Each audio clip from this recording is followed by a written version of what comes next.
Good morning, everyone. We'll come to order here in a minute once folks have retrieved their coffee.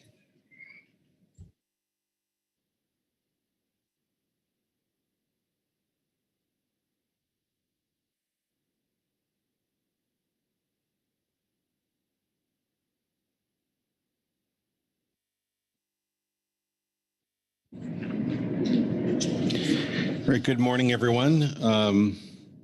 Our next to last day of this March Council meeting. It's been fun, and I hope everyone is adjusting to daylight savings time. Before we get started with our first HMS agenda item, I'll turn to our Executive Director, Merrick Burden, for any announcements. Yes, thank you, Mr. Chairman, and good morning, everyone. Let's see, one announcement. Given the late timing of our salmon matter yesterday, we will be, it appears, moving salmon agenda item D6 back to after lunch.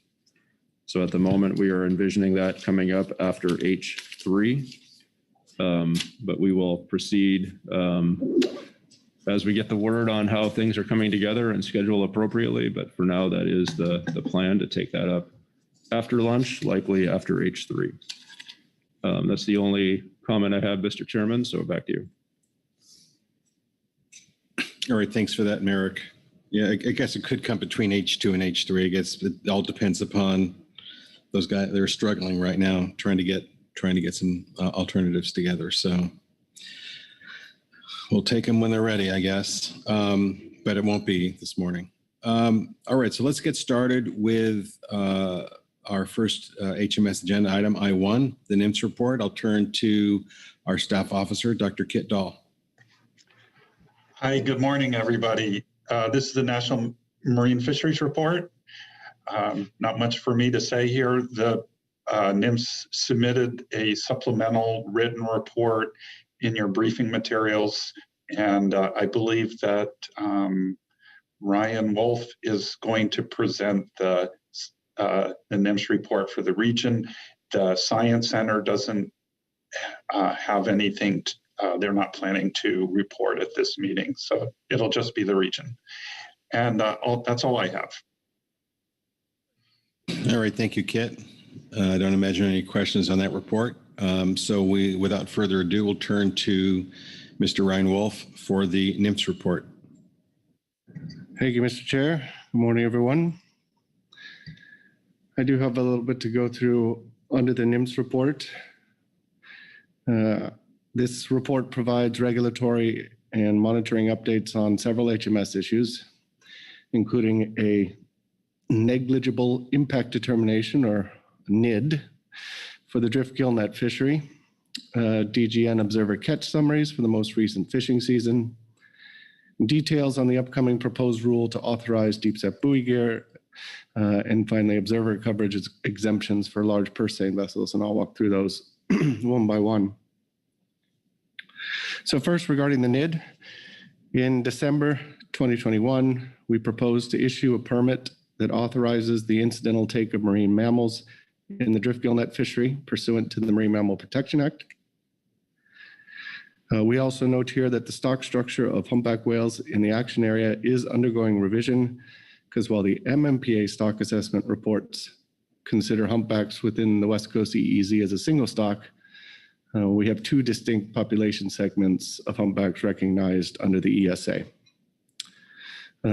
So until that's resolved, NMFS will continue to use the California, Oregon, Washington stock structure for the purposes of preparing these NIDs until the MMPA stock designations are revised. Moving next to the observer catch summaries for the drift gill net fishery. At this time, the catch summary for the 21-22 season is not yet posted. However, we're noting we have become aware of an interaction with a humpback whale late last year. This whale was released alive and uninjured. We also note there was also a humpback whale interaction the previous fishing season in which the whale was also released alive, although with some gear attached. Regarding deep set buoy gear authorization, a number of things to update the council on here. We have continued federal review of the proposed action. We are preparing the proposed rule. And in our report, we provide updates on topics that have arisen during our Endangered Species Act consultation. It's currently ongoing. This includes additional regulations that we propose to include in the proposed rule and topics to be considered for the future management of the fishery. We also provide updates here on other plans underway for permitting and monitoring the authorized fishery. To go into a little more detail, the additional regulations we plan to propose include a restriction on linked buoy gear in waters shallower than 400 meters, as well as requirements that deep set buoy gear fishermen provide pre-trip notifications and participate in skipper workshops when requested to do so by NMFS. Also, and this relates to our ESA consultation, we do plan to revise the logbooks to collect information on any interactions with marine mammals, sea turtles, seabirds, and invertebrates, in addition to fish, and regardless of disposition. Another topic that has arisen through our ESA consultation is gear marking. You've heard us speak to this in multiple fora, not just in the HMS front. And in recent years, there have been several whale entanglements along the West Coast involving monofilament lines. Whether any of that was deep set buoy gear remains unconfirmed. We believe stakeholder engagement is more likely to bring about recommendations that are feasible and effective. Therefore, we're not planning to include gear marking requirements in the proposed rule here and at this stage. But we do recommend the council take up this issue as a potential regulatory amendment later on once the authorized fishery is complete. Regarding the permitting structure, we are proposing to issue categories of deep set buoy gear endorsements on the HMS permit. So north, south, linked, and standard. Consistent with the council's recommendation, these limited entry permits will be required to fish in the Southern California Bight. Our report also discusses integration of EFP data and ongoing work with California Department of Fish and Wildlife to test queries for qualifying applicants according to the council's recommended tiered criteria. And we highlight the opportunity to request data corrections during the permitting process. And more information on this will be available in a compliance guide, which will accompany the rulemaking to authorize buoy gear when that goes out. And then our report raises a few issues that came up when testing queries to determine qualifying vessel owners. And we would propose the following. First, that only entities in existence at the time of the application period be eligible for a limited entry permit. This will allow NMFS to collect entity ownership information during the application period, which will be useful for determining permit qualifiers and upholding council recommended stipulations on permit issuance and transfers. However, this could affect individuals of entities that underwent ownership changes prior to the application period. Second, because entities may include multiple individuals, individuals could therefore qualify multiple times and under different criteria. And for this reason, we propose, that individuals who may qualify more than once choose which name or entity should receive a permit. And this is to ensure consistency with the council's recommendation that an individual be allowed to hold only one permit. And then last, on the buoy gear issue, finally, to prohibit transfers of permits by means of changes in ownership of entities, we propose to monitor changes in ownership and then to render a permit invalid when new owners join an entity. However, entity owners may divest without changes in permit status. And finally, switching topics entirely here, turning to observer coverage exemptions for large U.S. purse seine vessels fishing in the IATTC convention area. NMFS published a proposed rule to extend temporary written exemptions from purse seine observer requirements in the Eastern Pacific Ocean in situations where the IATTC and AIDCP adopt emergency observer exemption procedures. And the report here details the purpose and the regulatory process for this proposed action. The final rule on this was expected to be published before the current emergency rule on observer exemptions expires on March 26th of this year. It is now expected to publish very shortly thereafter. And that concludes my report. Thank you very much, Ryan. Let me see if there are any questions from the council on your report. So thorough it was. Dr. Braby.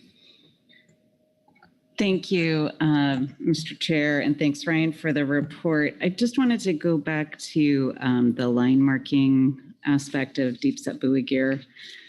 And as you and the council know, I'm involved in the crab fishery regulations related to whale entanglements, and line marking as part of our considerations moving forward. So I'm just wondering about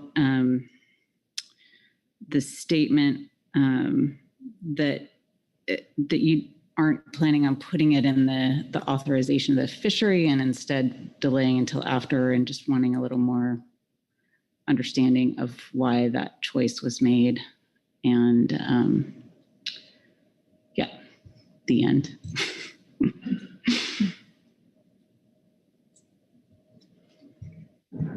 Yeah, TJ, thank you, Dr. Braby, for the question. And maybe I wasn't clear. I mean, I did mention line marking, right? Correct. There's also surface gear marking the council recommended that we would implement. But really, the top process with our discussions with Protected Resources is that they want to start a process to really get illicit input from stakeholders on how best to do this.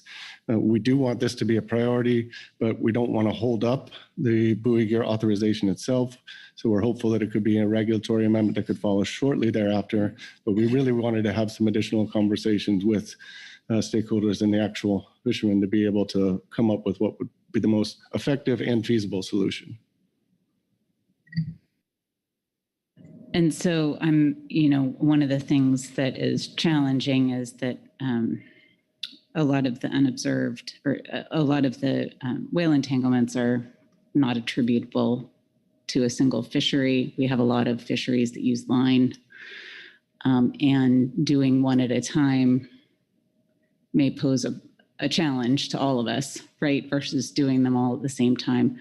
I don't have a suggestion or a preference. I'm just acknowledging that that is a challenge. And if that's something that we're going to be doing as a council,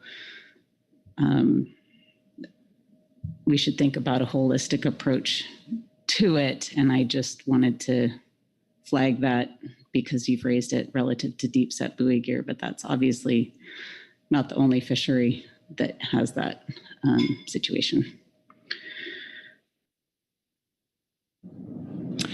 All right, thank you. Do you have a response or? No, thank you. I take your point and I appreciate it. All right. Yep. John Ugoretz, welcome. Good morning, Mr. Chair, and thanks, Ryan, for the report. I just want to start off by thanking NMFS. I think you've been working very hard to implement this gear type that the council worked very long and hard on. And I think it hasn't even been a year since the council action was completed. And I know we all thought that it might take a fair amount of time to move on this. And I think NMFS is doing a great job of getting that going. To Karin's point, I will say that we appreciate that you're considering gear marking. It's consistent with some of the work California is doing in some of our fisheries to ensure that gear is recognizable when it's no longer fishing. And Karin does bring up a good point of when we get to the point of considering marking for deep set buoy gear, we might want to bring in other gear types as well so that we are doing it holistically, but want to voice support for the concept there. One question, Ryan, you mentioned a minimum depth for linked buoy gear. If that's implemented, would it be done similar to the way rockfish depth limits are, with a series of waypoints defining what the depth limit is so that it's more enforceable? Yeah, through the chair. Thank you, Mr. Egerts, for the question. Yeah, that's correct. We would put waypoints in the regulation approximating the 400-meter depth contour to facilitate, exactly as you stated, John, enforcement of the area restriction.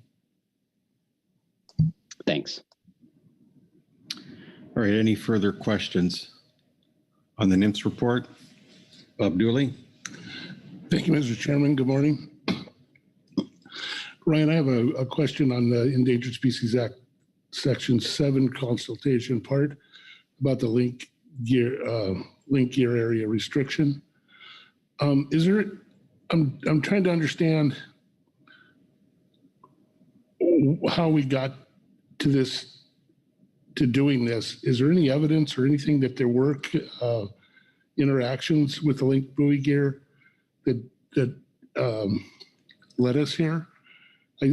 I get it. We're trying to be prudent, but I'm trying to think of how does it, if it's not a problem, what work process are we going to lead to maybe let that happen inside that depth?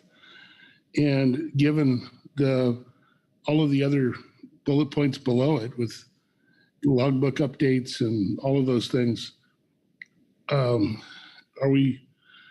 we fixing a problem that doesn't exist, or is there some evidence that says we have a problem there that we should be proactive on? And I'm just trying to think about the future. If that fishery wants to go back in, how much workload are we setting ourselves up for that procedure? So I just stop there. Thank you. Yeah, thanks. And thanks, Mr. Dewar, for the question. Yeah, I mean, it is a little bit precautionary. We don't have a lot of data on linked buoy gear, but this isn't new, right? This was a term and condition of the EFPs. So we're merely continuing with that as we head into regulation. And our consultation with Protected Resources felt that that was prudent for a couple of reasons. And it's possible that that's not something that's necessary once we get more data. But that's the origin of it, is it's the current term and condition in the linked buoy gear EFP. Follow up, Bob? Yeah, thank you, Ryan. That's informative. I just was wondering if there was any in the normal deep set buoy gear not linked. Was there any evidence there's any entanglements with that gear or anything that would set this apart to be different? And I just trying to get a better understanding of it. That's all. Thanks, Bob. I don't have the specifics on that at this point, but there was entanglement in line gear, especially in that area. I think it was mainly from our protected resources to avoid for humpbacks, especially them coming in shallower, right, than 400 meters. So that is the species. But those were, like Dr. Brady said, those were unattributable. So it wasn't guaranteed that they were that, but because of the potential interaction and temporal overlap, we thought it prudent to maintain the current term and condition that exists for the EFP. And so that's why we're proposing it at this point. Thank you, Ryan. So I guess you would think that maybe the process forward, should they decide, someone have that desire to go inside that depth limit, would be the EFP type of approach, I would imagine. Potentially. Thank you. But yes, that's the potential. Once that's in regulation, that is something we could explore as well. It could be something where we could amend the regs later down the line as well, once we had more data and felt more comfortable with it. Yeah. All right, any further questions on the NMFS report? All right, thank you, Ryan. I'm not seeing that we have any other reports from management entities or advisory bodies. I don't believe we have any public comment. So that takes us to our council discussion and guidance as appropriate. So we've had a little bit of discussion already. Let's see if there's any further discussion to be had on this report.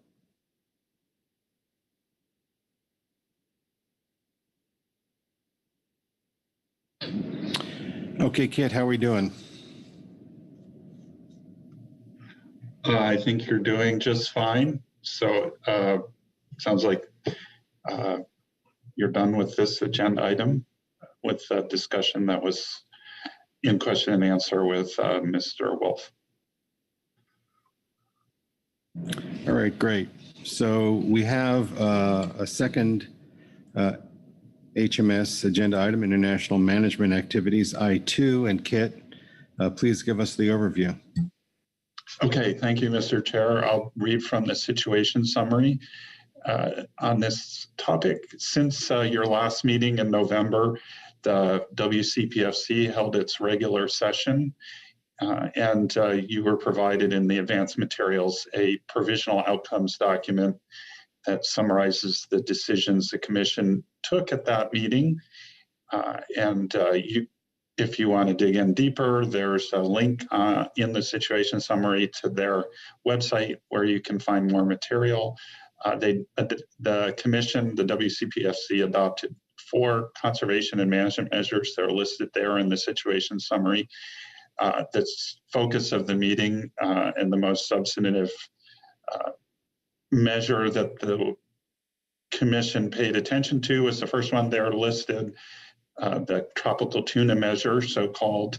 I won't read out the name, but it covers big eye yellowfin and skipjack fisheries. Also, as you have heard about before, the Pacific bluefin tuna conservation measure was officially or formalized as by adoption by the Commission. That, of course, applies in the Western Central Pacific, but is closely related in terms of the measures to a measure adopted by the IATTC. The compliance monitoring scheme, so this is an ongoing issue in the Commission to have a system to evaluate how well members are complying with conservation measures and so on. And it so far has not been established as a permanent measure, so it is renewed. And then one having to do with chartering of vessels and how members and would notify in terms of vessels that are fishing under charter. Going forward, as mentioned here, there are no expected subsidiary meetings of the WCPFC. There are some that the IATTC has scheduled. Mentioned here again, those can be found on the website. I believe the supplemental NMFS report that you have before you also summarizes upcoming meetings between now and through June and for the balance of the year. And then just digging in a little bit deeper here, as previously reported last year, the ISC completed its management strategy evaluation for North Pacific albacore and adopted that at the plenary meeting last July. And the results of that MSC are intended to help with the further development of harvest strategies for albacore in both the IATTC and WCPFC forums. And then here, I guess I won't read it out, but it's just a recitation from the IATTC resolution on albacore stating how they would use that work going forward to adopt target and limit reference points as well as harvest control rules. And that would come through their scientific committee. Also, just noting in the WCPFC, the Northern Committee has in their work plan the intention of further developing the harvest strategy for North Pacific albacore. which includes the retention or modification of the adopted limit reference point and adoption of a target reference point this year, and further development of a harvest strategy going forward in future years. That involves identifying harvest control rule, threshold reference point, to complete the elements of, well, those elements at least of the harvest strategy. There are other elements such as monitoring of the fishery and so on. The HMSMT has been developing a tool to help stakeholders make recommendations on harvest strategy elements based on the management strategy evaluation results. There is a brief written report and a presentation on that that you see in your briefing materials. And also related to this, NIMS has scheduled a workshop in April to garner input on albacore harvest strategy elements and so on to inform U.S. Positions in the international arena. And I believe their supplemental report will touch on that as well. And then finally, just a note here, the Mexican government announced that they closed the purse seine fishery for bluefin back in January after quickly catching a bit over 3,000 tons. And that is in relation to the current resolution for bluefin, which establishes a 2021-2022 limit for Mexico of 6,556 metric tons with a limit of no more than 3,824 metric tons in any 1 year. And just noting that there are provisions to carry over under harvest to the next biennial period with a limit on the total there.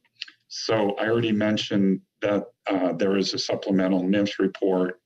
There's also your commissioner to the WCPFC, Ms. Krista Svensson, has submitted a report on the WCPFC meeting, and I believe she's going to speak to that here shortly.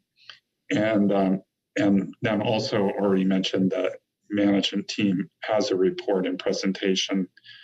So just to sum up or conclude, I'll read out the action here is to provide recommendations on U.S. positions for upcoming regional fishery management organization meetings and other forums as appropriate. All right, thank you very much, Kit. Are there any questions of Kit on the overview? All right, thank you, Kit. So we'll get started with the reports, and we will start with the NMFS report, and we'll turn right back to Ryan. Okay, thank you, Mr. Chair.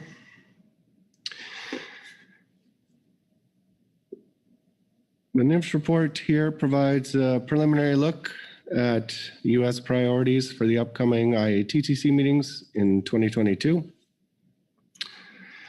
Discusses stakeholder meetings that we'll host, which will inform discussions anticipated not just at IATTC, but WCPFC, Northern Committee, as well as the joint IATTC, WCPFC working group on Pacific bluefin tuna this year. And then finally, it has a list of upcoming meetings. So I'll kind of just briefly summarize and go through these points. For priorities for this year, we are still at an early stage, but we've identified at least 4 initial priorities for the IATTC. For those that remember, we are still waiting to select a new executive director at the commission. And the commission has wanted to wait until we could meet in person for various reasons to do that. That specific job of selecting the executive director. So it's unclear at this point in time whether that will be an extraordinary meeting sometime between now and August, or if that will be folded into the annual meeting once those dates are permanently set. The second one is related to sea turtles. The IETTC has not followed through on a task that was in the previous sea turtle resolution, specifically to define a minimum circle hook size to mitigate bycatch of sea turtles in shallow set longline fisheries. Just last week, on March 8th, they concluded their workshop to discuss the use of circle hooks. And the aim of that workshop was to help make progress towards defining a large circle hook that could be put forward in a resolution at the upcoming meeting. So that's something the U.S. will continue to push. Third, we have initiated a number of efforts over the years. We're making another push to improve the compliance review process. We proposed last year to have a workshop this year that would be held prior to the upcoming IITTC meeting to focus on a number of compliance issues, including getting to a format, hopefully, where we can actually start to see not just the previous year's compliance issues, but an actual track record, if you will, those that would be repeat offenders, both at the vessel level and at the country level. And then lastly, we're interested, as Kit noted, in making progress towards a harvest strategy for North Pacific albacore using the results of the MSC that was completed in 2021. As we've discussed at this council and as was supported by our advisory bodies in industry, we did not put that forward last year for a number of reasons. We were still virtual. We were focused on bluefin and on tropical tunas, but we do anticipate trying to move forward with the harvest strategy at this year's meeting. So we are planning to host a stakeholder webinar on April 5th to discuss this. And you have a link here to the Federal Register notice, which includes information on how to register for that meeting to give us some input and feedback. Lastly, this isn't in our report, but I do want to note that another big U.S. priority is to further electronic monitoring in the international arena. It's not really here as a priority because the Commission last year adopted a 4-year timeline and a series of workshops. So the only thing that's on the agenda for 2022 is a workshop, which you can see on the last page in the list of meetings. But it is something the U.S. Obviously continues to be a strong supporter of. Regarding other stakeholder meetings, the U.S. will host 2 additional stakeholder meetings this year on Pacific bluefin tuna specifically. The first is scheduled for April 1st. This one is focused more on the international lens. It's intended to prepare for the discussions for the upcoming joint working group meeting later this year. So you may recall that working group has discussed developing a long-term harvest strategy for Pacific bluefin tuna. And the ISC recommended that if they indeed tended to proceed with such a strategy, that they consider management objectives and metrics by which to measure whether a proposed long-term strategy meets them. And so this April 1st meeting is to prepare for the anticipated discussions at the upcoming meeting this year, which has yet to be scheduled, but is typically usually in the end of July or around that time frame. The second bluefin tuna stakeholder meeting is scheduled for May 4th. This is going to focus on domestic management, both commercial and recreational. And this is follow-up discussions or intended to follow up to the discussions and stakeholder webinars we had in 2019 and 2020, as well as those at the council meeting regarding domestic implementation of IATTC measures. This meeting will be facilitated. We'll have a facilitator from Kearns and West, and we have not put out the Federal Register notice yet, but we will shortly, and that will have further information on how to register, and we'll also send it to the IATTC email distribution list once that's available. And finally, the last page is just our typical list of all the currently known international meetings and potential dates and formats if we know them at this time. But before I close, I did want to give a couple updates. Instead of putting it in the last agenda item, since these are more related to domestic implementation of international measures, I did just want to update on a couple rulemakings related to resolutions adopted by the Commission last year. So the proposed rule to implement IATTC Resolution C2105 on Pacific Bluefin tuna. That proposed rule published on March 4th. The comment period is open right now through April 4th, and that is consistent with the council's recommendation. The council's November 2021 recommendation. And then lastly, we had two other resolutions to implement the management measures for tropical tunas, as well as extending the previous measures on silky shark. We have combined these into one proposed rule, and that will publish hopefully this week, this coming week, the week of March 14th. We don't have a specific date, but it should be imminent. And that concludes my report. Thank you, Ryan. Are there any questions of Ryan on the NMFS report?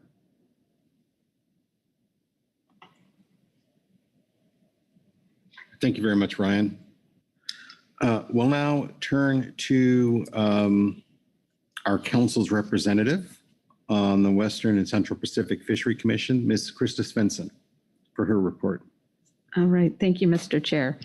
I'm going to summarize my report. It can be found under supplemental WCPFC report 1. It's a little unusual that I submit a paper report, but when I come to the end and talk about EM, there are a couple of links that I provided that I think will be a lot easier for people to have access in terms of commenting if they should choose to, rather than to have to go find those.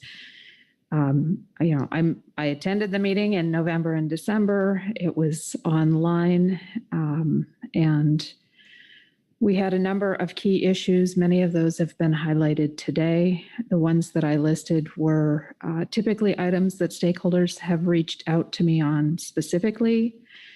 I do want to highlight a couple of items under tropical tuna measure. It was, I think, worth noting that in the preamble, there was a section included on climate and the impacts to fisheries and communities. And additionally, there is, as a part of this measure, beginning the 1st of January in 2024, the prohibition on non-entangling fads. Now, most of our fisheries here, I'm actually not aware of any of our purse seine fisheries using fads in fisheries that we manage, but that is a movement globally within industry and within the NGO community. ISSF members, which is the majority of tuna buyers and then NGO partners, has the same requirement going in for all FAD participants beginning January 1st, 2024 for all RFMO areas. So just worth noting that that's afoot, along with harvest strategies continue to be something that many people are expressing sentiments to work on. That was a common theme. And then because I have been asked here at this meeting where WCPFC will be next time, providing we have the ability to travel, will be being hosted by Vietnam. So we should probably plan for that when it comes down to budgeting, et cetera. Moving forward, I just want to thank Dr. Dahl, Dr. Tomasi, and Ms. Watson for the work you've done on the Shiny app and your engagement and outreach to stakeholders, and also to NMFS and everybody else for organizing workshops to really get people aware of what's going on and get their feedback. And then lastly, I wanted to speak just a little bit on the electronic reporting and electronic monitoring. We're likely going to have a busy year. The first link is a list of all of the dates. And the intent is to look at the work we've been doing, consider the advice that's out there, and begin drafting minimum standards that will hopefully have something we can put before the full body in 2023. So participation in that work group, if you wanted to participate as a member, closed on the 15th of February. I will say, based upon the work that I'm doing, I put my name in for it. For those of you that aren't aware, I'm working on EM with regard to longliners in HMS longliners specifically in both the Pacific and the Atlantic Oceans. So this is of interest, and Right now, we have an open window for commenting on the draft guidelines, and that is available for anyone. I've got an email for Valerie Post, so please respond to her if you're interested in providing comment on the base draft for what EM could potentially look like with regard to the Western and Central Pacific. So with that, thank you for your continued support of participation in the U.S. delegation to WCPFC, and that concludes my report for this agenda item. Thank you. Thank you very much, Krista. Are there questions of Krista on her report? All right, thank you very much, Krista. We'll now go to the Highly Migratory Species Management Team. Jessica Watson, I think we have a presentation. Yeah, thank you, Mr. Chair and members of the council. I'm going to start with our supplemental report, and then Dr. Tomasi and myself will be giving you a presentation. So after the 5th ISC stakeholder workshop last March on Northern Pacific albacore management strategy, a shiny web application was developed through the collaborative efforts of Dr. Dahl, Dr. Tomasi, and myself, with the goal of the web application being to provide stakeholders with an interactive method of exploring the results from the report of the albacore MSE. A demonstration of the North Pacific albacore MSE shiny application will be presented to the council today following this report. The team has been engaged throughout the development of this web application and finds this tool useful for understanding the MSE process and interpreting outcomes. The beta version of this application was presented in a joint session of the management team and the Highly Migratory Species Advisory Subpanel during the November 2021 council meeting, with the goal of obtaining feedback on the utility and gaining recommendations for refinement. As the IETTC and WCPFC Northern Committee consider a harvest strategy for Northern Pacific albacore, stakeholders could use this tool when providing input to the U.S. delegations to the IETTC and Northern Committee. Specifically, the team believes that this tool could assist with stakeholder engagement in advance of and during the webinar hosted by NMFS scheduled for April 5th of this year, and could help council evaluate how different management strategies may impact U.S.-based Northern Pacific albacore fisheries. The council and other stakeholders are encouraged to use this application and provide input on further refinements that would be useful. And with that, we'll go ahead, and I will be joined by Dr. Tomasi to present a demonstration of this web application. Next slide, please.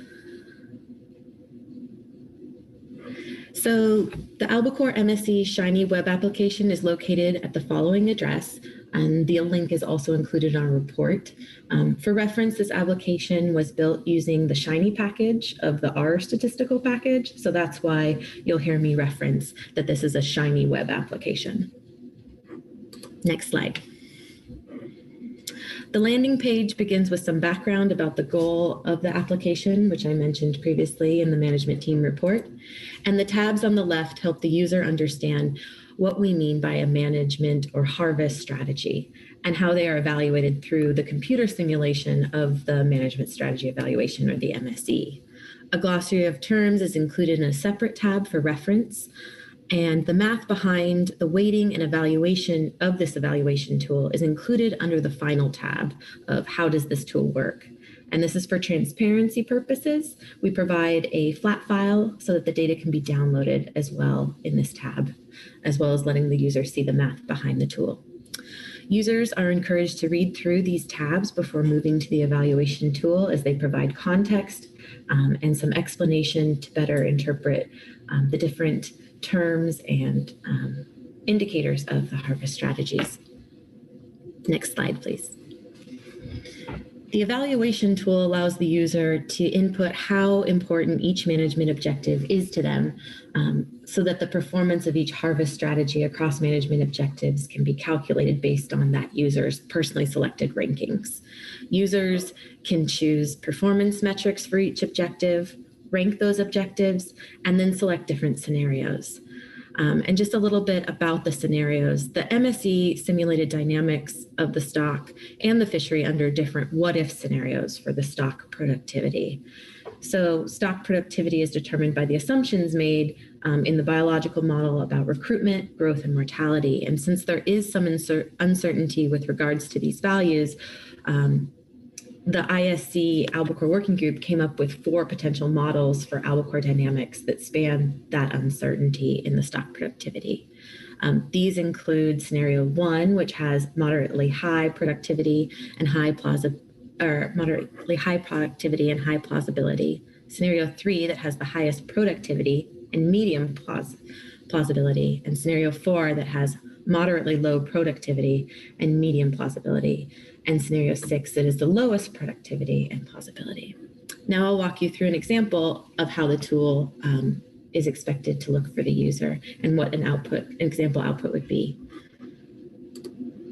So in step 1, the user is able to choose performance metrics. So each management objective is quantitatively defined by a performance metric. In some instances, a management objective may be associated with multiple metrics. So the user needs to choose which of those performance metrics is most relevant to them.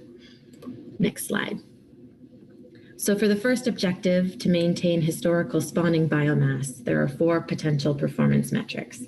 Here, the user picks the second, which computes the odds of spawning biomass being above the limit reference point, or 20% of dynamic unfished biomass, which is currently adopted by the WCPFC. Next slide.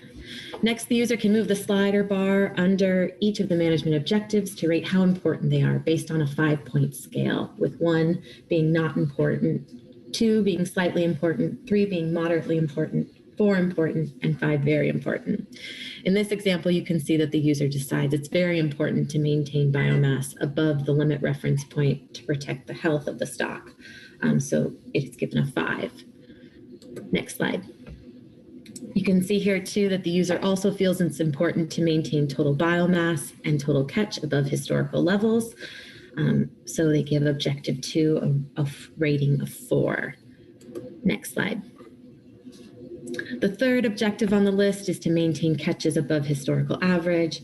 It has 3 potential performance metrics. In this example, let's say the user picks the first, which computes the odds of catch in any given year being above the historical catch, and again is given a 4 ranking. Next slide. The fourth objective on the list is to minimize changes in management over time and has 2 potential performance metrics. Again, let's say the user picks the first of catch stability, which calculates the odds of changes in catch between assessment periods being less than 30%.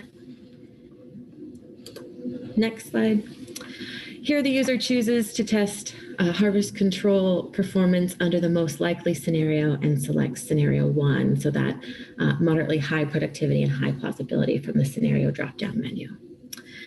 Now that all the user inputs have been specified, the user can click the Analyze Data button and results will be put forward. And so I'm going to give the floor now to Dr. Tomasi to explain the results of these user selections in this example.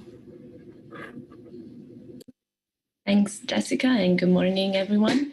So now that the results appear, you will see a plot on the right-hand side of the app, and these results show the harvest strategies on the x-axis, ranked by performance based on the management objective preferences that the user chose on the left-hand side.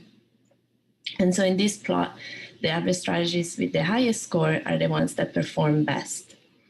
And highlighted in yellow are the ones that perform best in terms of the TAC option, in terms of management controls. So there are 2 options that we examined for the Albacore MSC. One was mixed control, where you have a TAC on the longline fleets and effort control on the surface fleet. And the results for those harvest strategies are in red, and in teal are the results for the TAC control harvest strategy. And so you see there in yellow highlighted are the best performing harvest strategies for mixed control, and those are 16 16 is the best one, and then 7 and 12 are the next best ones. But you can see that there is not a large difference in performance across quite a few of the mixed control harvest strategies. And then, as we saw previously, the best performing harvest strategies for TAC control was 16, and then 7 and 12 were the next best ones. Now, next slide. And so if you then click on plot option number 2, you see the same plot, but in the same results, but they're plotted differently. And so now instead of the harvest strategies being on the x-axis, you see the harvest strategies on the vertical axis. And next slide, please. And finally, this is plot option 3. So again, we see the same results, but now they're plotted by management measures. So we have the results for the mixed control on the left in red, and for the TAC control in teal on the right. Next slide. And then we also provide the actual table outlining the results, the specific value in terms of the performance of each of the harvest strategies for the 2 management measures in terms of TAC control and mixed control. And so the users can copy these values to their own sort of spreadsheet to then look at these results later. And next slide. And we also have a summary tab. And so here the user can refer back to sort of the preferences that they chose for each of the performance metrics. And so these are sort of the results. And now the users as a set of harvest strategies that are ranked in performance based on their most valued management objectives. And so next slide, please. The user can consult the Where to Go From Here tab. And in this tab, the user can assess how the best performing harvest strategies, which is highlighted on the left-hand side of this page, perform for their specific objectives, but also then we provide tables as well as plot from the MSC reports that allow to assess the trade-offs between management objectives. Because while this evaluation tool allows the user to view how each of the harvest strategy ranked in performance based on their most valued management objective, it does not allow the user to visualize the trade-offs between the objectives, but that might also be of interest. So we provide 2 tables. You can see the first one here, and then once you're on the app, if you scroll down, there will be another table below. So the first one shows the results for mixed control. And again, it shows the results for each of the harvest strategies, so the user can find the harvest strategies that perform well or any other that they want to check the performance across management objective for. And then below there is a similar table for the results of the TAC control. And then next slide. Here are also the same results, but in plot format. And this plot is called a spider web plot. So you can see that it sort of looks like a spider web. And performance is best when the lines here, so there is a line for each of the harvest strategies tested, is closer to the outer of the spider web. And so the users can also look at this plot and show and see the trade-offs between the different management objectives, which are each of the corner of the spider plot specifies a management objective. And so here what we can see is that there is a trade-off between the biomass objectives, which are at the top left corner of the spider web plot, and then the catch objectives, which are at the bottom middle and right.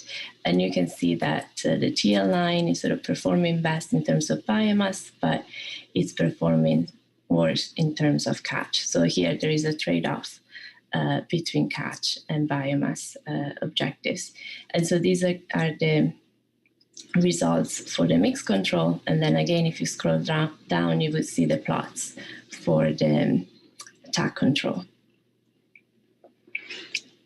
Right, next slide. And I'll pass the baton back to Jessica.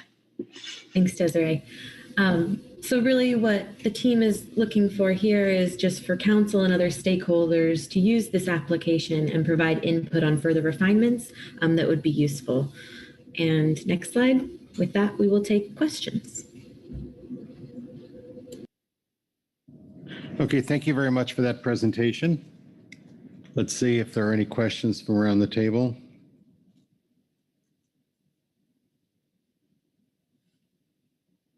Krista Svensson. Yeah, I don't have a question, but I do want to say thank you for the presentation today for all of us and just the time and effort that's gone into creating a tool that is useful. Thank you. All right, thank you very much. All right, that completes all of the presentations and reports that we have. It takes us to public comment, of which we have none. So we will now move to our council action, which is discussion and guidance, I believe.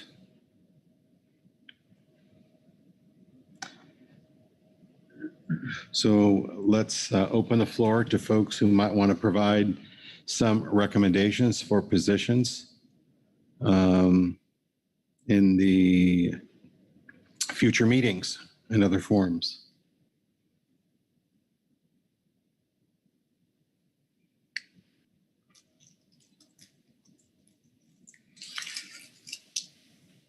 All right, I sense that the council believes that we're on the right track in these various forums and does not wish to alter that track. So I gather we have no additional guidance. I do see a hand now from John Ugaretz. Welcome, John. Thanks, Mr. Chair. And I think you just took the words out of my mouth. I was going to say that the NMFS report provides some guidance on priorities, at least for the upcoming IATTC, and I support those priorities.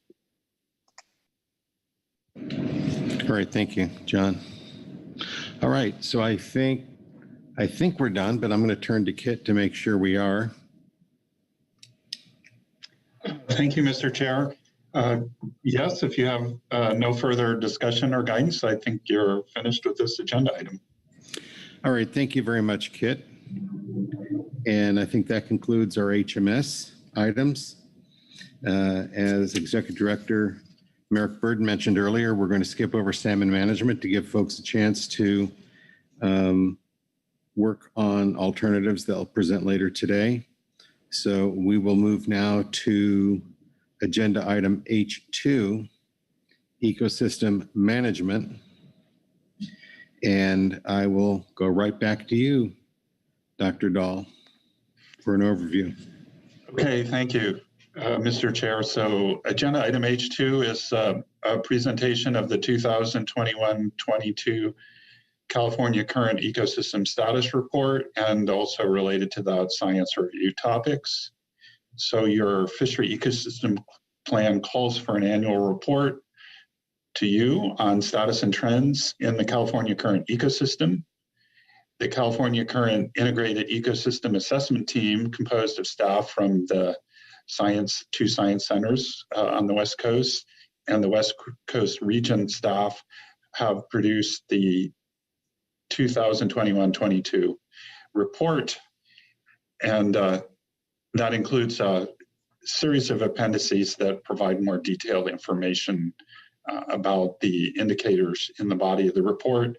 That was in your advanced briefing materials, as you can see, labeled CCIA Team Report 1. The purpose of the report is to present information about the current status of the California current ecosystem in a succinct, straightforward format so that the council may take into account ecosystem variability in its decisions. The report synthesizes data to present key environmental, biological, and socioeconomic indicators trends in physical, biological, and socioeconomic components of the ecosystem, taking into account the effects of fisheries and other human activities, are thus highlighted. Doctors Chris Harvey and Toby Garfield will present an overview of the report on behalf of their CCIA team that will follow my overview. And the other part of this agenda item is at this meeting, there's an opportunity for the CCIA team to submit a list of candidate ecosystem research topics for your SSC to review. The SSC's Ecosystem Subcommittee then reviews the selected proposed research during the September meeting, with the full SSC then providing comments on the research to the CCIA team. At this meeting, the SSC will make recommendations about the research topics it intends to review in a supplemental report. And you have the opportunity to provide further guidance in that regard. So there are quite a number of reports under this agenda item. So there is, in regard to the science review aspect, the SSC review, the CCIA team submitted a supplemental report too that lists 3 research topics related to indicators that they are asking the SSC to review and provide feedback on. As already mentioned, there'll be a presentation following my overview by Doctors Harvey and Garfield. And then, as alluded to, the SSC has a report speaking to the annual status report and also weighing in on those science topics and their recommendations as far as review goes. And then you have reports from your ecosystem work group, your ecosystem advisory subpanel, your habitat committee, the GAP, and the HMSAS. And once you've heard all of that, the action listed here, such as it is to review the status report and consider those science review topics to be taken up this year by your SSC. And that concludes my overview. Thank you very much, Kit. Let me see if there are any questions on the overview. And I'm not seeing any, so thank you very much. We will, without further ado, ask Doctors Harvey and Garfield to come forward with their report and presentation, which I have to say personally is one of the more interesting reports we get throughout the year. Welcome. Thank you very much. Just checking to make sure that I can be heard. You're loud and clear. Great, thank you. Good morning, Mr. Chair, Mr. Vice Chair, and council members. Thank you for the opportunity for Chris Harvey from the Northwest Fishery Science Center and me, Toby Garfield from the Southwest Center, to present the summary of the 2021-22 IEA Ecosystem Status Report. We're presenting agenda item H2A. And given the time constraints, we're presenting the high points and point to the report for the full details. I will present the introduction and summary of environmental conditions, and then Chris will take over for ecological and human dimension summaries. I want to emphasize that while Chris and I are doing this presentation, the ESR requires contributions from many people representing many institutions. This year, there are over 80 other contributors listed here, including a council member, and we acknowledge Greg Williams and Nick Tolamari as our fellow co-editors. I think you'll see that 2021 was a very interesting year with both recovery and signs of continued stress. Next slide, please. We're going to try using these infographics for showing both the positive and negative impacts that we've observed over the year. Excuse me. At the large scale, the equatorial area experienced La Nina conditions, and the North Pacific decadal oscillation was very negative. Both of these generally accompany more productive conditions in the Eastern Pacific. In the California current, 2021 was a very intense, some of the strongest upwelling seen, and this led to a high nutrient supply to the surface waters, fueling a very strong primary productivity. Off of Oregon, lipid-rich northern copepods were abundant, creating favorable conditions for juvenile salmon entering the ocean off of Oregon and Washington. And further south, anchovy continued to be the primary pelagic forage species. The top-level predators, represented by birds and marine mammals, showed positive reproductive trends. Next slide, please. What's not so encouraging? Obviously, the second year of severe drought and high temperatures along the whole West Coast had a negative impact. The hot, dry conditions reduced the water storage in soils, reservoirs, and snowpack. In addition to the low river flow, river water temperatures were very high. These dry conditions also led to significant wildfires, which negatively impacted the streams. So obviously, these conditions are very rough on anadromous and freshwater species. Next slide. Oh, and I forgot, I'm sorry. Offshore, the open ocean remained warmer than average, and the marine heat wave extended most of the year. One result of strong upwelling is the increased hypoxic benthic area over the Oregon and Washington shelf. And finally, fishery landings were down in 2021 for several target species, although the revenue was slightly improved. All right, now let's try that. So we'll start by looking at the physical conditions in a bit more detail. Next, please. So 2021 was a tale of three regimes. Offshore, the warm conditions in the Pacific continued with the presence of a large marine heat wave. The black circle in the lower left figure shows the 2021 marine heat wave, which was the sixth longest in time and the seventh largest in area. And it was the third year in a row, starting in 2019, that had a top 10 marine heat wave, both in size and longevity.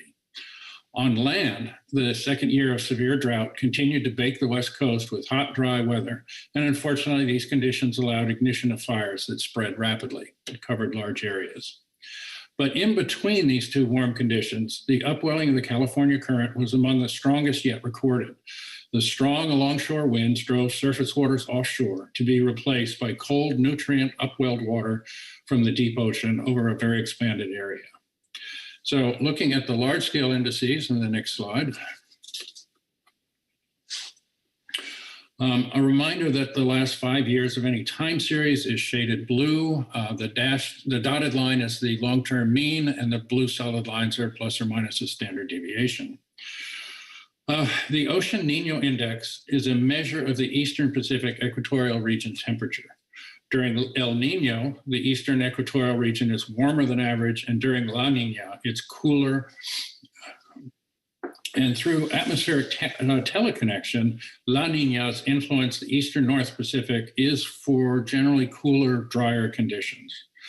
The ONI remained in La Nina conditions through 2021, and the prediction is that La Nina conditions will persist through this spring. The middle plot of the Pacific Decadal Oscillation, or PDO, is a measure of the Eastern Pacific surface temperature anomaly pattern. A negative PDO represents cooler, more productive temperatures in the Pacific Ocean, Eastern Pacific, sorry. And finally, the North Pacific Gyre Oscillation is a measure of the transport in the subtropical gyre. Negative values are lower transport, while positive values of the index are for higher transport and a larger percentage of water from the Alaska Gyre. After 3 years of very negative reduced flow, the NPGO in 2021 increased to average transport conditions. So higher transports generally support higher productivity. So taken together, these three indices are interpreted to signal higher productivity conditions in the California current regime for 2021. Next slide. Still on the large scale indicators, marine heat waves continue to be present. As noted, 2021, the major marine heat wave was the third year in a row with a large and persistent marine heat wave to form in the spring of the year and last a long time. As the four images on the top show, images of the area covered by the waters that meet the definition of a marine heat wave, it isn't a large fixed blob, but a feature that can transform quickly over time. That is in part because the surface of the Eastern Pacific has been warmer than average, and it only took a relatively small increase to exceed the marine heat wave threshold or to fall below it. What was different about last year's heat wave was that it remained offshore most of the year. There was a short incursion in June along the West Coast, and then again in August along the Canadian coast. But for all intents, it did not significantly impact the California current ecosystem. The bottom plot on the right is showing the area of different marine heat waves, and the color coding of that is whether how much it impacted the EEZ. Blue is less than 25% impact in the whole EEC. And you can see that during 2021 on the right-hand end of the plot there's no red, there's no orange. So the whole year, less than 25% of the EEZ experienced warmer marine heat wave conditions. Okay, so moving to site-specific data, we try to include the location of individual plots in the upper left there. So that diagram, the 3 stars are showing you where the 3 values of upwelling are derived in this particular slide. The left column shows the upwelling transport of water at 3 latitudes, and the right column is the nitrate vertical transport. So note that the maximum vertical transport is around 39 degrees north, exceeding a standard deviation of transport numerous times. The upwelling is much lower to the north and south, but still it exceeded 1 standard deviation for that particular region. So strong winter upwelling preconditioned the shelf waters in 2021. And while the peaks of upwelling are large and supplied large amounts of water and nutrients to the surface, the sawtooth pattern is also very important. A relaxation of upwelling winds provides time for the waters to remain in the shelf and slope region, and it allows enough time for the uptake of nutrients and growth of the lower trophic levers. So without these relaxations following the strong upwelling, the nutrients would quickly be carried off the shelf and removed from the system. So taken together, these conditions were very favorable for high productivity on the shelf and slope. Okay. The HCI is the volume of cold upwelled water that spreads to the west off the shelf.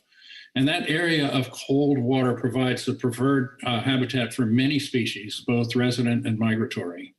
The habitat compression index is the fraction of the region from the coast to 150 kilometers offshore that is below the threshold value for the location and time of year. The threshold value is around 12 degrees centigrade. So an HCI of 1 indicates that the entire region out 150 kilometers is cool, and an HCI of 0 indicates no cold water. Illustrated here are the winter and spring values of the HCI, and you can see at the beginning of the 5-year period, they were relatively low as we came out of that warm period, but both have expanded almost to 1 at the present in 2021. And the figure on the right-hand side is just giving you an illustration of what that means, that in March of 2021, we had a very high compression index, almost 1, and you can see how it flooded the Central Coast area with cold water. So last year, the council, I'm quite ready. Thank you, Cassandra. Last year, the council requested that the habitat compression index be calculated along the whole coast, and is now calculated for the 4 stretches of coast indicated in the upper left. So the yellow is the yellow shaded stretch is the one I've used in this illustration, but the indices are computed for the whole West Coast. Okay, thank you. Of course, it can't all be great, and one aspect of strong upwelling that occurs along the Washington and Oregon coast is the appearance of hypoxic waters, low dissolved oxygen values.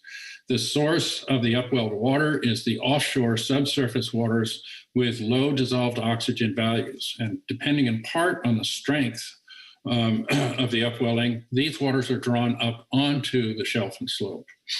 The 2021 strong winter and spring upwelling brought low oxygen water up onto the shelf almost a month earlier than happens in most years, and the hypoxic region was relatively expansive. This figure is 15 years of June snapshots of the distribution of dissolved oxygen in the upper 200 meters that is collected during the juvenile salmon and ocean ecosystem surveys. And last year, the last panel on the lower line there, last year, the JSCOPE prediction was for extensive region of low dissolved oxygen along the shelf starting in July.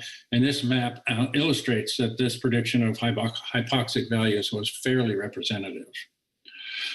Data from the Newport Hydrographic Station, which is 5 nautical miles offshore and measuring at 50 meters, recorded that the near bottom dissolved oxygens were below the hypoxic threshold from late May through October 2021, which was the longest hypoxic period of that time series. And that figure is in the extra slides. Next slide, please. So similar to last year's JSCOPE prediction, this year the model is again predicting early hypoxic conditions off Oregon, and by July, the whole Oregon-Washington region would be hypoxic on the benthos. Recall that the JSCOPE model is only for Oregon and Washington. JSCOPE also predicts that the ocean acidification represented by aragonite saturation to have an evolution very similar to the dissolved oxygen pattern that is illustrated here with dissolved oxygen, with corrosive waters appearing first off Oregon and then spreading north during the summer. And that figure is also in the extra slides. So shifting to terrestrial conditions, what I've done here is 2021 was the second year of extreme drought and warm temperatures in the West, and the continuation of generally dry conditions for a number of years. I've put some selected daily temperatures on this diagram, first to illustrate that the whole year experienced warm anomalies everywhere. You can't read them, but the horizontal bars are 5 degrees centigrade intervals, except off San Diego, where it's 0.2 degrees increments. And the vertical lines are the beginning of the odd number months. And I just wanted to point out 2 periods. So the black line is the average, smoothed average daily value, and the gray shading is the daily temperatures. Positive is warm anomalies, negative would be cool anomalies. And there are 2 periods that I've indicated by the vertical arrows that stand out, April and June, with excessive warm temperatures. The April anomalies caused a large increase in snowmelt and our decrease in snow storage, and the June was the beginning of the summer heat wave that we experienced last summer. Next slide, please. So normally we show the snow water equivalent figure for April 1 as the value for the snow storage that water managers use in planning out the year. So on the left panel here is last year's April 1st snow water equivalent diagram. And you can see that California was a little bit below average. Oregon and Washington were above average. And Idaho was about average, plus and minus. But April had 2 weeks. The first and third weeks of April were excessively warm, and those warm temperatures created a very large amount of snowmelt. And so if you look at the figure on the right, which is the 1st of May 2021, you can see that California had lost almost all of the snow water stored in snow. And so Idaho was also below, and Oregon and Washington were about average. So most of the snow was gone from California. And so by the end of April, the snow reserves were very nearly depleted, especially in California and Idaho. So next slide, just to drive home how dry 2021 was. The series of photographs on the left show the depletion of Lake Oroville in Northern California.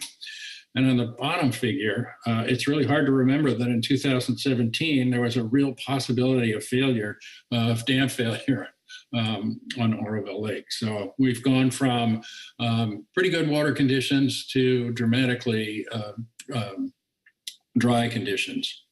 The center plot is showing the percent of the U.S. west of the 103 degree longitude that experienced extreme or exceptional drought. Now, 103 degrees west is about the eastern state line for Colorado, Wyoming, and Montana, so it's larger than the watershed that drains into the California current. But that said, you can see that starting in the mid-2020s, over 50% of the West was in extreme or exceptional drought, and that rose to over 70% in 2021.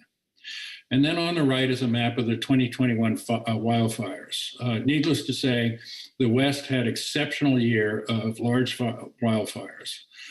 There are implications for ash, nutrients, debris, and sediment loading in the streams from all of these fires.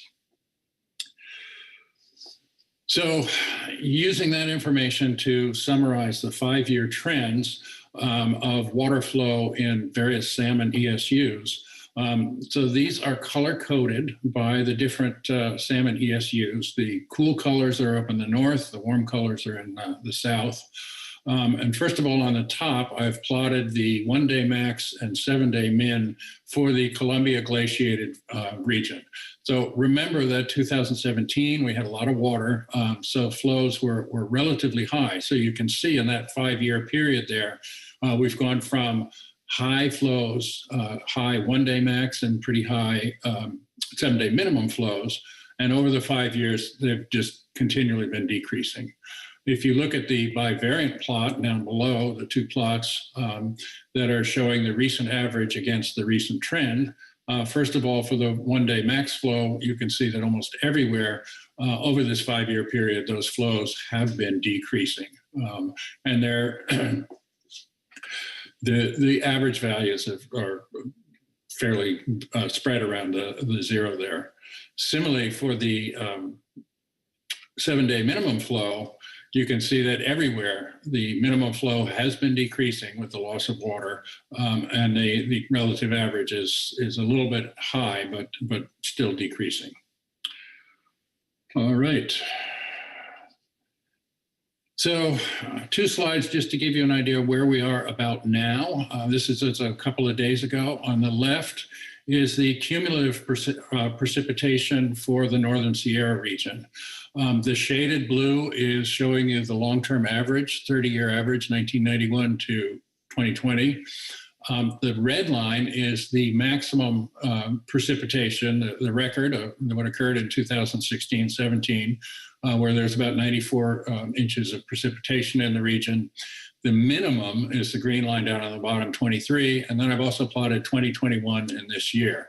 And you can see that last year, 2021, 2 years ago, that drought, not last year, excuse me, only 24 inches of precipitation in this region, not too far away from the driest year on record.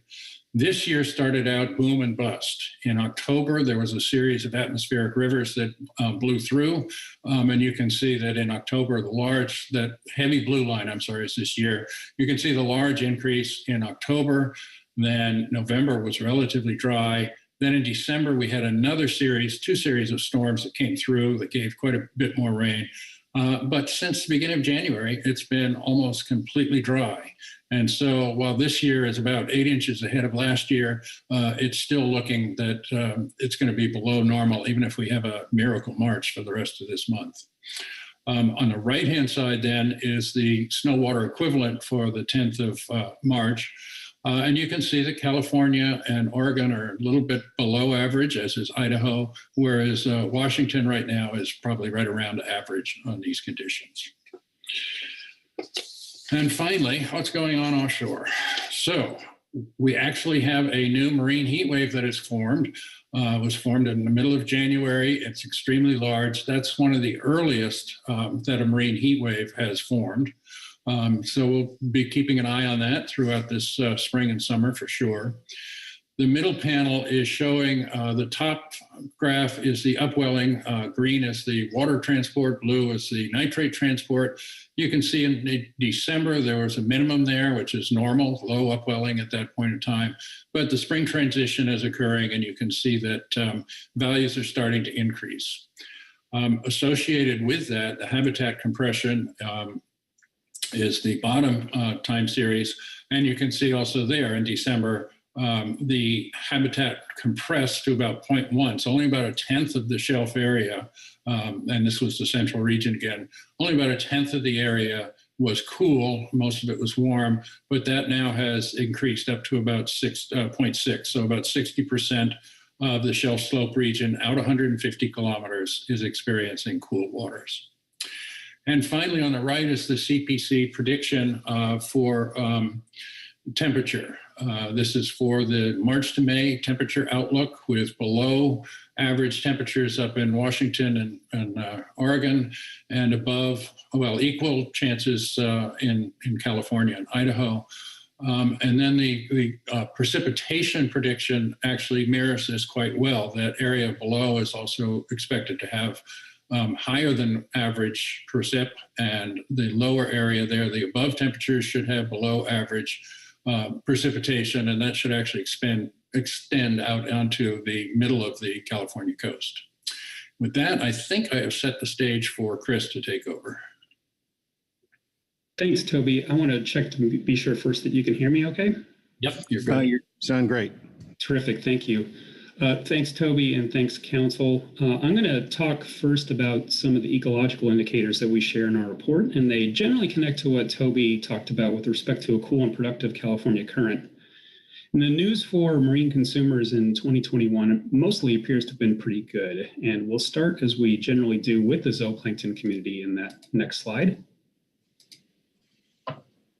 So the longest time series in our report for zooplankton comes from the Newport hydrographic line off of Oregon and focuses on two groups of copepods, which are important prey for many of the small fish. The northern copepods generally are larger bodied species that are higher in fat content and thus provide more nutritional benefits than the assemblage of southern copepods. And in the spring and summer of 2021, the energy-rich northern copepods, the cheeseburgers, were well above average and achieved some of the highest volumes of the entire time series. And as you can see in the upper plot, their numbers have been increasing fairly steadily since the exceptionally large and strong marine heat wave of 2014 to 2016. So good news there. By contrast, the warmer water and more energy-poor southern copepods in the bottom plot were below average in spring and summer and have been trending downward over the past 5 years. So these zooplankton indicators are consistent with that cool, nutrient-rich, and productive system that Toby described, and reflect good feeding conditions for small fishes, at least off of Oregon, in 2021. In the next slide, another key zooplankton group that we look at is the different species of krill that occur throughout the California current. And here the signals are a little more complex because we're increasing our spatial scale quite a bit. Off of Trinidad Head in Northern California in the upper two plots, we are tracking the size and biomass of a key krill species called Euphausia pacifica. Adult body length of Euphausia pacifica was above average in 2021, which suggests that the quality of an individual krill as a prey item was generally pretty good in this area, a good bang for the buck for eating a krill. And also the biomass of krill in this transect was around average in 2021, although that's down from the very high biomass that they observed in 2020. But there are other research surveys up and down the coast that also catch krill, and those data aren't shown here, but the general picture we have from 2021 is that krill catches seem to be average to above average north of Cape Mendocino, but average to below average from Monterey Bay to the south. And perhaps not coincidentally, those southerly areas where krill biomass was down are also where anchovy biomass is high. So there may be a grazing effect there, but we really don't know. In any case, krill biomass did exhibit some of that regional variation in 2021 surveys. And some of the predators that we've examined also suggest valuable krill contributions in 2021 to their diets. A more nearshore species of krill, Physanoessa spinifera, has increased dramatically in the diets of Cassin's auklets down there at the bottom from southeast Farallon Island off Central California. And krill abundance was also greater in albacore diets from 2021 than it had been in recent years. So valuable krill contributions to predator diets throughout the system. In the next slide, we're going to move up the food chain a little bit. We have several different regional surveys that examine forage fish and other components of the pelagic community. just the overall forage base. Because the surveys in the different regions use different methods, and because we have so many species groups and they're too diverse to show all of the time series on one slide, we summarize forage data with these cluster diagrams that tell you which species tend to change in sync with each other, and those groups that are in sync are divided by the horizontal black lines. Also, how relatively abundant the different species are, where the redder it is, the more abundant, the bluer, the more rare. And then finally, in what years there were big transitions or big shifts in assemblage structure. We mark those with those black vertical lines. The pelagic species group that's sampled off of Washington and Oregon over the last several decades has 3 clusters of species separated by the horizontal lines. And this community is pretty dynamic, as you can tell from all that checkerboarding of red and blue. And also, you can see that from the different vertical lines that there have been quite a few temporal shifts. But there's not been a major swing in this community assemblage since 2018. However, it does look like some of the warmer water species that really came into high abundance in 2015 down there in that bottom cluster may be starting to taper off a little bit. For example, pompano or butterfish and market squid that are indicated by the bracket toward the lower right corner have gradually shifted from red to blue in the most recent years after having been pretty abundant since 2015. In the next slide, we move down to the Monterey Bay area and a different survey that focuses on more on pelagic young of the year groundfish and other parts of the forage assembly. This group also falls into 3 clusters, and it also has not had a major shift since 2018. The big change that began in 2018 and certainly continued through 2021 is that adult anchovy are highly abundant in this area. We also see that since 2018, catches of young of the year rockfish and other species in that bottom cluster have been lower than they were during the big block of time from 2013 to 2017 that was highlighted by the marine heat wave that we refer to as the blob. That group has been somewhat below, variable and below average since 2018, although catches of young of the year rockfish, young of the year hake, and market squid were all at or slightly above average in 2021. Then finally, in the next slide, we continue our anchovy story down further south in a survey from Southern California that focuses on larval fish born in the spring of 2021. Again, we have 3 clusters of species groups, and again, there have been no recent major swings in forage composition, although there is that data gap in 2020 due to COVID. The clear story here is the abundance of that middle cluster, and especially of larval anchovy. And in 2021, they had the highest catches of the time series for larval anchovies. Species groups in the other 2 clusters were generally average to below average in 2021, with the exception up there in the upper right corner of a species mix of larval rockfishes, which had the highest catches they've seen since 2012. So then overall, we have not really seen any major swings in forage composition in any of the regions for some time.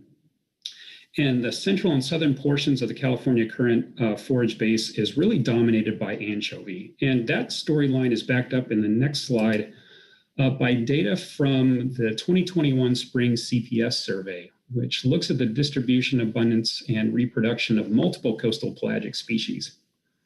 And the spring 2021 survey spanned from the US-Mexico boundary to San Francisco Bay, and indeed, the vast majority of fish that they captured in their trawls were anchovy, as were most of the floating eggs that they counted. Based on their acoustics data, they estimate that the anchovy stock has increased by about 70% since the previous survey, which was in 2019, and that much of that increase is in age 1 and age 2 fish, thanks to a couple of strong year classes. So it does look like anchovy will continue to be around for a while, and the previous slide of larval fish data from Southern California suggests that another strong year class may be on the way. We're finally beginning to integrate some HMS diet data into our reporting too, and while we won't get into that in this presentation, several key HMS that have been sampled do seem to be taking advantage of the anchovy boom.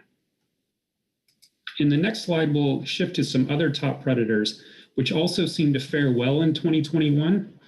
Seabirds at colonies off of Central California, shown here, and off of Central Oregon had average to above average fledgling production, which suggests that there was good availability of quality prey to bring back to the chicks on the colonies.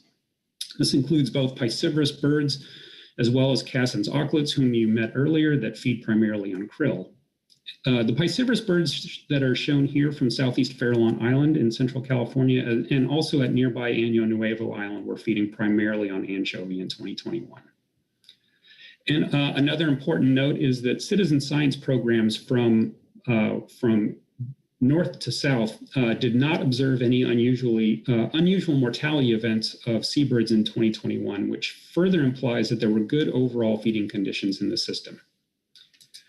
And then in the next slide, California sea lion pups at San Miguel Island also indicate good feeding conditions for, in this case, adult female sea lions foraging off of Central to Southern California.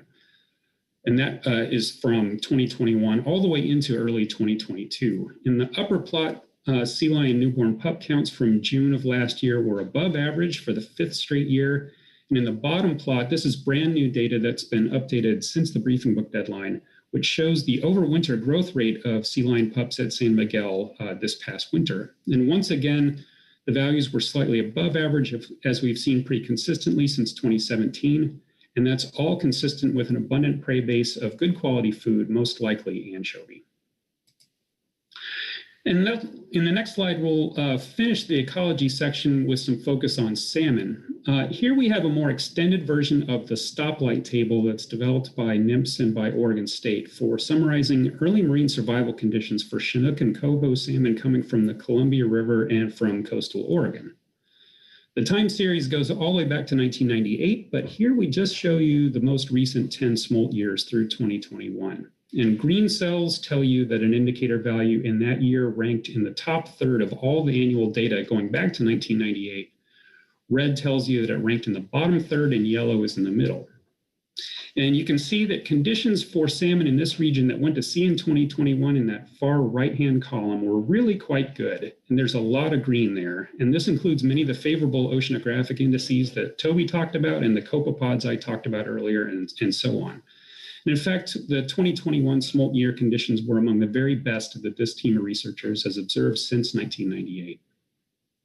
If we look ahead a little bit, coho salmon that are returning to this region in 2022 will mainly be made up of fish from smolt year 2021, which is again that far right column, which was clearly a very favorable year in the ocean. So that's encouraging for coho returns this year to Oregon streams. Chinook salmon returning to the Columbia Basin in 2022 will mainly be fish that went to sea in 2020, the next to last column in this table. And you can see that that column of indicators is more mixed with reds, greens, and yellows. So we might expect that ocean survival of Chinook returning to the Columbia Basin in 2022 was closer to recent averages. And there's some updated quantitative modeling in the appendix to our report that gets into further detail on that.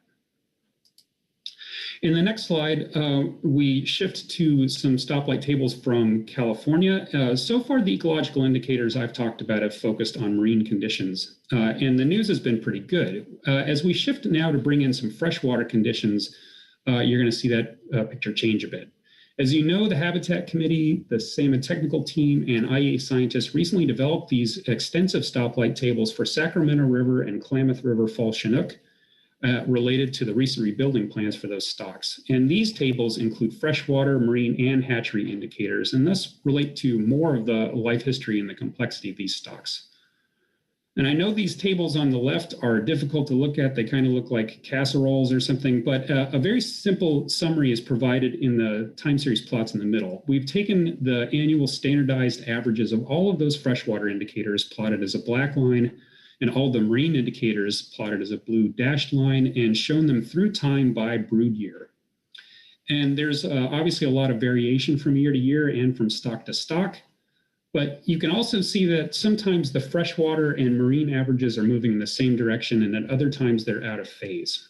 And in the years since the rebuilding plans began, which was brood year 2012, marked by that red vertical line, the marine and the freshwater averages have been pretty out of phase for both stocks. So when good conditions have happened in the ocean, there have been poorer conditions on land and vice versa.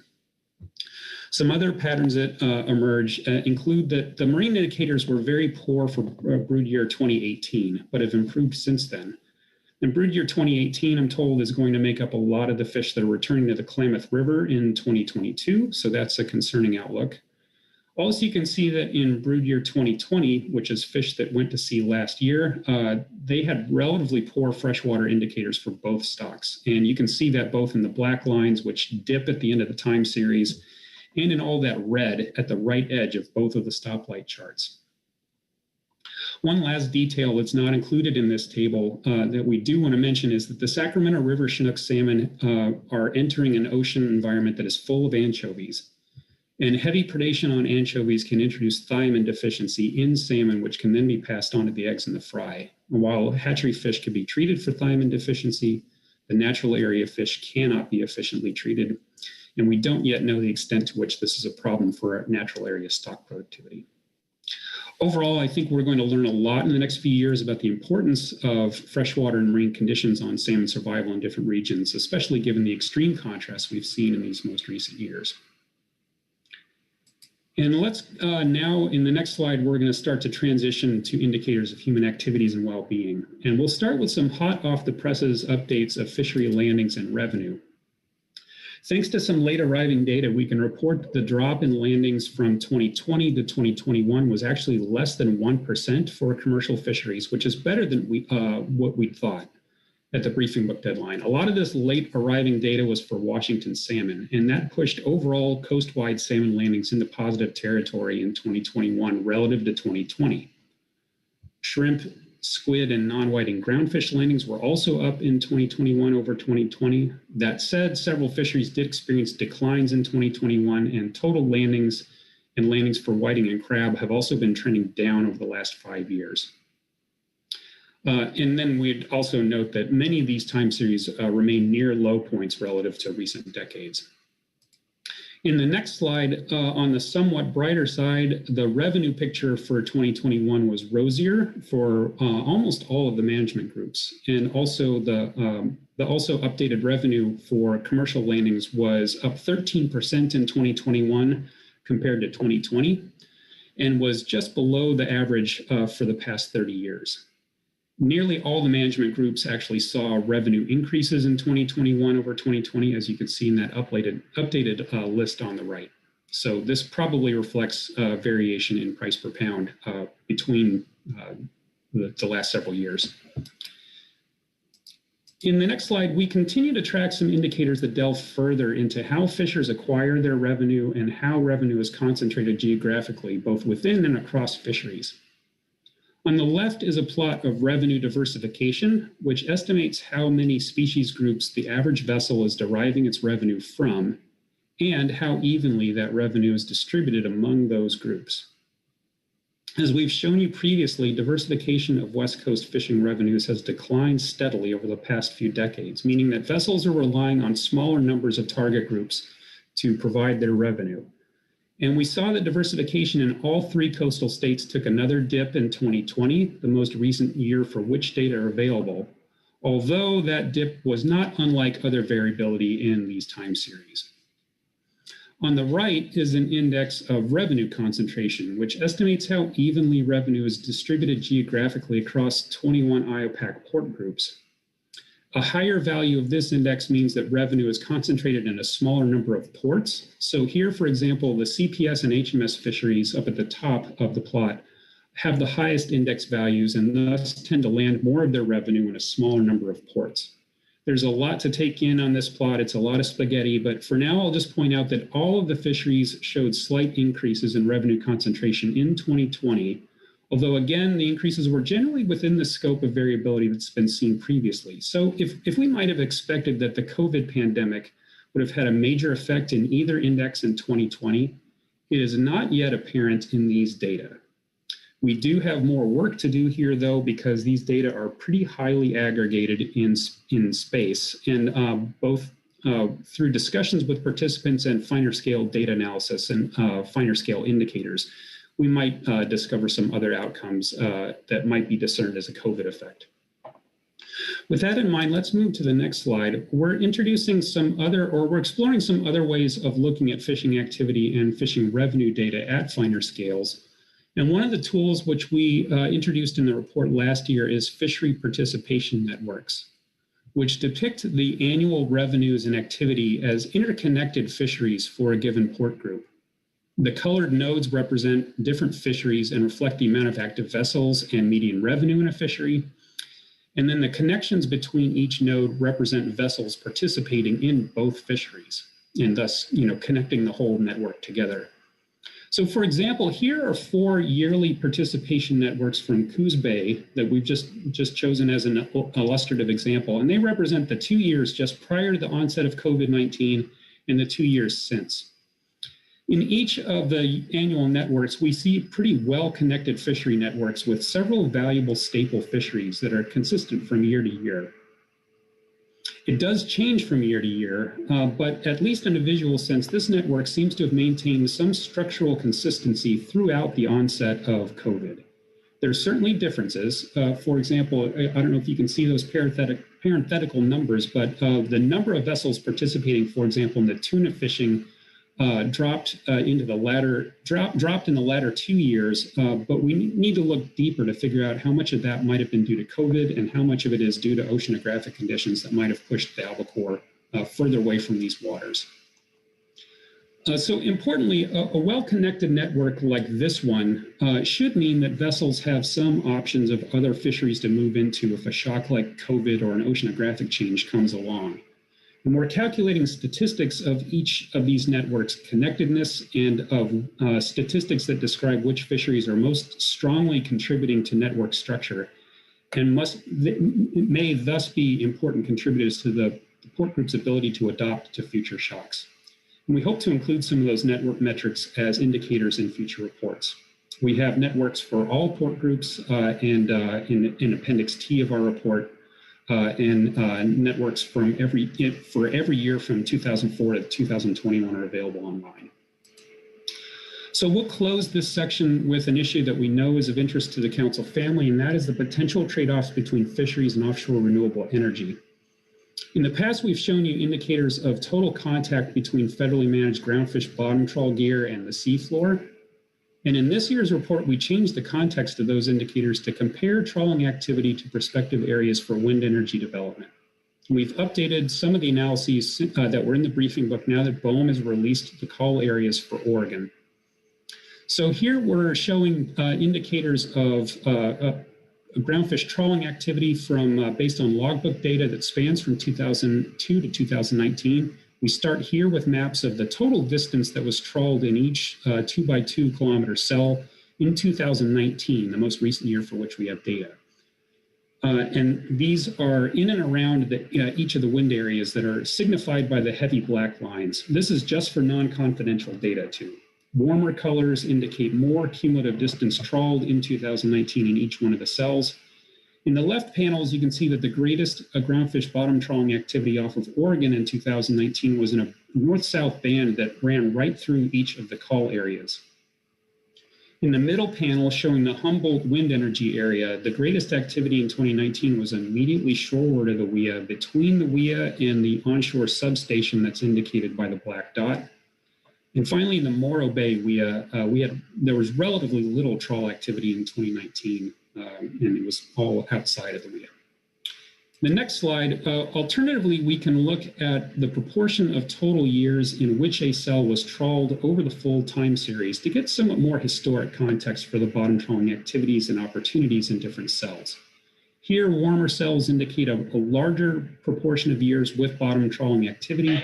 And obviously, there's a lot of red and orange in and around the Oregon call areas and also around the Humboldt WIA.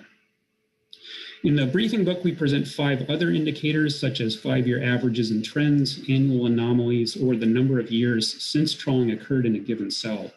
And it's our hope that further development of indicators like these for trawling and for other gears will be useful in exploring potential trade-offs around wind energy development.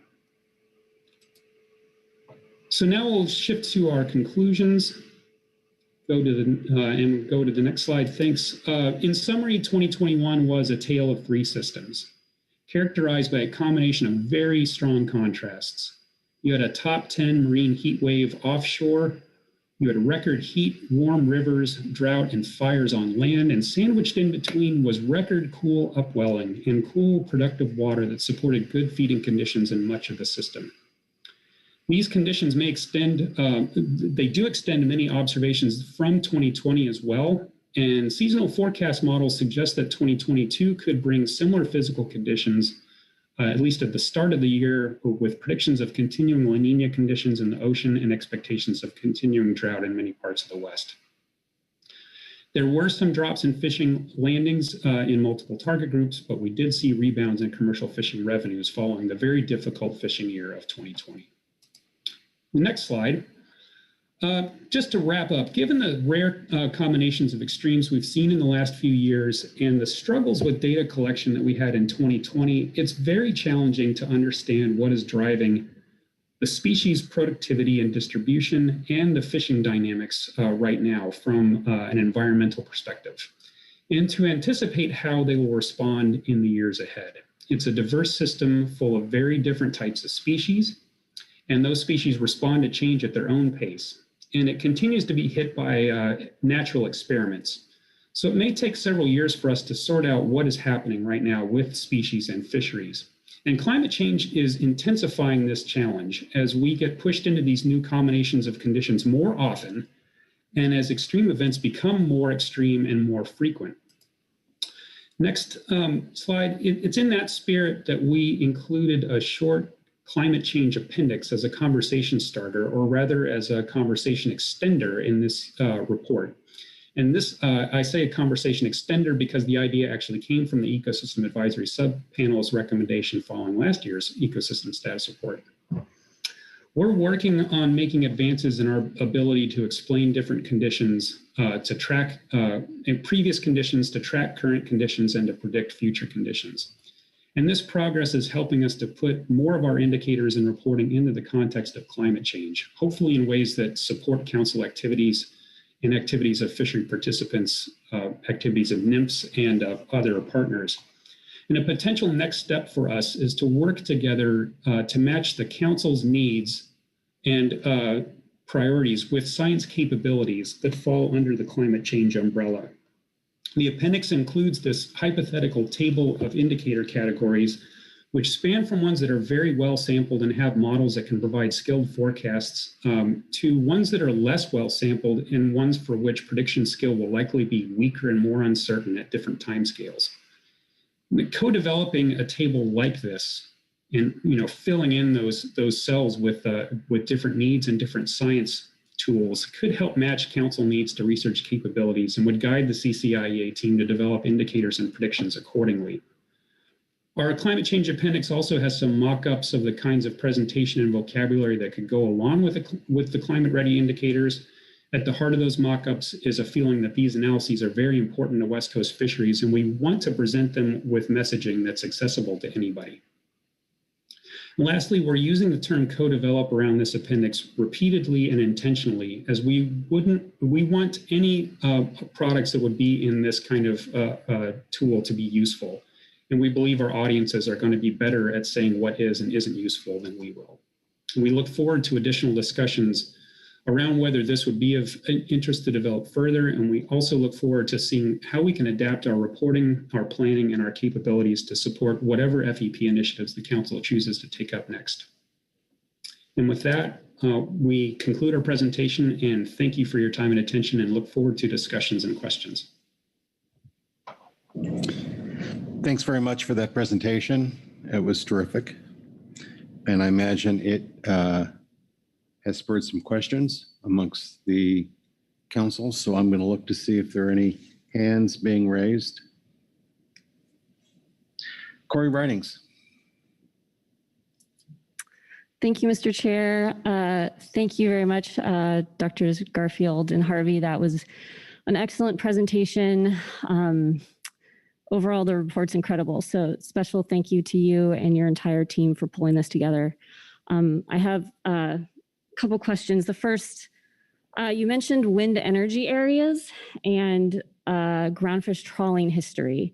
And you mentioned briefly that you were thinking about expanding this to potentially non-troll or recreational groups. Is that something that you're looking at? And do you have a sense of when we might get to see those? Thank you. Through the chair, thank you, Ms. Ridings, for the question. The next, as far as I know, the next fishery that they are likely to consider with this same kind of analysis is the whiting midwater trawl fishery. And I don't know when we might expect that to be available. The methods that are described in this analysis, or that underlie this analysis, which the SSC reviewed a couple of years ago, have yet to be published. So we'll definitely want to get the impressions of peer reviewers. But in the meantime, we'll continue to develop these kinds of indicators. And again, thinking that the whiting fishery is up next. And given that there are many other groups that are also engaged in analyses like this, we'll want to just be mindful of what other activities are going on. But we would certainly look to the council to help us identify other priority fisheries and gear types that you would like to see as well. All right, thank you. Further questions from the council? Karen Braby. I also wanted to offer my thanks, Dr. Harvey and Dr. Garfield. Always a pleasure to hear you talk about this really complex system. And this year, it is a bunch of contradictions compared to previous thoughts about how it all works. And so I just really appreciate all the work that you've put into it and the context that it brings to our thinking and decision making. I wanted to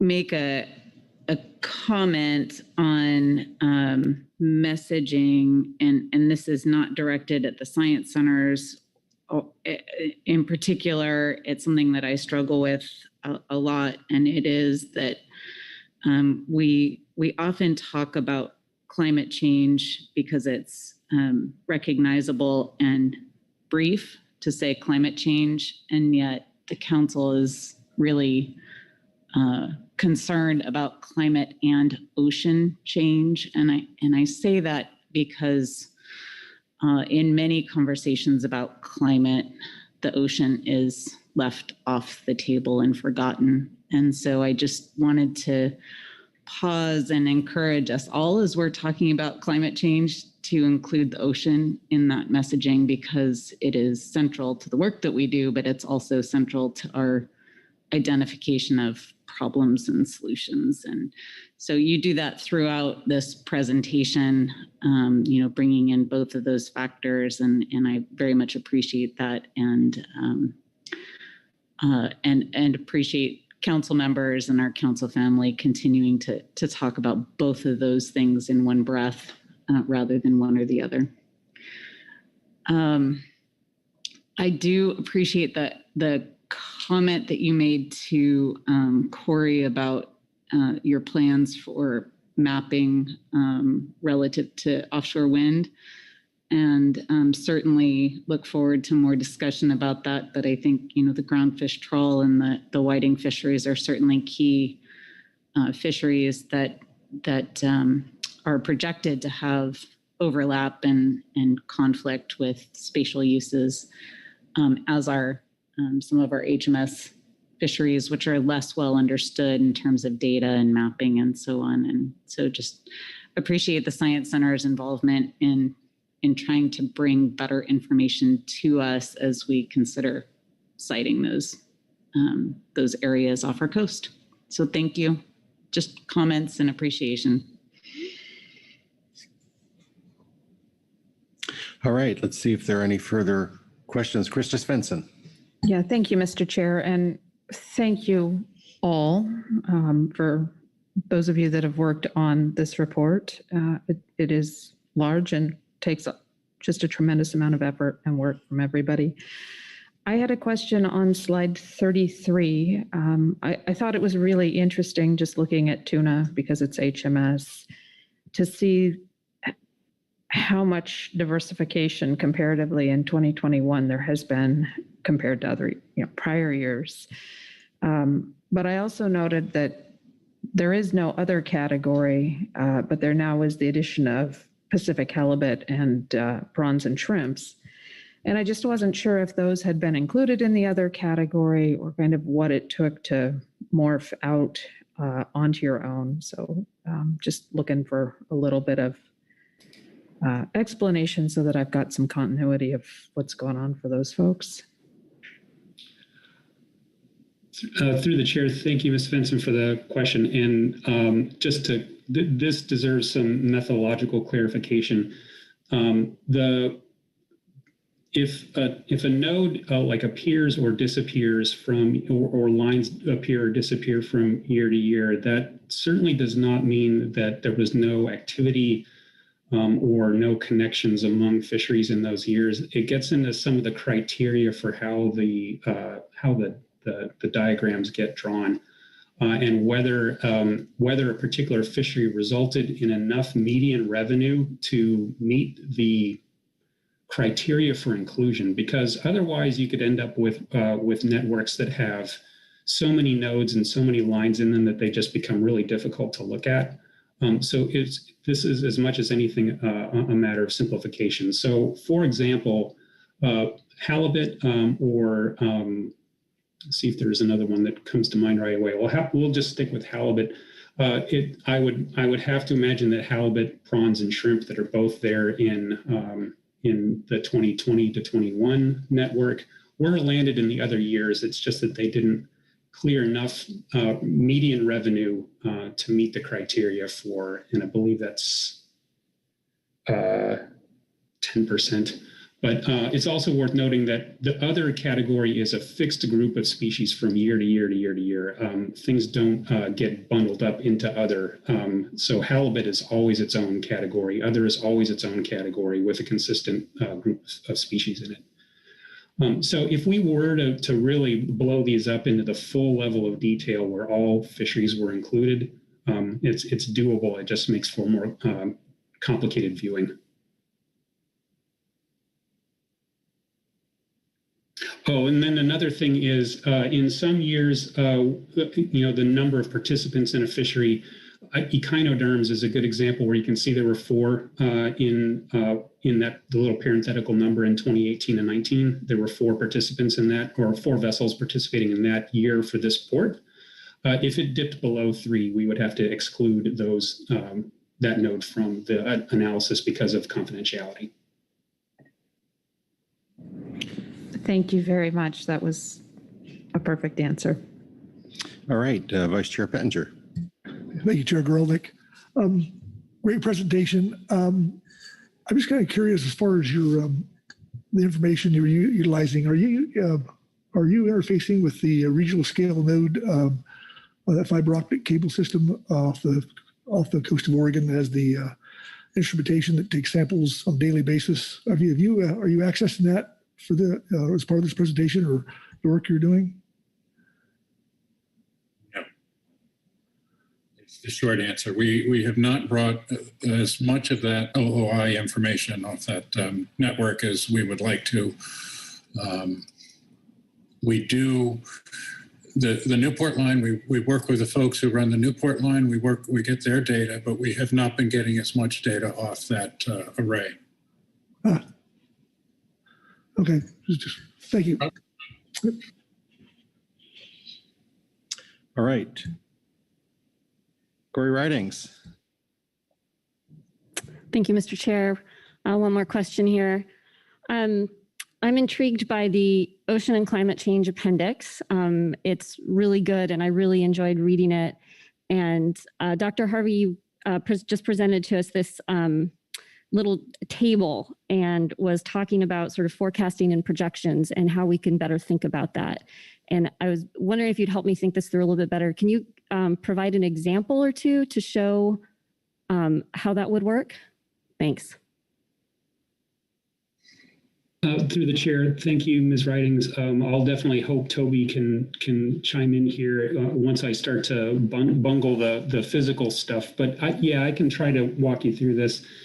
And so what we're imagining here is that first of all, I want to make it very clear that this is a quite hypothetical example that we just cooked up to generally give you an idea of what the lay of the land is here with making forecasts and projections. And a lot of this really lives in the physical domain, more so than there's just been a lot more effort put into nowcasts and forecasts and projections of physical conditions related to climate and, as Dr. Braby notes, ocean change. And so on the top, you might think of something like sea surface temperature as something that's very well sampled by satellites and so forth, and is pretty well understood, and has lots of pretty powerful models and observation systems that allow us to know what's going on and explain why it's happening,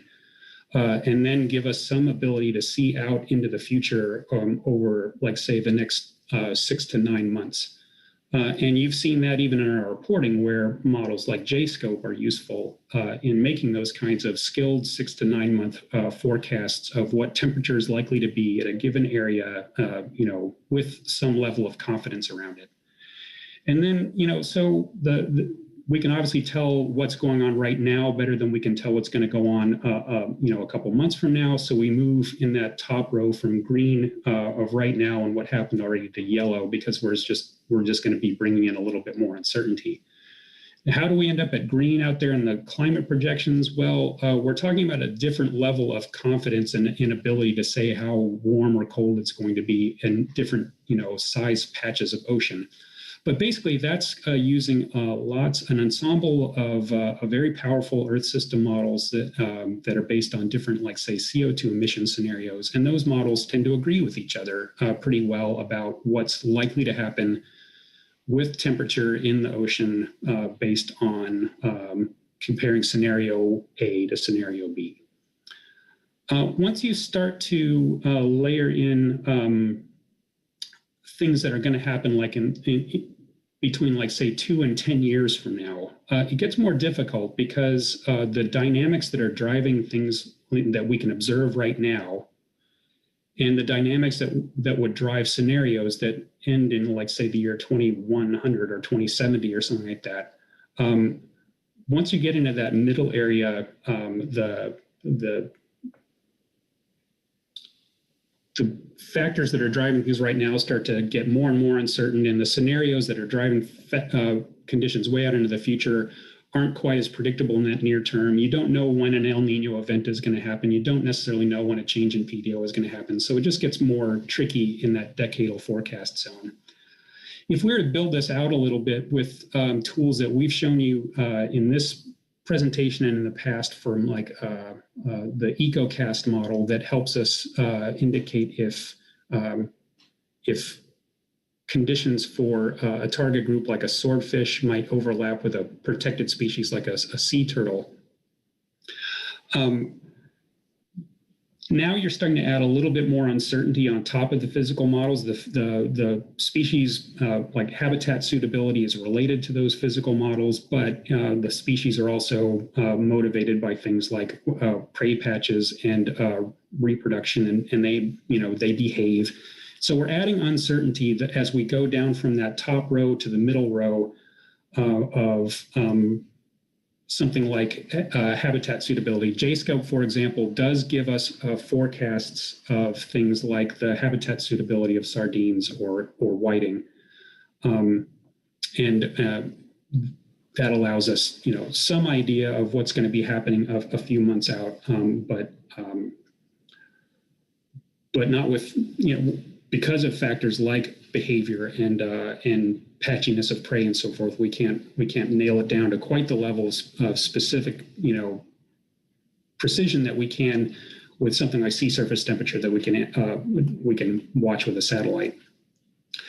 And then, now we're starting to get down maybe into the third level of indicators where, type 2 might be something like the suitability of habitat for a particular stock that we care about.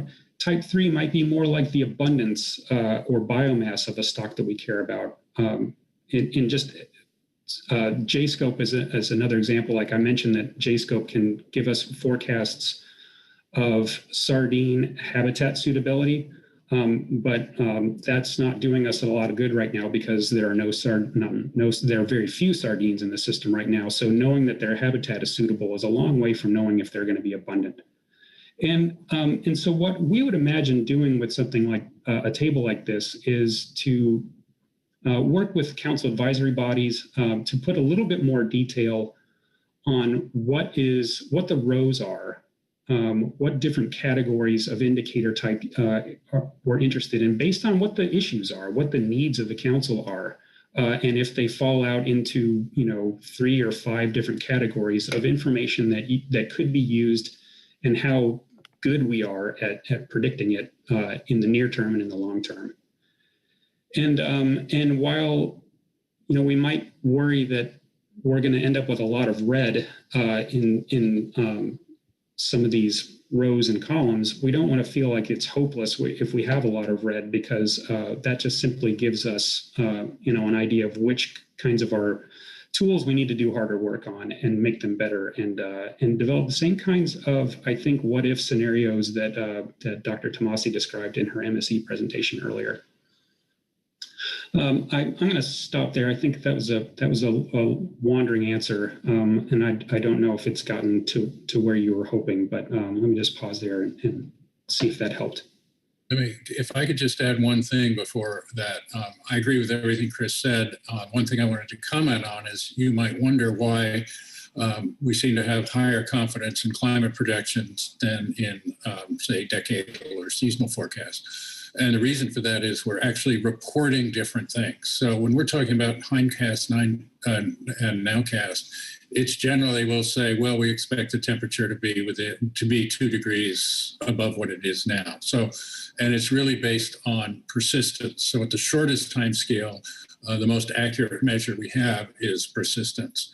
As we start moving to longer time frames, we have to rely more and more on statistics. So we no longer say it's going to be 2 degrees warmer. We're going to say it's the likelihood is that it could be 2 degrees warmer. So now we're getting more and more into statistics. So that's the reason why you see climate projections looking to be more positive. That seasonal forecasts and decadal forecasts, you're getting to this sort of low point where the decrease in the ability to use persistence and the increase in using statistical analyses kind of meet at a minimum point. And that's why you see the less confidence in seasonal forecasts or decadal forecasts. And, you see this with weather reporting as well, that they're really good for a day or two or a week, but you get out a month and, that's why we all say, wow, you can't do a very good job with weather forecasting. And then their climate projections improve as they get out into these statistical models. So hopefully that's a little clarification on the pattern you see on this diagram. Thank you both. That was very helpful. All right, let me see if there are any further questions. Karen Braby, followed by Joe Oatman. Yeah, this is a weedy question. I'm trying to get my head around the PDO declining and being one of the biggest marine heat wave years. And so my question is it because the PDO is just being driven by the upwelling pattern and the kind of coastal cool situation? Is that what's happening? I agree. It does seem to be counterintuitive what we're seeing right now. So the PDO is not just the temperature pattern, but it's the anomaly of the temperature pattern. And I believe that the increased upwelling and the larger area of cool water is playing a role in why we're seeing that, the PDO and the pattern that we're seeing there. All right, thank you for that. Joe Oatman. Thank you, Mr. Chair, and thank you for the presentation. The information really helpful, and the details were really exceptional. But I have a question. kind of wrestling with, I guess, the slide 21. So we have information on the regional pelagic communities. You talked about the northern assemblage. Clustering has been fairly consistent since 2018. In that you have Chinook yearling, sockeye juvenile, chum juvenile, coe yearling, Chinook sub yearling. And those are all sort of rated by, by color, whether they're rare, close to average, or abundant. And so I'm wondering, how that graphic relates to the stoplight chart on slide 27. Looks like I think they kind of complement each other, but I'm wondering if you might be able to elaborate more on how those two relate to each other. Through the chair, thanks, Mr. Oman. There's the overlap here is as far as direct overlap goes. The bottom two rows here of the catches of juvenile Chinook salmon and juvenile coho salmon are the only two sources of data that are directly represented on both plots.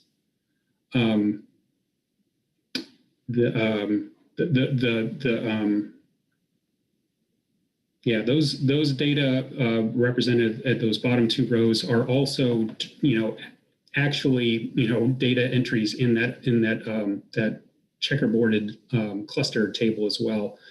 As far as the consistency goes, like if we would say want to try to use results from this stoplight table to see if there's a relationship between it and what occurs in that other plot. I don't know if we've ever actually done that per se, but a lot of the species that were really dominant in that group of fish and invertebrates from about 2015 to present were warm dominated, or not warm dominated.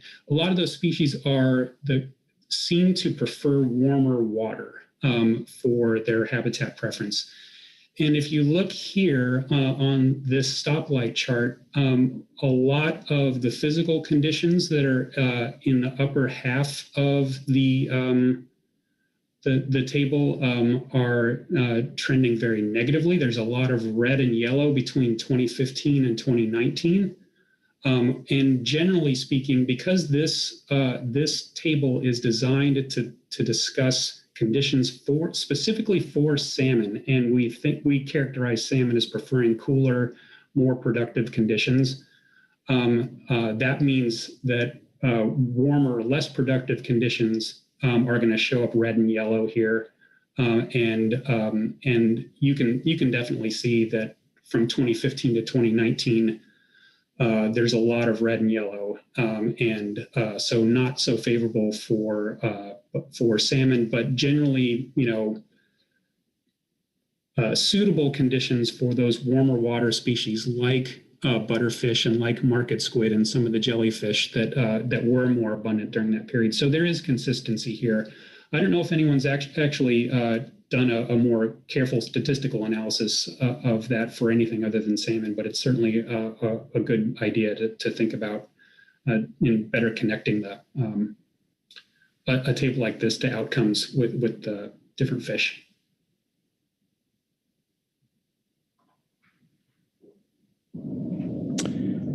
Did that answer your question, Joe? It did, and thank you for that additional detail.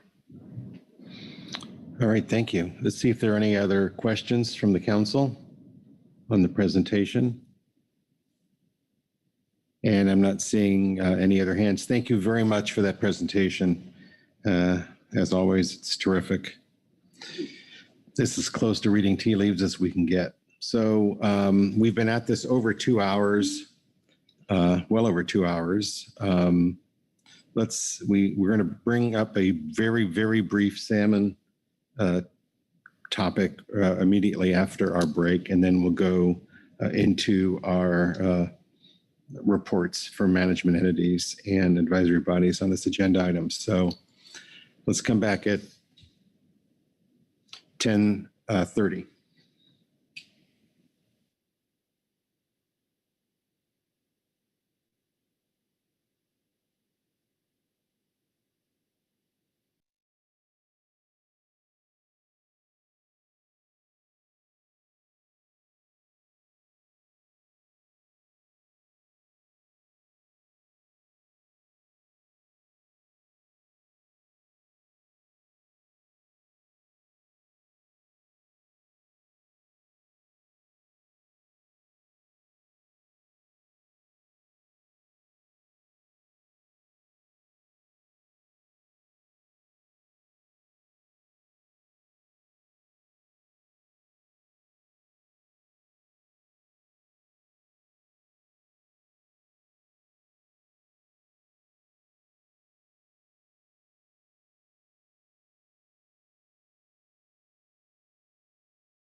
All right, why don't we make our way back to our seats so we can take up this brief salmon agenda item, and then we will pick right back up where we left off on H2. So let's give folks a moment to get back to their seat, and then I will turn to Robin in just a moment.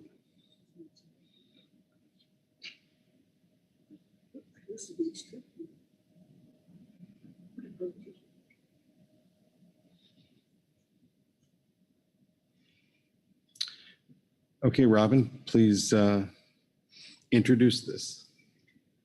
Thank you, Mr. Chair. We'd like to reopen agenda item D5 so that we can make a minor correction to the guidance given yesterday afternoon. Although the STT understands the intent, we would like formal guidance so that we can put out a package that has the intended modeling outputs. And so this should be very brief, and I guess I'll just leave it at that. All right, thank you, Robin. I'll just go straight to Chris Kern. Thanks, Mr. Chair. I'd like to offer guidance for the Oregon fisheries. Thank you. This would be for alternative 2 in the commercial management alternatives on page 5. So again, in alternative 2 for Cape Falcon to Hecata Bank line, change the dates of the coho quota fishery by removing July 1 through the earlier of August 10 and replace that with July 20 through the earlier of July 31. And then moving to the Hecata Bank line to Humbug Mountain, same changes, remove July 1 through earlier of August 10 for the coho fishery and replace July 20 through the earlier of July, replace with July 20 through the earlier of July 31st. And just for a little bit of clarity, the intent here has always been that the coho retention would only go along with the open Chinook periods. But this oversight made that a little bit unclear. I'll just point out we had a 1-to-1 ratio with Chinook landed in the language as well. So that was our intent all along. But just as a matter for the record, that those are the changes that will make that much more clear. All right, thanks very much for that, Chris. Is there any further guidance to the STT? All right, not seeing any hands, so thanks very much, Chris. Thanks, Robin. We'll see everyone back here this afternoon, I'm sure. And let's return now to agenda item H2. We have heard from the science centers, and we'll now go to the management entities and advisory body reports. And I'll start with the SSC. I have Dan Holland and Will Satterwhite. So it's either one or both. So please go ahead. Okay, hi, this is Dan Holland. I'm a senior scientist with the Northwest Fishery Science Center and vice chair of the SSE. Thank you, Mr. Chair and members of the council. I'll be reading the Scientific and Statistical Committee's report on the 2021-22 California Current Ecosystem Status Report and science review topics. The Scientific and Statistical Committee met with representatives of the California Current IEA team, Drs. Toby Garfield and Chris Harvey. The SSE's discussion with the CCIEA team encompassed 3 topics, which are reported upon below in turn. First was the 2022 California Current IEA status report. Second, the report of the August 31 through September 1, 2021 SSC Ecosystem Subcommittee meeting, which is appended to this statement. And 3 was the ecosystem science review topics proposed for 2022 at CCIA team supplemental report 2. So first I'll do the review of the 22 CCIA ecosystem status report. The ecosystem status report provides important information on environmental, biological, and social and economic indicators, and provides an ecosystem perspective on West Coast fish stocks, fisheries, and coastal communities for the council process. The SSC commends the CCIA's team's openness and responsiveness to council and SSC questions and recommendations, and their continuing efforts to improve the status of the report each year. Significant additions to the report this year include an indicator of krill biomass off Northern California, potentially relevant to Klamath River Fall Chinook, quantitative marine survival projections in association with some salmon indicators, information from the acoustic trawl survey for coastal pelagic species, albacore diet information, analyses of overlap between wind energy areas and non-confidential limited entry groundfish bottom trawl fishing activity, expansion of the fishery participation network analysis, and a climate change appendix. Recent changes in distribution and abundance of species and in fisheries have been accompanied by rare combinations of extremes that make it difficult to identify drivers of observed changes, a challenge that is likely to be further intensified by ongoing climate change. Further development of the climate change appendix would be an important step in attempting to address this challenge. An overarching theme in this year's ecosystem status report is that oceanic indicators largely returned to states similar to the generally favorable pre-2013 conditions, aside from a marine heat wave that largely remained offshore, while conditions in freshwater were characterized by drought, record heat, and reduced snowpack inflows.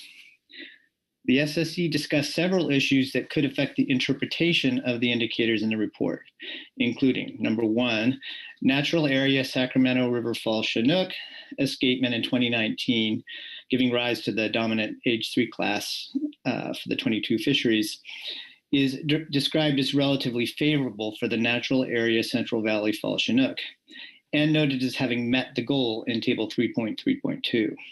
However, while natural area escapement in 2019 was higher than other years under consideration, there is currently no natural area escapement goal established for RFC, and multiple studies indicate that natural production would be maximized at substantially higher escapements than the typical natural origin fraction of the current combined goal. Item number two, the boundaries between colors and stoplight charts are based on ranks and are sensitive to the time periods used for reference and subject to change over time. Item number three, increased incorporation of predator-prey considerations into salmon indicators could be warranted. And item number four, a sawtooth pattern of strong upwelling followed by relaxation events is apparent in 2021, which is thought to be characteristic of good conditions for productivity. Further quantifying this pattern through the development of indicators that capture the variation in upwelling over relevant timescales and linked to productivity could strengthen the biological relevance of upwelling indicators to managed species. I'll now move on to the Ecosystem Science Review Report from 2021. The SSC reviewed the SSC Ecosystem Subcommittee SSC CES report from its meeting held via webinar in August 31 and September 1, 2021, and discussed the report with CES Chair Dr. Kristen Marcel.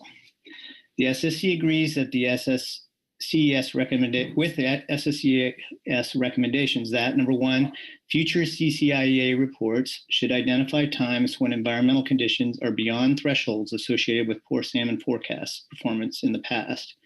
Number two, a size-based krill indicator would be a useful addition to the Klamath River Fall Chinook stoplight table, and a biomass indicator would be a helpful addition.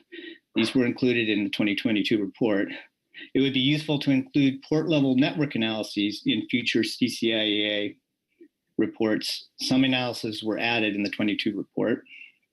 It would be helpful to see more cross-reference between the CCIEA report and other council materials. For example, mention of the CCIEA report in salmon reports and vice versa.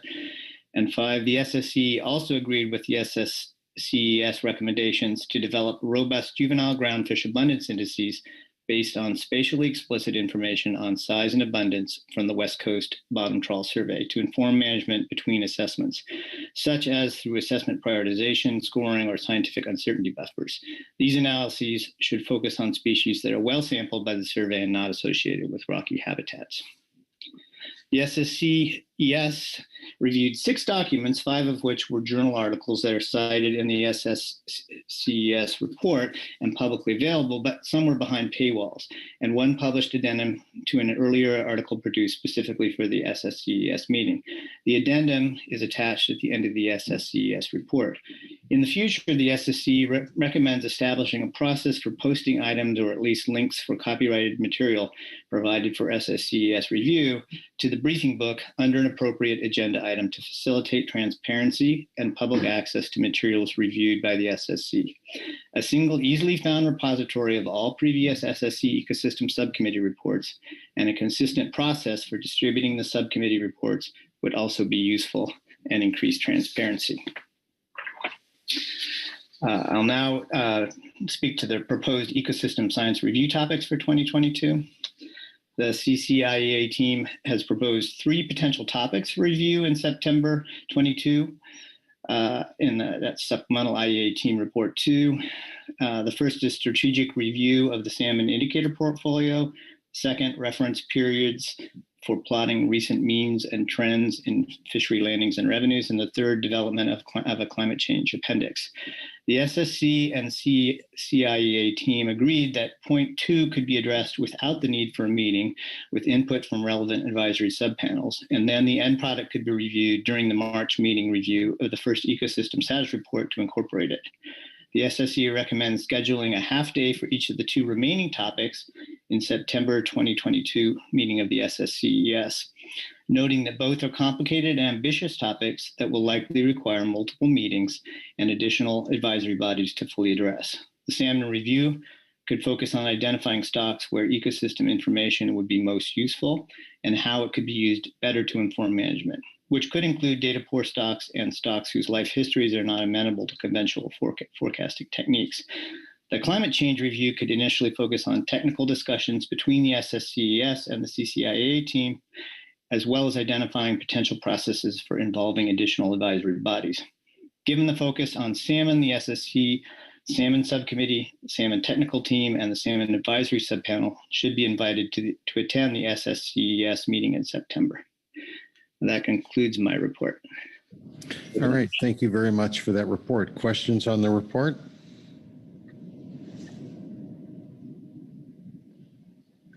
All right, thank you very much. We'll next hear from the Ecosystem Working Group, Yvonne Derignier. Good morning, Mr. Chair, members of the council. My name is Yvonne Derignier, and I'm the chair of the Ecosystem Work Group and testing my unmuting methods. I'll be working from the Ecosystem Work Group report at H2B, and we'll be summarizing from that. We heard from Drs. Garfield and Harvey on March 2nd with the presentation of the California Current Ecosystem Status Report, and wanted to thank them both for that presentation and for making arrangements to provide a sort of open council-wide forum for previewing the report with all of the council's advisory bodies. We wanted to emphasize that the Ecosystem Status Report has been extremely important to the ongoing development of the Fishery Ecosystem Plan. The products of that report featured prominently in the revised Fishery Ecosystem Plan, and the report itself is supported by many long-term data streams on the status of the many different components of our ecosystem.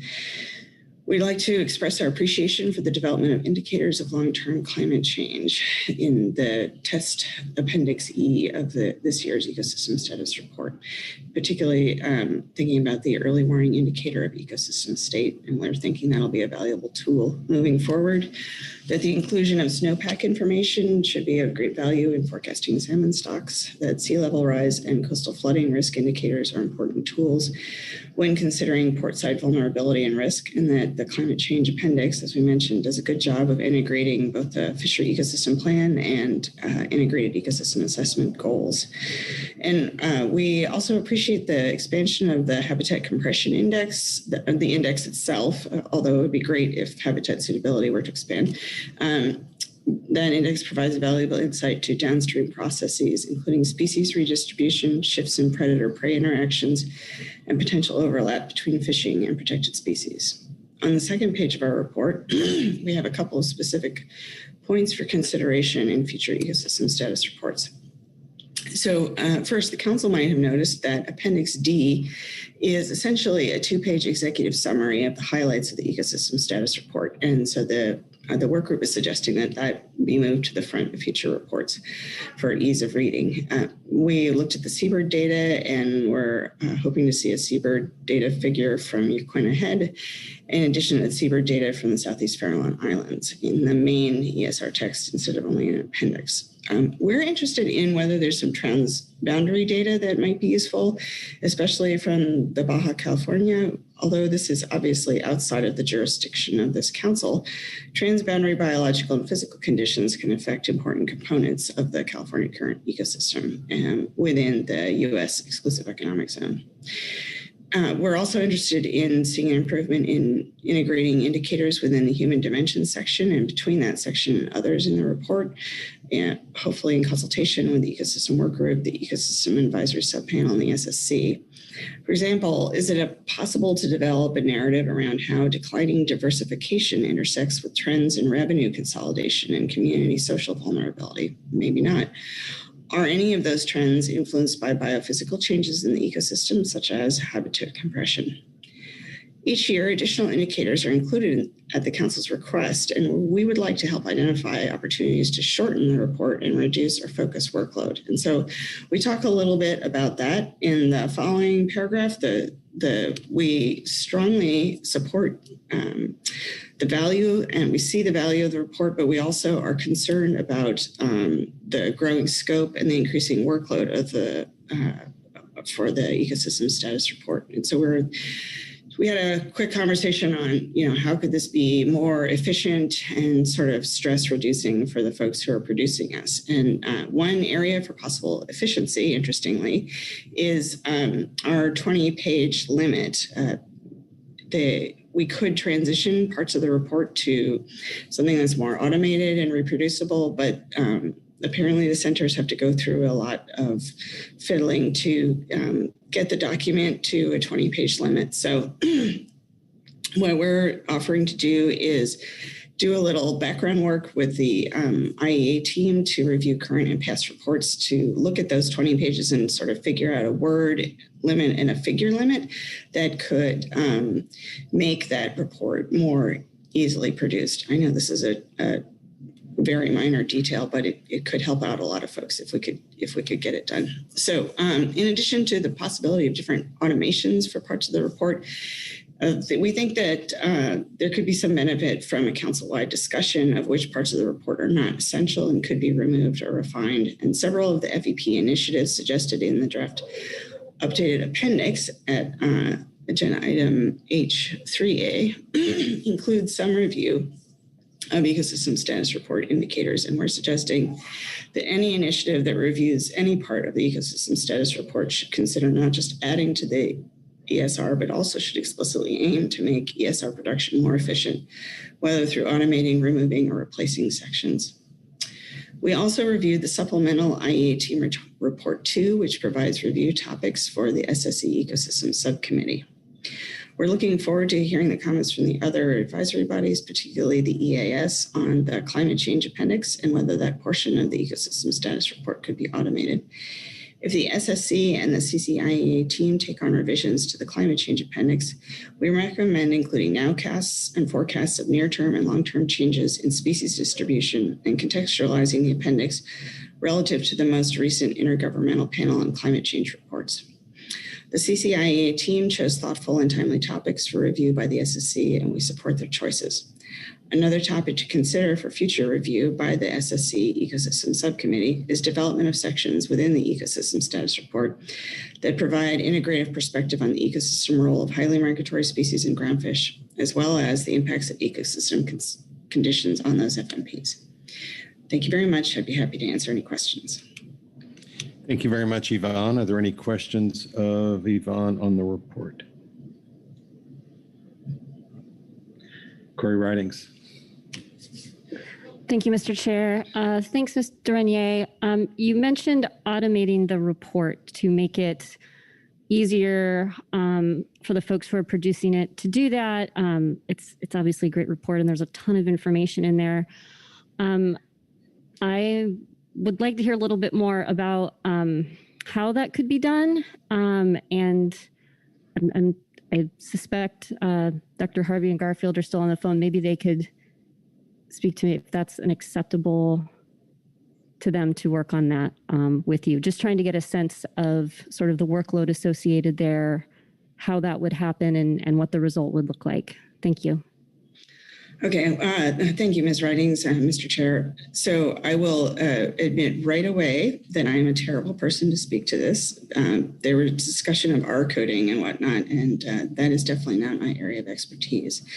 So if Drs. Harvey and Garfield were on and were available to speak to it, I think the general sense, though, of the folks on the ecosystem work group who are capable with R and a variety of other programming languages was that, there were some sections that could be automated and could sort of be electronic addendums to the report, which is different from automating them. But at any rate, I'll just stop talking about things I don't know about and see if there are folks on who can help out with that. All right, doctors, do you have any input on the workload associated with that topic? If Chris doesn't. Thank you, Mr. Chair. This is Chris Harvey. So I can certainly say that an automation step wouldn't be something that would be coming from scratch. There are other regions of NMFS that have adopted some code-based automations to generating a report, and we could rely on at least some of the work that they've done. We would require some investment on our part, but basically what I think we're talking about is it's kind of twofold. One is a future report might not look like it was as carefully laid out as our report is, where figures are embedded somewhere in the flow of the text. It would be perhaps a little bit more of a government document looking thing where text on one page and figure or table on a separate page, but provided that we're not increasing the total amount of information dramatically, that would save us time for sure. That's just way easier to produce once the code structure is in place. And then the other piece is working toward trying to bring all of the data sources that we're pulling together into a more modernized and automated way of farming out all those data, bringing them all into one place in one plotting format,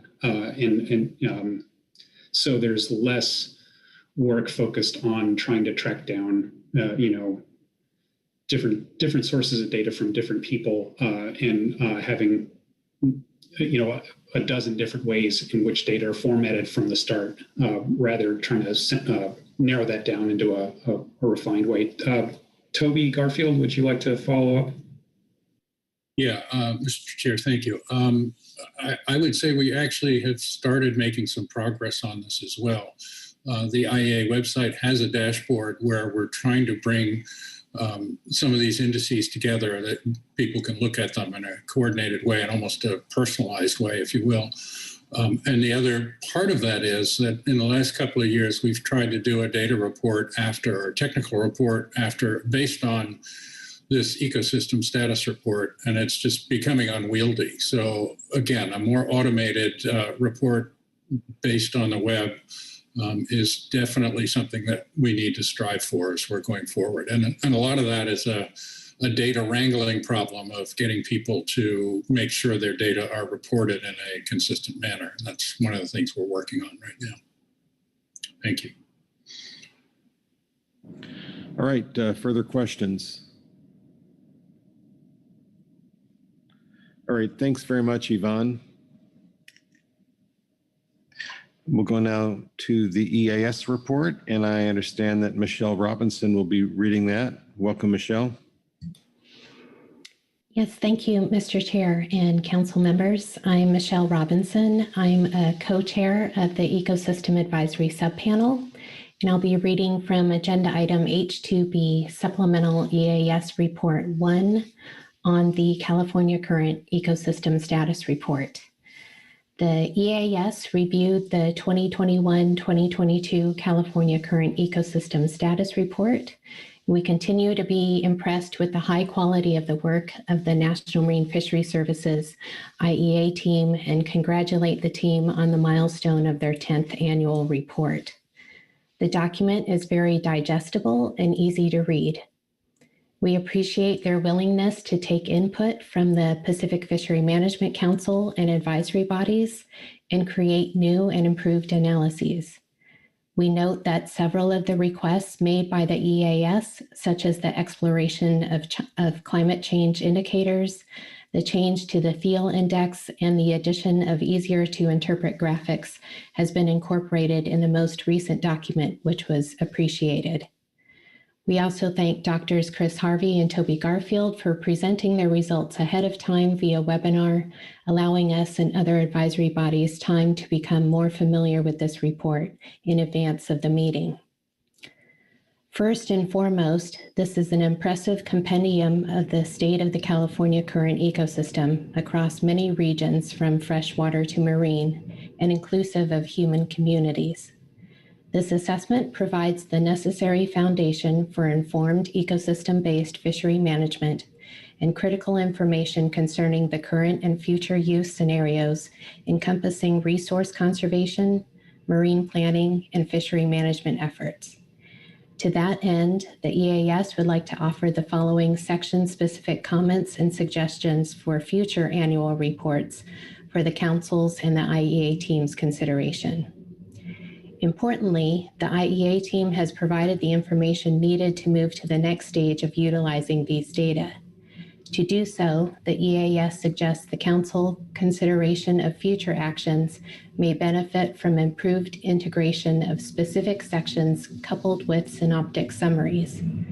That is, considering multiple data sets and information in combination and interpreting them in the context of ecosystem-based fisheries policy or management decisions can be informative. Specifically, there may be benefits associated with connecting the dots between drivers and responses, particularly regarding the human dimension section and between the human dimension and biophysical sections. This is done, for example, in Appendix P, the potential for spatial interactions among ocean use sectors, and Section 4.2, potential interactions between fisheries activity and other ocean use sectors. The EAS suggests this could be expanded based on the information now included in Section 5.4, Fisheries Participation Networks, and Appendix S, the Fishery Revenue Concentration, as well as Appendix Q, Social Vulnerability of Fishing-Dependent Communities. An example of expanded application could be projecting the consequences to fishing communities when the Habitat Compression Index is low or high. This would improve the utility of the information provided and our understanding of how the annual report can link to the Council's fishery management plans. The EAS appreciated the addition of Appendix E, Developing Indicators of Long-Term Climate Change. This appendix is timely, well done, and provides the information necessary to move forward with the identification and utilization of climate change indicators. There are more linkages that could be added, especially to better understand the forage base and further the connections between drivers and responses, such as the dynamic factor analysis. We look forward to working with the IEA team on the next steps of developing these analyses and would welcome an opportunity to do so prior to or in conjunction with the September EAS meeting. Regarding Appendix P, the potential for spatial interactions among ocean use sectors, the EAS noted additional analyses that could help explore the challenges that wind energy siting may pose to fisheries and provide additional information on the siting of wind installations. New analyses on indicators of trawl activity in the vicinity of proposed wind energy call areas presented in the annual report in figures 4.2.1 and 4.2.2 show promise as a means to document fishing activities by one sector in the areas of concern. However, there is a need to expand this analysis to all sectors where there may be sufficient data to more effectively demonstrate historical use, for example, recreational and non-trawl fisheries.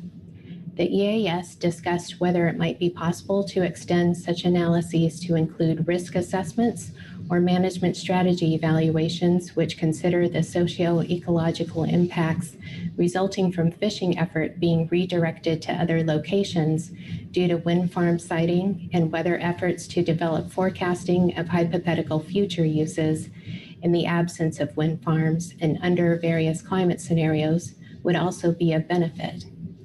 As a result, we suggest highlighting within the document fisheries, communities, and groups of fishery participants that are not included in these analyses, so the limitations of scope may be more implicit in the interpretation, especially if used by outside agencies. The EAS agreed that it would be useful to have more explanation of the network analyses, i.e. the fishery participation and edge networks. These are important mechanisms to connect fisheries management decisions to communities and increased clarity on what conclusions can be drawn from those analyses could increase their utility in decision making. The EAS understands that there are some parts of the annual report that have been automated and could be provided in near real time to allow the potential for quick response to unexpected oceanographic, climatic, and economic disruptions that can occur at any time of year. The EAS would appreciate learning more about the potential to provide automated data products in the future. The EAS discussed the benefit of a formal opportunity to engage with the IEA team in September as they are preparing the next annual report. Currently, the only opportunity is to participate in the Scientific and Statistical Committee's annual review of revisions to the indicators included in the annual report, as proposed in Agenda Item H3, Public Comment. While EAS members can observe the SSC's review in September, it is focused more on the technical details raised by the IEA team. So rather than attend the SSC meeting, the EAS believes that engaging with the IEA team separately to discuss revisions to indicators and how ecosystem information is packaged and presented to the Council for the following March meeting could further the EAS's understanding of the annual report and help ensure it is the most useful for Council management. To facilitate this, the EAS would like to invite the IEA team to meet with us either prior to or in conjunction with our September meeting. In closing, the EAS would like to reiterate their appreciation for the IEA team and the continuing improvements to the annual report. It gets better every year. And with that, Mr. Chair, I'd be happy to take any questions. All right, thank you so much, Michelle, for the report and the suggestions. Let's see if there are any questions. All right, thanks very much, Michelle.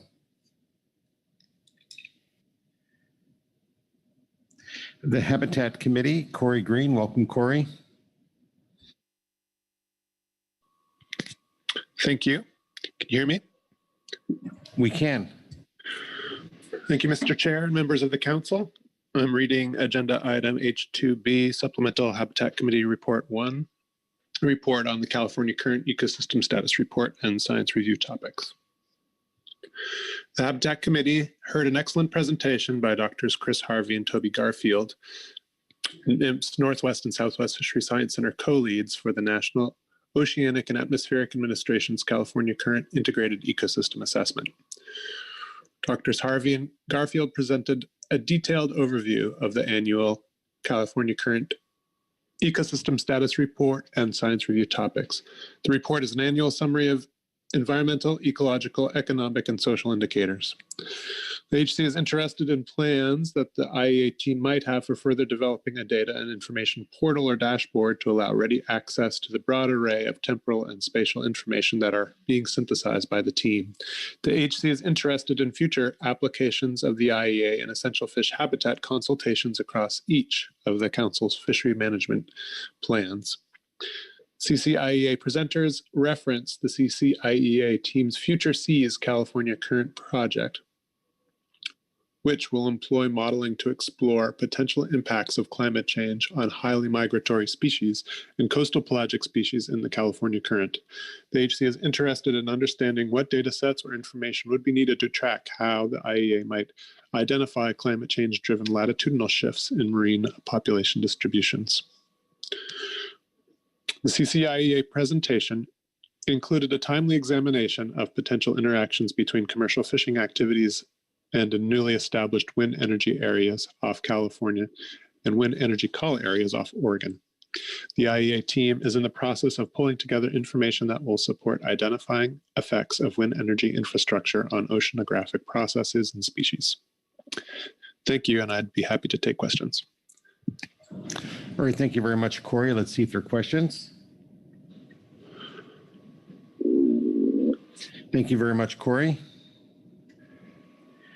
The Gap, Mr. Louis Zim. Thank you very much, Mr. Chair and members of the council. I'll be reading from agenda item H2B, Supplemental Gap Report. 1, Groundfish Advisory Subpanel Report on the California Current Ecosystem and Integrated Ecosystem Assessment Report and Science Review Topics.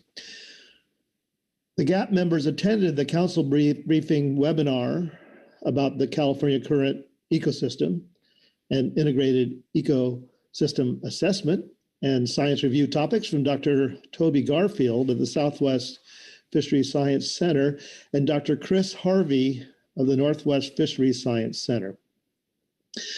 The GAP, was impressed by and appreciative of this extensive review of science topics within the CCE.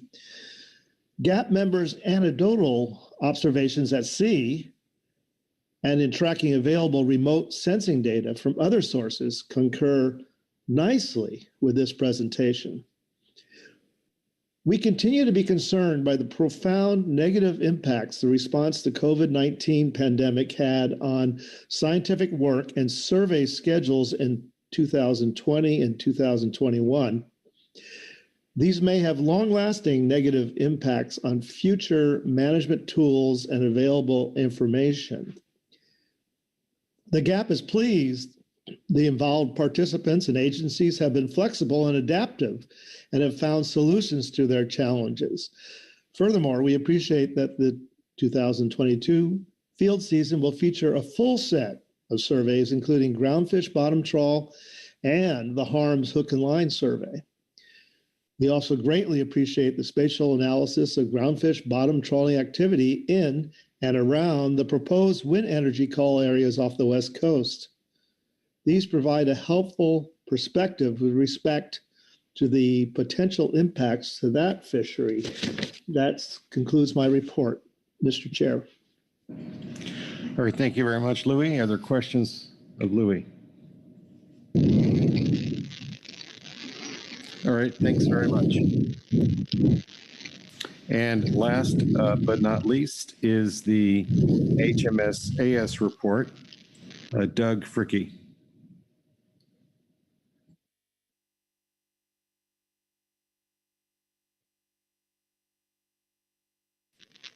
Hello, can you hear me okay? We can. Okay, good. My name is Doug Fricke. I'm the Northern at-Large representative on the HMSAS. I'll be reading agenda item H2B, Supplemental HMSAS Report number 1. The Highly Migratory Species Advisory Subpanel Statement on the 21-22 California Current Ecosystem Status Report and Science Review Topics. The HMSAS was briefed by 2 members of the HMSAS that attended the March 2 webinar on the California Current Ecosystem Status Report. The HMSAS was impressed with the comprehensive report and the potential of the scientific value of understanding changes in the California current ecosystem as we go forward. In particular, one part of the report identified the value of a successful cooperative project with the American Fisheries Research Foundation, ARF. ARF is an albacore industry-supported research group that coordinates research projects with the Southwest Fisheries Science Center and others across the nation. The ARF project noted in the report, the ARF project noted in the report is a collaboration with industry to provide samples of North Pacific albacore to the Southwest Fisheries Science Center for evaluation on stomach contents, otoliths, and other scientific purposes. These samples are an important contributor of the data regarding the forage fish base in the offshore waters of the California current large marine ecosystem. Appendix C of the report, changes in this year's report states, the report needs HMS information, See S5, see page S5. We think this is a good example of collaboration between industry and science and helps to address that need. We suggest that the council support this project going forward. And that completes my report. Thank you very much, Doug. Are there questions of the HMSAS? All right, thank you very much, Doug. That completes all of our reports and will take us to public comment, of which we have. I think we have 2 folks signed up. We'll get that up on the screen there. So we have 2 commenters. We'll first hear from Michael Kornman, followed by Teresa Labriola. Welcome, Michael.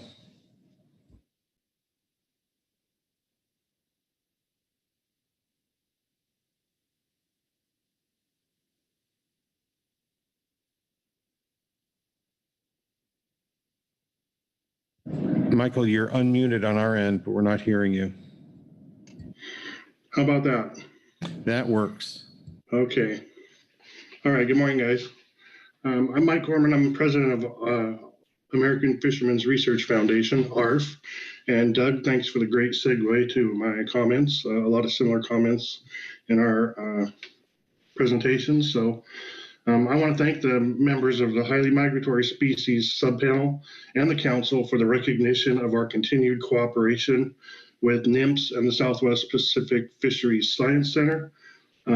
Specifically, as Doug mentioned, we've had great success expanding the albacore sampling project, which allows for research data collection from stomach contents and otolith extractions. We were able to expand the sampling program in 2021 to collect upwards of 150 samples at dockside and processing locations, primarily on the Washington coast. We also have approved funding, and I'd like to thank NMFS and Southwest Pacific Science Center for additional sampling programs for the 2022 and 2023 seasons. In addition to that success, we're also able to utilize an existing grant to successfully deploy 78 archival pop-up tags this past season. We are looking at opportunities to expand tagging efforts in the coming seasons through our representation. In the past year, ARF has undergone some slight restructuring due to retirement of some long-term directors. We recently hired a new executive director who's doing a great job to help us manage the many priorities and projects of our organization. Recently, we've been holding meetings with stakeholders, the science community, and several different vendors to help form a multi-year plan to expand scientific research and data collection. Among these projects are the potential monitoring of ocean conditions by placing monitor devices on fishing vessels. Also, studies on bycatch and observations of other species on the water, including forage fish. We have the possibility for scientific charters to study current ocean conditions with potential to compare the CTT studies completed in the 1990s and 2000 to see the changes in ocean conditions over that time frame. In addition, we'd like to gather and record some local ecological knowledge from industry participants. And finally, some fuel use studies to establish a baseline of the carbon footprint on our fisheries. So we're really excited to participate in future projects and look forward to the cooperation with NMFS and the Southwest Pacific Fisheries Science Center, as well as the scientific community at large. So we can bring additional science to the council and management process, including the updated data for the California Current Ecosystem Annual Report. Thank you for the reports today. They've been very enlightening.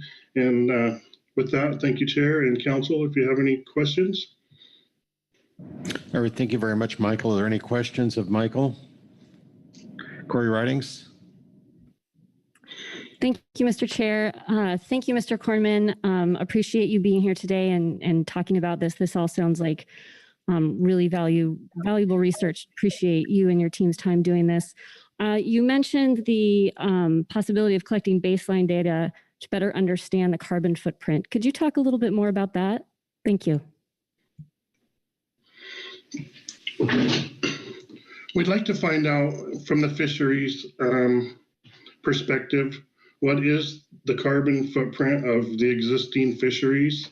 And then do a comparison of those fisheries with other international fisheries, as well as land-based protein farming, agricultural activities, to find out exactly what the baseline is, so that we know where we can work to possibly have some future understanding of new opportunities for different energy sources as they come available.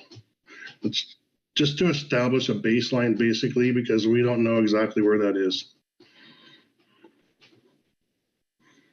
All right, thank you. Any further questions? Ryan Wolf. Thank you, Chair. I don't have a question. I just wanted to thank Michael for coming today, and also to you and others for participating in this study. It's really appreciated, and it's quite valuable in our efforts to better understand predator-prey interactions. So thank you. All right. Thank you very much, Michael. And now, Teresa Labriola. Welcome, Teresa. Thank you. Good morning, Chair Grzelnik and members of the council. I'm Teresa Labriola, representing Wild Oceans, and we are a 48-year-old marine conservation organization representing anglers who have an expanding concern for the ocean ecosystem and the impact of human activity. We've long supported the national and regional efforts to implement ecosystem-based fisheries management, and I want to really express my deep appreciation to the Northwest Fishery Science Center and Southwest Fishery Science Center and their ecosystem science programs for their coordinated work to, again, produce a clear and informative California Current Ecosystem Status Report. This is one of the cornerstones of a solid foundation for ecosystem-based fisheries management, and obviously a highlight of the council's week. A lot of questions and a lot of appreciation here for the work that they do. This report continues to provide a real comprehensive and yearly update of the California current ecosystem. It includes understandable measures and indicators that can help us monitor and digest trends and drivers in key ecosystem features. But the council's input on indicators and the advisory body's input on indicators, they just continue to improve this report to make it more relevant by including ecosystem indicators that better illustrate different states, past and present, of the ecosystem. Most importantly, it provides the science support for EBFM in the California current. It's such a complex system in which natural and human systems are inextricably linked. I want to specifically commend the broad effort here from the team to prepare a report while working remotely. It cannot be, it's a big undertaking when we're all together, and even bigger when you're remote. So thank you. I'll echo the EWG's comments and emphasize the importance of the report. and the continued collection and analysis and synthesis of long-term data streams that monitor changing conditions. The report is so important, and I want to acknowledge that this report is not an isolated document, but it features prominently in the FP, and those documents can continue to complement each other as we move forward. Two sections of the report really stood out to me that I'll just take a minute to talk about. And they have potential to incorporate this information into fisheries management. First, I'm really impressed with the development of indicators of long-term climate change in Appendix E. This was, again, developed in response to an EAS recommendation last year. So I commend the IE scientists for listening to and incorporating the recommendations of Council and the EAS. This proves that ecosystem-based fisheries management is a team effort, and they are working as a team with the Council here. And I support further development of Appendix E as it responds directly to a climate communities core team recommendation as well, which was to develop climate early warning indicators. So thanks for that, and I look forward to hopefully continuing development of that. Also, HS seems to be bubbling up as a highlight here in these public comments, and I was really interested in the inclusion of the albacore diet analysis. The Council's received information in the past, I don't think as part of the IEA report, but you've received NMFS reports on bluefin diet studies, and in that study, we saw a couple of years ago, we saw an increase in anchovy and bluefin stomachs just a year or two before we saw the change in our surveys. So HMS diet analyses may provide a crystal ball, if we could say that, into the changing forage base. There may be an opportunity to develop HMS diet data as an early sign of shifting CPS regimes, and maybe that's something that the center is looking into, and I'd love to see that discussed. Diet studies may also reveal a closer dependent relationship between predator and prey, as we've seen in other marine species, not just such as seabird. There may be a link in HMS. So further development of this information may help us understand the impacts of prey dynamics on HMS stocks, recruitment and distribution, and help us to protect essential fish habitat. This work may also relate to the ecosystem workgroup suggestion to consider developing sections within the report that provide integrative perspective on the ecosystem role of highly migratory species, as well as impacts of ecosystem conditions on those FMPs.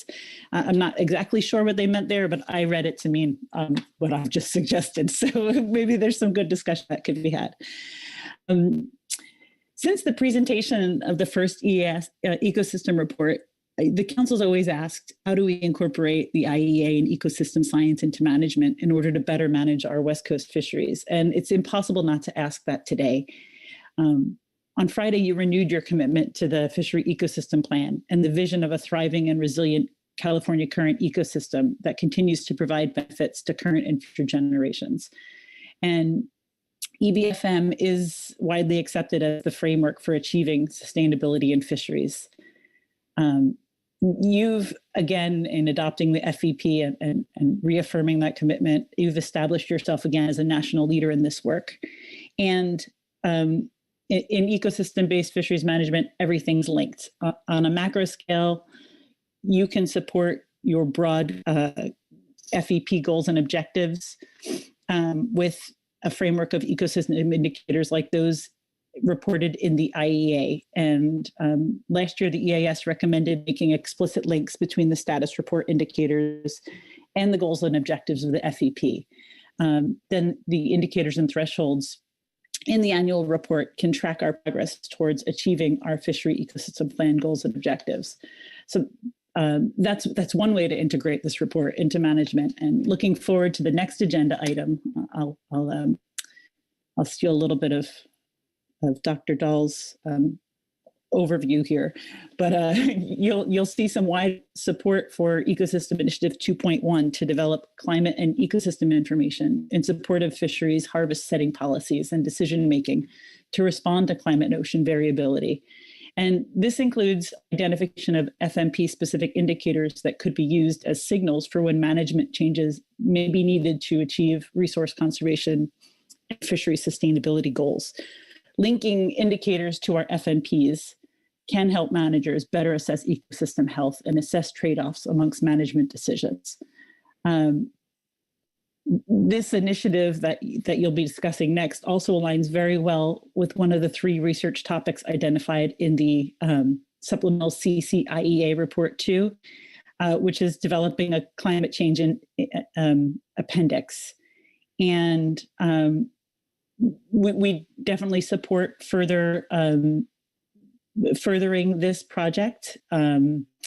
It's an exciting project, and I always like to identify what we don't know, what we think is important to our stocks, and embrace an opportunity to learn about how climate and ocean conditions can affect our fisheries, and to understand what levers we can pull in our FMPs to help our fishing communities build resilience. And I think that developing that appendix is one way of integrating this ecosystem and client science into management. In conclusion, I just have spent many years working with the council and the Fishery Ecosystem Plan and participated in the climate and community scenario planning process. And it's been clear to me that the solutions to respond to climate and ocean change come from understanding our ecosystem structure and function, and how the ecosystem might change, and how our human activities might impact the changing ecosystem. And with this report, we're really poised to use our ecosystem knowledge to better understand the impact of human activities on the California current, and how we can adapt fishing practices in a changing ocean to take advantage of sustainable opportunities. In truth, we can't respond to ocean change and climate change without this report. And I look forward to the continued report and continued years, and discussing under the next agenda item how we could tackle the challenge of incorporating this report into management. So thank you. All right, thank you very much, Teresa. There are questions of Teresa. Thank you very much, Teresa. And that concludes public comment. While our reports, it takes us to our council discussion and guidance, including to review topics for 2022. We had a number of specific suggestions. So let's see what the desire of the council is. Dr. Karen Braby. Yeah, I'll start us off and just appreciate all the thoughts from advisory bodies and public comment, fleshing out the information that we've gotten from the IEA team. I wanted to speak to the automation piece specifically.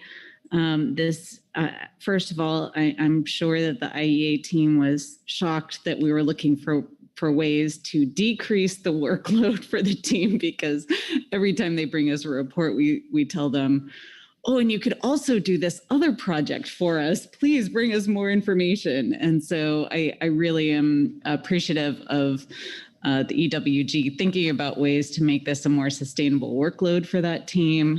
I know that workload has increased over the years significantly. So to the degree that we can lessen that burden, I, for one, am very supportive of that, even if it turns into a more bureaucratic government type report. That's okay. The key here is that we're getting the information and the analysis that is helping us understand the ecosystem, not whether the page layout is beautiful or not. And so I just, for one, wanted to say, please do that from my perspective. And also recognize that we have a number of different types of data portals that are popping up from different collaborative efforts that are doing some automated analyses and display of information. And that is becoming kind of a standard next step future work. And so I think it's natural that this transition more and more into that type of information format. So that's one thing. I think there were a number of suggestions and requests on having time with the IEA team. Our advisory bodies want more time with the team, and to the degree that the team can support that, I think that that's a great synergy and collaborative effort, and would support that. I don't have any comments on the SSC's reports and the plans for the team to meet with SSC this fall. It looks great to me. I really am also glad of this development of the climate change appendix, what I would call the climate and ocean change appendix, and look forward to evolution of that over time. And with that, I'll stop.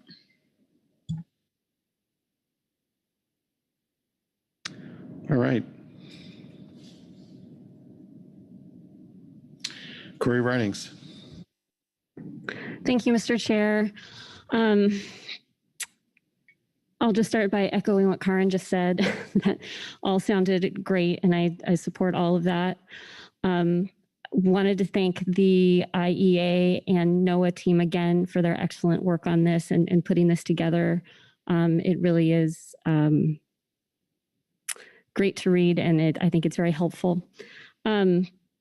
Wanted to specifically point out, again, the fishery participation network analysis, I think is great work, and I hope you continue to develop that. I think that's helpful in understanding the connectedness that we see there, and the network analysis in particular is a nice way to communicate that.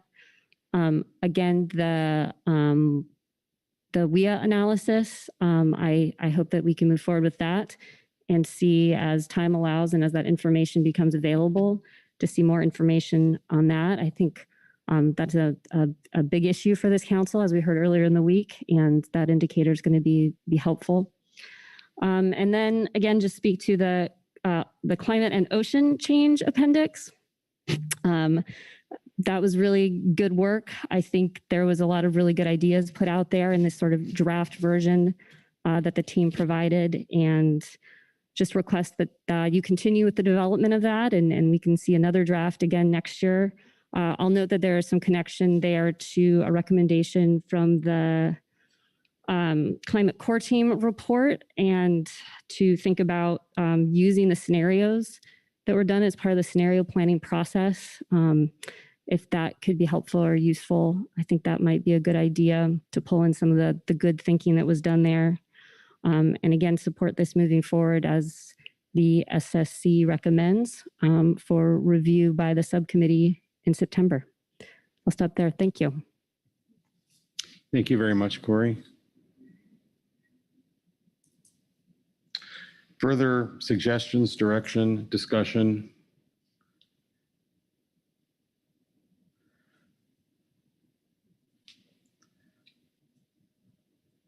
I'm not sure that we've been specific enough, but I could have missed something. So Kit, please weigh in here on our progress on this agenda item. Okay, thank you, Mr. Chair. Dr. Braby and Ms. Ridings, I think, have highlighted some elements of the report that they support and are looking for some further development of. So I think the CCIA team will take that under advisement as guidance, and see how they can address those requests, and also just an endorsement of what the SSC recommendation was as far as the science topics review, and then also endorsing the idea of having the EAS and EWG have some interaction with the CCIA team around maybe perhaps more general questions of the format and content of the annual report, and looking at how we could schedule that probably somewhere in the neighborhood or during the September council meeting. So we'll start thinking about that. I think that is sufficient guidance. This is typically mainly an information provision agenda item. So if the council members are satisfied with the particular things that have been highlighted in the comments that have been made, then I think you can call this agenda item good, that you're done with it. All right, thank you very much, Kit. Let me just look around the room, make sure that there aren't any last thoughts. Bob Dooley? Thank you, Mr. Chairman. Thanks for the great report there. I just, I was looking at the groundfish bottom trawling activity and wind energy page. That was number 34. And you mentioned about incorporating whiting, because this is just groundfish bottom trawling. And that's a lot of information. And in the spirit of maybe trying to reduce the workload, I believe the cooperatives would be good to maybe use as a resource to gain some of that information. We've seen presentations here in the council floor from the cooperatives regarding this very thing, wind energy, and how it interacts with the whiting fishery in general. So there might be some efficiencies there, might be some good data. I know those databases exist, and maybe they could be incorporated and maybe reduce some of the workload. So I'll stop there. Thank you. All right, thank you very much. All right, that will conclude this agenda item. Wait, is there a hand up? Okay. All right, that concludes this agenda item, and will take us to our next agenda item, which is H3.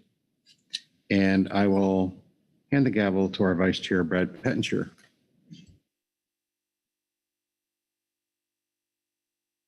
Thank you, Chair Grolnick. And Kit, I'll look to you to start us off on H3.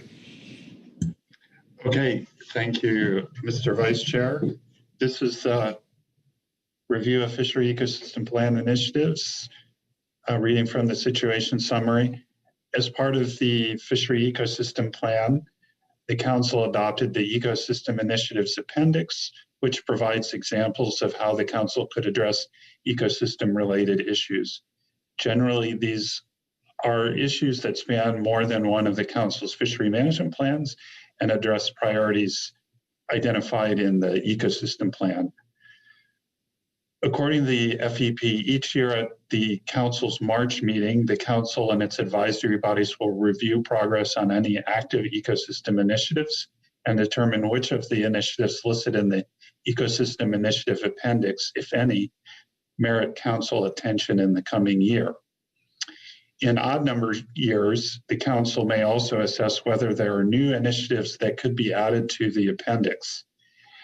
Excuse me. However, the Council deferred this task from 2021 to 2022, and also noting that the revised FEP that you adopted under Agenda Item H1 drops the restriction of considering additions to the appendix only in odd numbered years.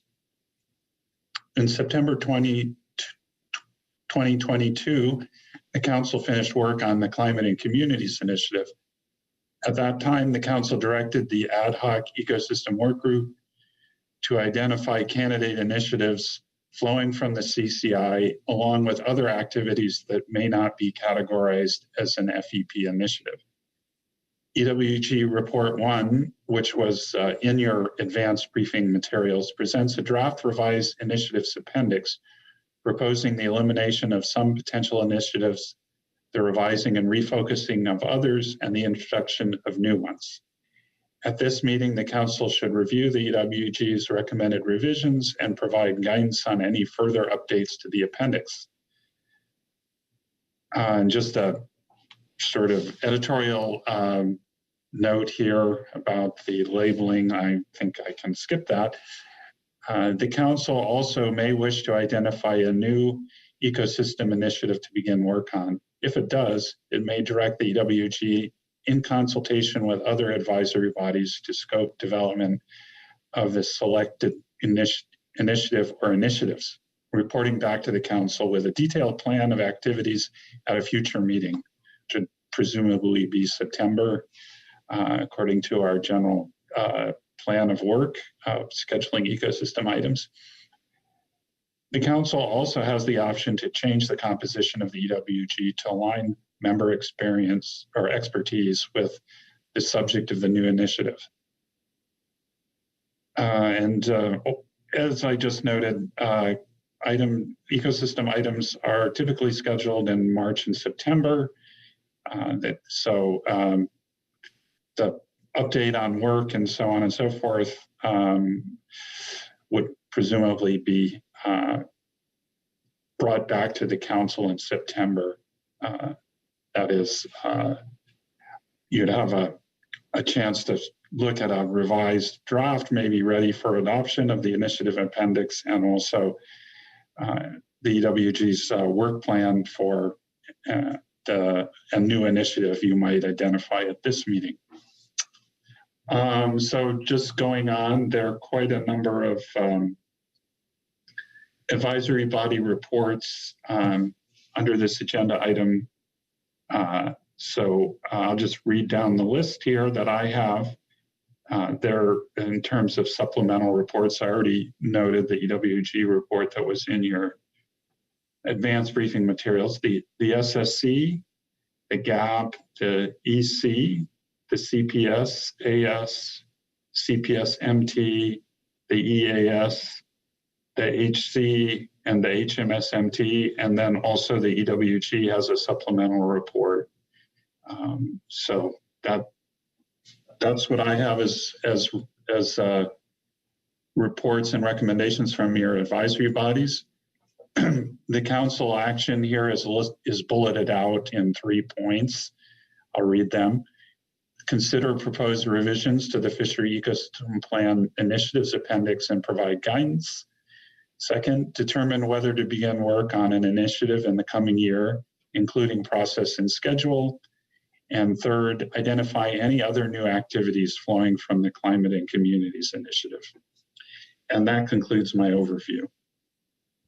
Okay, thank you, Kit. Questions for Kit on his overview? Okay, we'll go to Yvonne Derenier presentation here. So Yvonne. Thank you, Mr. Vice Chair. So I will be working this morning from the 2 ecosystem work group reports. In September 2021, the council gave the ecosystem work group 2 sort of categories of assignment related to fishery ecosystem plan initiatives. The first category was updating the FEP appendix, and we dealt with that in Ecosystem Work Group Report 1, which came out with the advanced briefing book.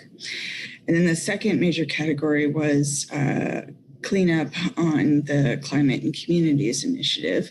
And we had a series of assignments from the council on that, and we dealt with that in Ecosystem Work Group Report 2, which is a supplemental report. So the reports are connected, and there's a lot of ideas that flow between them. I'm afraid you'll have to be thinking in multiple dimensions when listening, but of course you have to do that on a regular basis. So starting with Ecosystem Work Group Report 1, the Fishery Ecosystem Plan Appendix is a living document, and it's updated regularly whenever the council completes or takes on new initiatives. But for this revision and update, we did a wholesale review and revision in keeping with the recent update of the Fishery Ecosystem Plan itself. And so we come back to you with a fully updated FEP appendix, taking into account the various changes that you made in the Fishery Ecosystem Plan and bringing forward a suite of new ideas for the FEP initiatives based on your comments and prior work on the Fishery Ecosystem Plan itself. We met in December to sort of air some of those ideas with the public and get some feedback, and to give them advance heads up that we were going to be working on updating the full Fishery Ecosystem Plan Appendix. We just want to note that there's a bunch of great advisory body comments on this, but also there may be some advisory bodies that didn't have an opportunity to comment on this. So one of our significant recommendations for you at this meeting is that you not adopt the FEP appendix as revised here today, but that you send it out for public review for finalizing in September so that all of the advisory bodies have a good chance to give this a good think. So starting on the second page of our first report, we are recommending that you update the introduction of the FEP appendix so it's compatible with the updated Fishery Ecosystem Plan, and that we add a new section 1.3 that summarizes the FEP initiative, Climate and Communities Initiative scenario planning. We have new potential initiatives that we're suggesting that you consider for addition to the FEP appendix. And these are potential draft initiatives, not direction for you in the future, but ideas for future initiatives that you could take on. So Initiative 2.1, Ecosystem and Climate Information for Species, Fisheries, and FMPs. Under this initiative, ecosystem and climate scientists would use information and ideas developed through the Climate and Communities Initiative to work with FMP advisory bodies to assess the need and appropriate timing for FMP-specific ecosystem and climate information, and would develop clear pathways for ecosystem and climate information to be used in the setting of scientific uncertainty and harvest policy. Initiative 2.2, Science Policy and Planning for Understanding the Effects of Oceanographic Conditions on council-managed finfish species.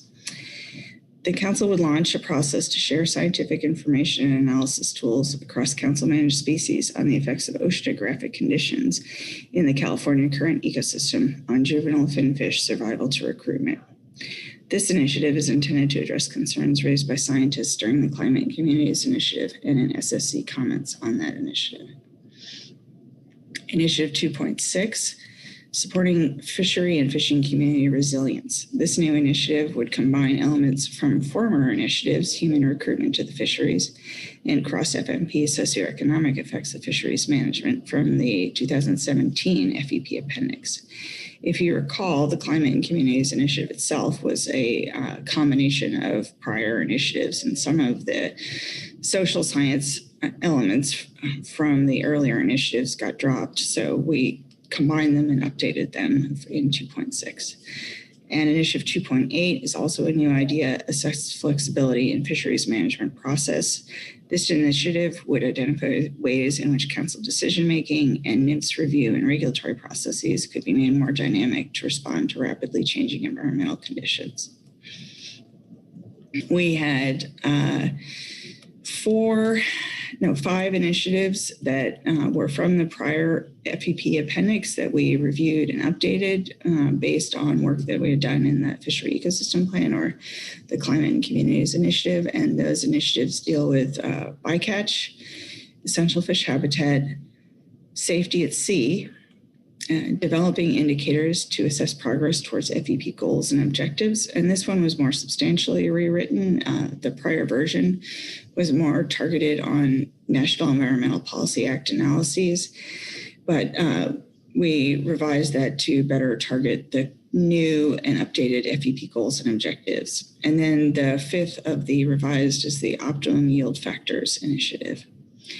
We're suggesting that we remove some potential initiatives that had been in the earlier appendix. Those are long-term effects of council harvest policies and agent size distribution, biogeographic region identification and assessment, and socioeconomic effects of fisheries management and effects of climate shift. And we're suggesting that you remove these sometimes because it feels like the FEP itself has moved beyond those ideas, or that they've been addressed under other parts of the council process or under the update of the Fishery Ecosystem Plan itself. So then the remainder of our report is that draft revised FEP appendix. And we, as I mentioned, we updated the introduction to reflect the work done in the Fishery Ecosystem Plan. So that would be Chapter 2 of the Fishery Ecosystem Plan, which is more about your sort of annual process for discussing things in various meetings. And then in Section 1 of the draft updated FEP appendix, we just added section 1.3 on the Climate and Communities Initiative. And then section 2 is completely new because it's all of those new or revised and updated FEP initiatives. So that's our first report and our first category of work from you. Our second report, our supplemental report, reflects our response to your guidance from September on the Climate and Communities Initiative. And during that discussion, you had asked us to think about the work done under the Climate and Communities Initiative and group the ideas identified during the initiative for future council work according to whether they're part of the ongoing work of the council under its fishery management plans, or a potential future FEP initiative or other council relevant activities that don't fall within those two categories. And if they were part of something that the council could do under a fishery ecosystem plan initiative, they were included in the draft new fishery ecosystem plan initiatives. So we were also instructed to review recommendations from advisory bodies in the public on potential tasks flowing from the Climate and Communities Initiative that might not be suitable for FEP initiatives, but which could be either integrated into core FMP work done by the council and its advisory bodies, or viewed as collaborative or research or informational work best done outside of the council process. And then you asked us to prioritize the list of cleanup CCI activities and assess the likely workload associated with each. So, as I mentioned, in drafting the revised FEP appendix, we incorporated relevant portions of the core team report and the recommendations from the advisory bodies into the FEP initiatives. In Table 1 of this supplemental report, we summarize the recommendations from the Climate and Communities core team and the prioritization provided by other advisory bodies in the public, including indicating which recommendations have been part of the draft initiatives and which activities are not suitable for FEP initiatives. We note that some work that was recommended by the Climate and Communities core team has already begun, namely the addition of climate change indicators into the 2022 ecosystem status report. So while many of the Climate and Communities core team report recommendations are addressed in part by the new draft initiatives we proposed in our advanced briefing book report, the time that it would take to complete them is quite long. Thus, the ecosystem work group recommends the council carefully consider prioritizing intersection points between FEP initiatives and Climate and Communities core team report recommendations. The most commonly flagged FEP initiatives in Table 1 of this supplemental report, and those that should be council priorities, are: 1, review the incorporation of climate and ecosystem information into fishery management plans and other council processes, which is Draft Initiative 2.1, and 2, support fishery and fishing community resilience, Draft Initiative 2.6. We also agree with the idea provided in a public comment letter that we should encourage the climate and communities. I think that's an incorrect acronym. The Ecosystem Status Report to evolve from documenting the problem of climate change and providing new information about it to supporting fish stock and fisheries adaptation to climate change with new council activities. September 2021 CCCT recommendations 2A1 and 2A2 shown below in our Table 1 provide some practical guidance for moving forward, but are more complex than a single FEP initiative and will require ongoing council attention to opportunities in its future agendas for using climate information in its management processes. The EWG recommends that the council provide guidance on any revisions to the FEP appendix and send it out for further review by advisory bodies and the public for final adoption in September 2022.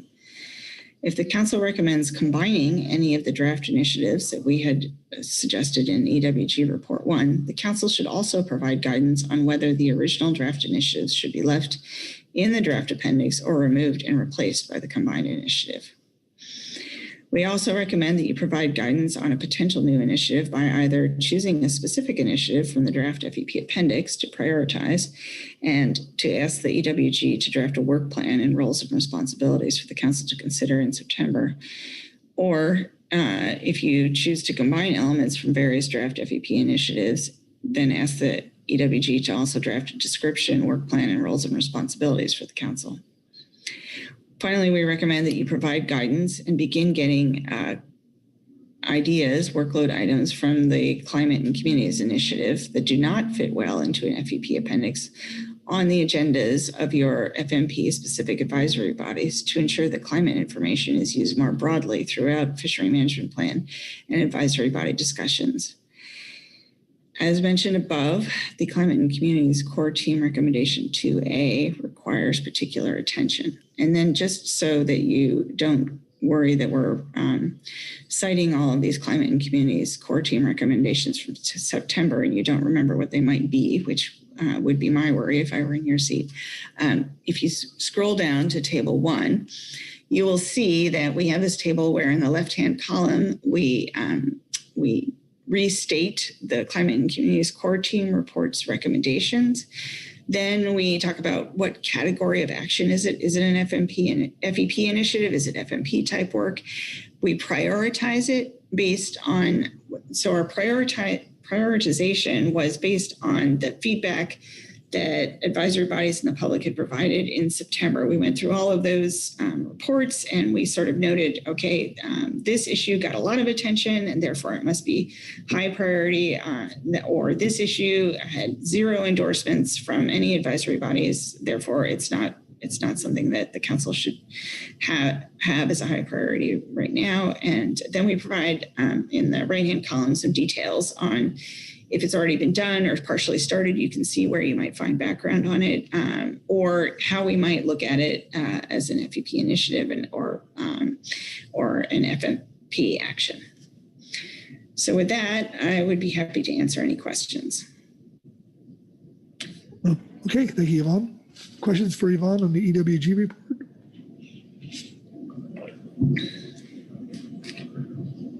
report? Okay, I don't see any, so thanks, Yvonne. Okay, we're going to stop here and break for lunch. And I'm going to go to Merrick here for an update on today's agenda. So, Merrick. Yes, thank you, Mr. Vice Chairman. Congratulations on a productive morning. Let's see, I am aware that our salmon folks are busy working away very hard at the moment, but we are still apparently a few hours away from being able to take up that agenda item. So I would advise that we go ahead and kick D6 to be the last agenda item of the day. So that would mean that when we come back from lunch, we would complete H3 and then move on to administrative matters, starting with C3, fiscal matters, then proceeding to C4, which is legislative matters, and take up D6 after that. Good. Very good. Thank you, Merrick. Let's go our hour. How about be back here at 1:10? Work for everybody. So, okay, we'll see you back here at 1:10.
Okay, we're back for lunch, and hope everyone had a good one. And we're going to go to the, let's see, we're on H3, and we're going to start off with the SSC report, and I believe Dan Holland. Dan? Yes, thank you, Mr. Vice Chair and members of the council.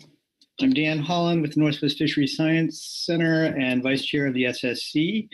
I'll be reading Agenda Item H3A, Supplemental SSC Report 1, Scientific and Statistical Committee Report on Review of Fishery Ecosystem Plan Initiatives. The Science and Statistical Committee received a presentation from Kit Dahl on the Fishery Ecosystem Plan Initiatives and draft updates of the FEP appendix proposed by the Ecosystem Work Group.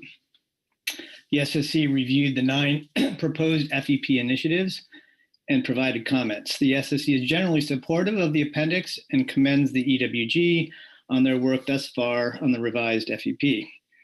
Proposed Initiative 2.1, Ecosystem and Climate Information for Species, Fisheries, and FMPs, is a particularly promising direction for future work. Previous initiatives in the CCIEA program and annual report have generated a large amount of ecosystem and climate information. However, more focus on how to make use of this information when considering specific management actions is needed. Proposed Initiative 2.1 offers an opportunity to develop pathways and processes to do this. The SSC notes that incorporation of ecosystem information in decisions making is a long-term goal, and that this initiative should be considered a first step in a longer process. The work described in Proposed Initiative 2.2, Science, Policy, and Planning for Understanding the Effects of Oceanographic Conditions and Recruitment on Council-Managed Finfish Species, may be better conducted once better oceanographic models and data sources are available. For example, the ongoing NOAA Climate and Fisheries Initiative should produce operational ocean models that would be useful for modeling fish populations on the West Coast. Proposed Initiative 2.6, Supporting Fishery and Fishing Community Resilience Initiative, could be an extension of the work completed under the Climate and Communities Initiative rather than a new initiative. The SSC also notes that there is ongoing work at the Northwest and Southwest Fisheries Science Center validating resilience indicators and evaluating resilience of West Coast fishing communities. Some elements of Initiative 2.6 may be duplicative of this work. Proposed Initiative 2.8, Assess Flexibility in Fisheries Management Process Initiatives, would work to identify ways to increase flexibility in how the council makes decisions under the assumption that the ability to change regulations more quickly is unambiguously good. However, work on this initiative should also consider ways in which this flexibility may have negative as well as positive effects on fishery stakeholders. Reducing the time it takes to complete the regulatory process may reduce opportunities for public participation in the council process. More frequent changes in regulations may also reduce operators' ability to plan for future conditions and reduce the ability to buffer against uncertainty.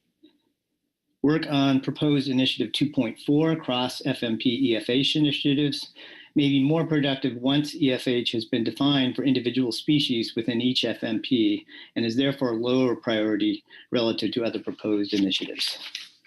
That concludes the SSC report, and I'd be happy to take any questions. All right, thank you, Dan. Questions for Dan on the SSC report?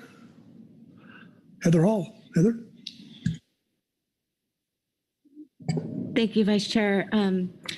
Hi, Dan. I just have a question about the comment in the SSC report about the work that the Northwest and Southwest Science Centers are doing and how council work on Initiative 2.6 might be duplicative. And just wondered if you could elaborate on that a little bit or help me understand that. Well, I guess it sort of depends on what the council work is, but what was described in here, at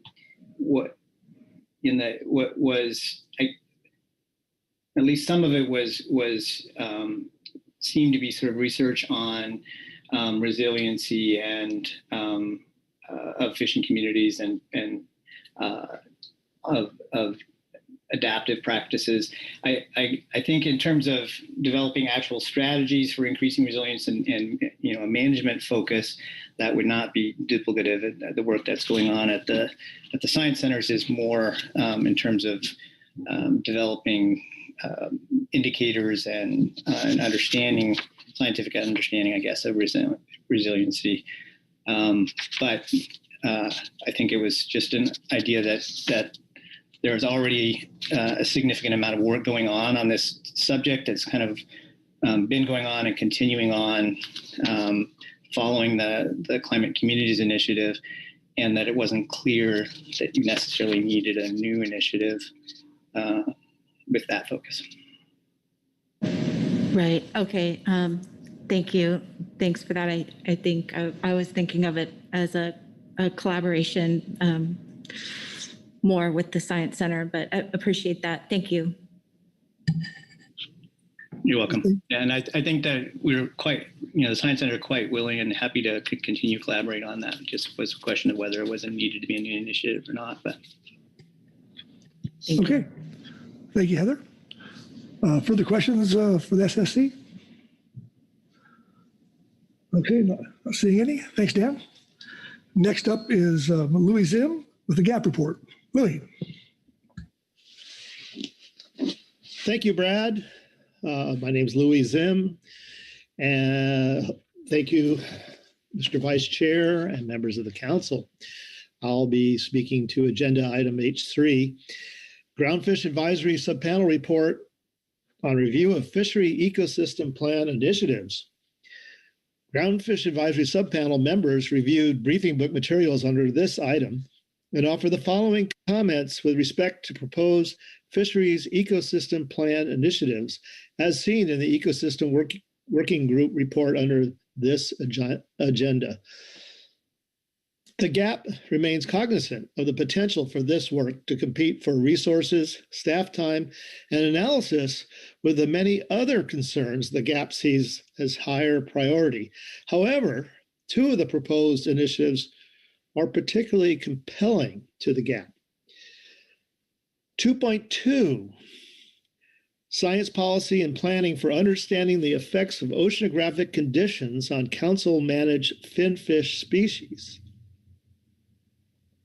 The GAP agrees oceanic conditions and recruitment success of many species, especially rockfish species, appear to be tightly linked, and this linkage could inform recruitment deviations used in stock assessments. With respect to rockfish, these ovoviviparous species are highly fecund, and I give you a reference there, with females bearing hundreds of thousands to millions of rockfish larvae seasonally.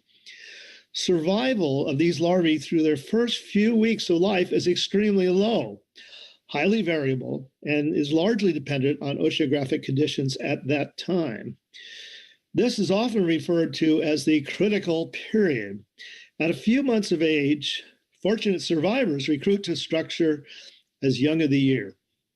From that point forward, survivorship is much less variable, and indeed scientists observe a strong correlation between young of the year abundance and ultimate recruitment to the fishery.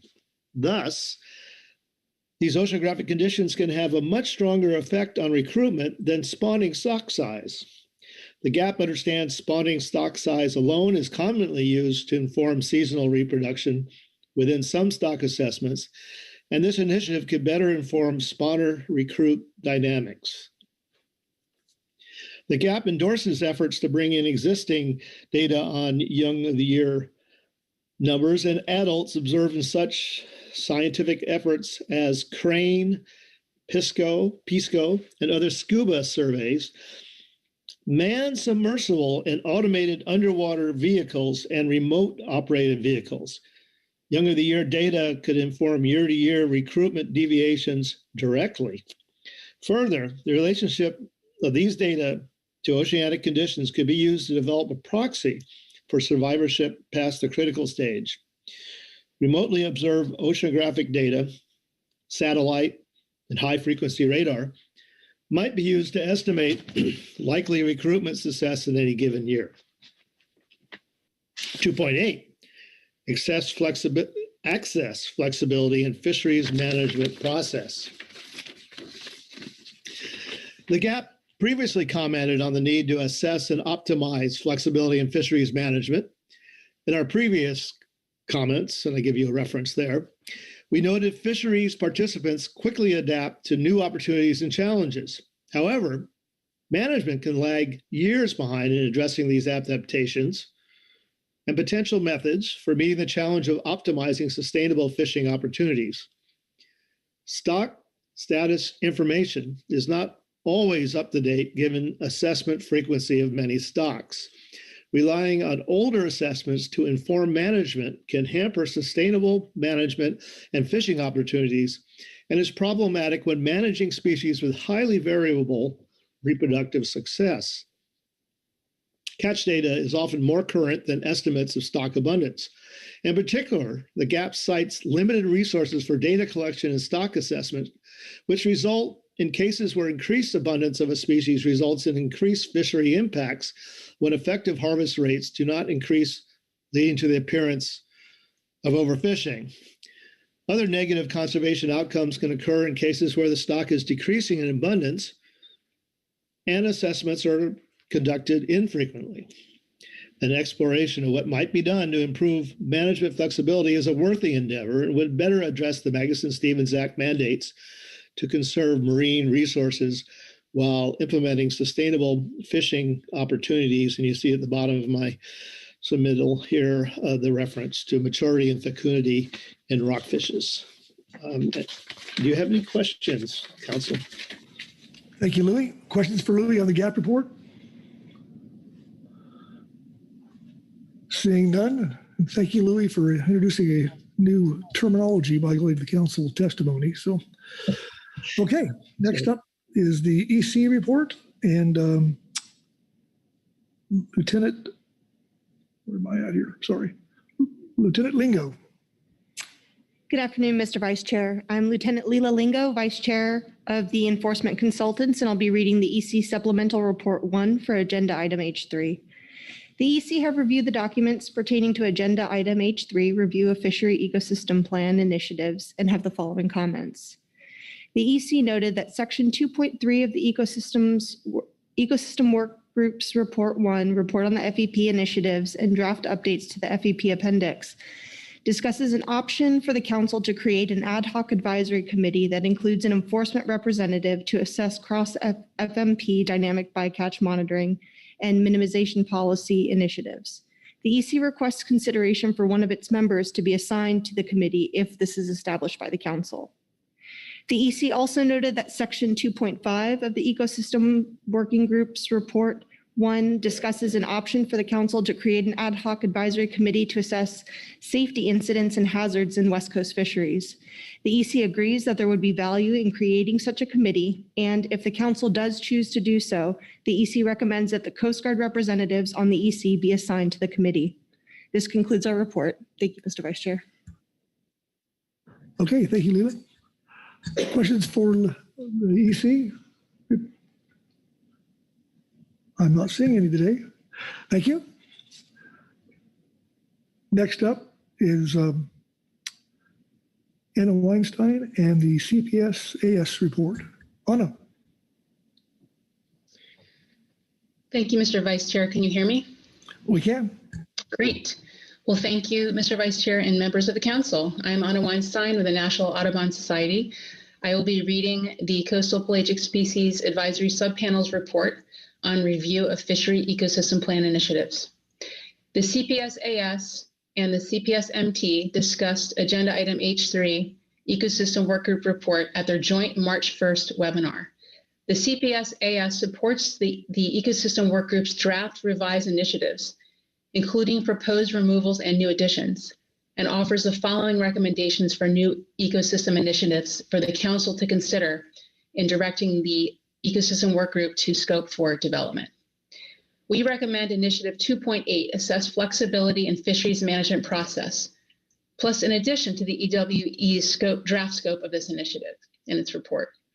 The purpose of this initiative is to identify ways in which Council decision-making and the National Marine Fisheries Service review, and regulatory processes can be made more dynamic to respond to rapidly changing environmental conditions caused by near-term climate shift and long-term climate change in the ocean. Increased flexibility in fisheries management is especially critical for CPS stocks, which fluctuate over short timescales, yet are vitally important as forage for larger fish, seabirds, and marine mammals, in addition to their vital importance to industry. We recommend the Council ask the EWG to add language to the scope of this initiative to integrate fishermen knowledge into this draft initiative. Fishers spend the most time on the ocean and can add information that may not typically be available through other sources. Integrating fishers' knowledge is needed to achieve the most efficient and useful flexibility and will help identify areas of risk to better preserve socioeconomic goals of council-managed fisheries. Second, we recommend Initiative 2.1, Ecosystem and Climate Information for Species, Fisheries, and FMPs. Under this initiative, the Council would support integrated ecosystem assessment scientists, management teams, and advisory bodies collaborating on developing climate and ecosystem information in support of harvest setting processes and stock assessments. We see potential for this initiative to support the goals of Initiative 2.8, as well as improving ongoing single species management review and decision-making. That concludes the CPS-AS's report, and I'd be happy to take any questions. Okay, thanks, Anna. Questions for Anna on the CPS-AS report? Okay, not seeing any. Thank you. Next up is Alan Sarich with the CPS management team. Alan? Yeah, good afternoon. I'll be reading the supplemental CPSMT Report 1.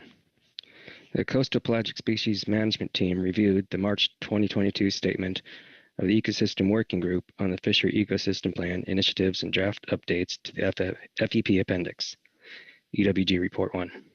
The CPSMT supports the EWG recommendations for revising the FEP Appendix. While the CPSMT recognizes the value of each of the 9 potential ecosystem initiatives described in the FEP Appendix, future climate-driven changes to the already dynamic nature of CPS stocks and the entire California current ecosystem lead the CPSMT to consider the following potential initiatives the most beneficial for CPS fisheries management. We've simply listed them as 2.1, 2.2, 2.6, and 2.8. That concludes our report. Okay, thanks, Alan. Questions for Alan on the management team's report? Okay, I'm not seeing any hands. Thanks, Alan. Next up is Gway Kirshner in the EAS report. Gway. Thank you, Mr. Vice Chair. My name is Gway Kirchner, and I'll be reading to you Agenda Item H3A, Supplemental EAS Report 1. The Ecosystem Advisory Subpanel met to discuss the report provided by the Ecosystem Working Group, Draft Revised Fishery Ecosystem Plan Initiatives Appendix, Agenda Item H3A, EWG Report 1. We appreciate the EWG's efforts in this regard and acknowledge the considerable effort taken to revise and integrate the previous FEP initiatives with new ideas and recommendations coming out of the Climate and Communities Initiative process. We also reviewed and discussed the recommendations from the public comment letter provided by Ms. Michelle Robinson on behalf of 5 conservation organizations. We offer some overall comments and specific recommendations for moving forward on the FEP initiative process. The EAS appreciates the opportunity to consider several meaningful initiatives that would help us to better understand how the California current ecosystem is changing due to climate impacts and prepare for a resilient fishery management system in the face of that change, noting that it will affect fisheries and communities across all dimensions. We appreciated the indicators and actions initiative proposed by the conservation groups that, in their words, would lead to FMP management actions that increase responsiveness to changing environmental conditions, and note that this seems to align closely with Initiative 2.1 in the EWG's Report 1. The EAS discussed how the results of the Climate and Communities Initiative might direct our recommendation for the next priority. Although the CCI scenario planning exercise provided a solid foundation for identifying and improving responsiveness of our management actions and strategies for increasing the resiliency of our managed stocks and fisheries, the EAS feels strongly that the underlying goal of the CCI has not been fully realized. Achieving the CCI's objectives as initially set out by the Council and within a reasonably aggressive timeframe will better inform management in the face of an uncertain future of climate variability. Given the need to focus the list of initiatives and identify priorities for initiative selection, we developed the following criteria to guide our recommendations. Number one, the initiative must contribute to the achievement of the CCI goals on climate adaptation for West Coast fisheries and build on the previous successes. Two, the initiative must cut across the cultural, social, ecological, and economic dimensions of fisheries management. And three, the initiative must be doable, actionable, and sequenced in a way that progress can be seen and measured over time. Based on that criteria, the EAS identifies initiatives 2.1 and 2.6 from EWG Report 1 as our highest priority and recommends combining those initiatives and renaming it as the Climate Informed Fisheries Management Initiative.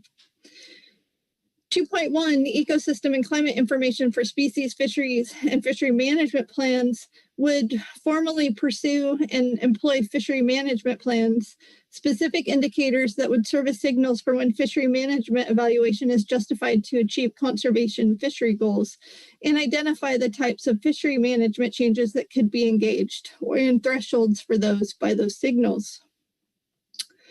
2.6, supporting fishery and fishing community resilience. The consequences of climate-induced variability for fishing communities is a significant concern, and it is essential that communities have the ability to prepare and adapt.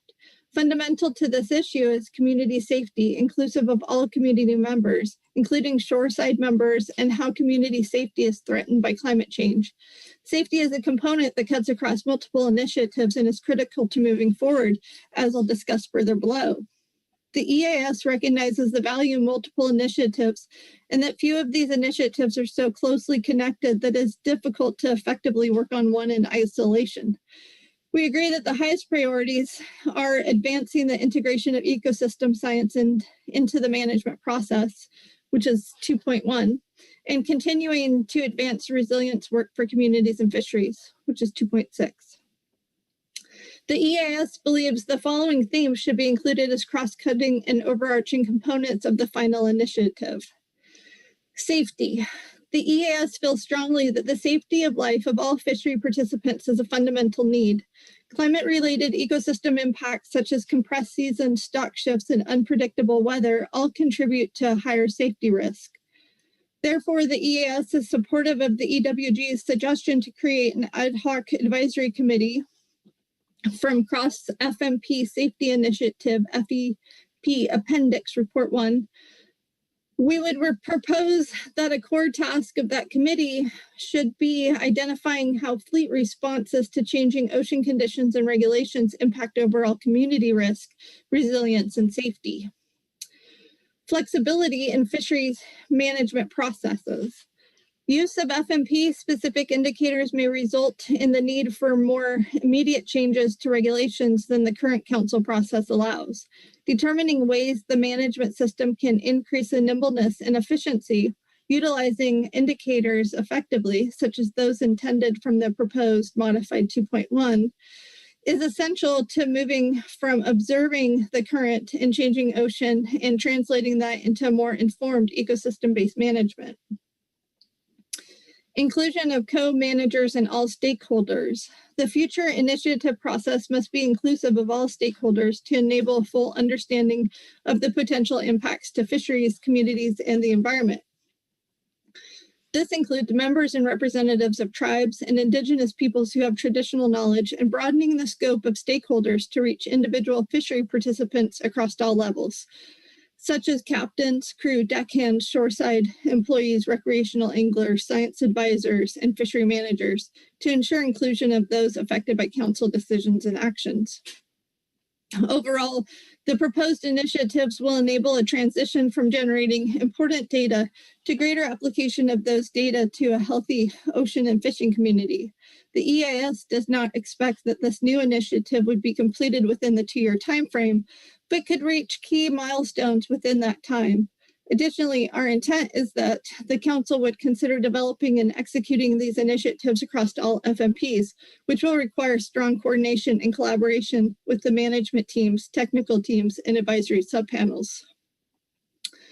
We are experiencing a time of unprecedented change in the ocean's ecosystem, and we have an impressive amount of information to aid in our understanding, including the breadth of thought and engagement facilitated by the CCI and the continued excellence of the State of California Current Ecosystem Status Report. The EAS strongly encourages the Council to choose the initiative blend that we have outlined to advance the CCI's goals to expand application of ecosystem science and process into FMP-related actions, including stock assessments, to achieve climate resilience fishery management. This effort will facilitate healthy communities, maintain productive fisheries, promote economically robust ports, and enhance safety for fishery participants. It will also lay the necessary foundation critical to achieving nimbleness within the ecosystem science and fishery management system. Okay, thank you, Gway. Questions for Gway on the EAS report? Corey Ridings, Corey. Thank you, Mr. Vice Chair. Thanks, Gway. In reading this report, I like this cross-cutting and overarching component section that you've articulated here. I think I have a good handle on what the safety bullet is, but I'm curious if you could share a little bit more about the discussion that the EAS had around the flexibility in fisheries management process and the inclusion of co-managers and all stakeholders. Thank you. Thank you, Mr. Vice Chair, Ms. Ridings. I'll address the second part first, talking about inclusion. We really thought that building on the CCI work in scenario planning, where we were really attempting to reach out to folks that the council hasn't heard from, is one good way to increase inclusiveness, but also thinking a bit broader in fisheries than we generally seem to do, thinking of folks working in processing plants and others that are really impacted by the fishery decisions that we make, would bring a good perspective to community resiliency, well-being, safety, and other components that we recommend in our proposal.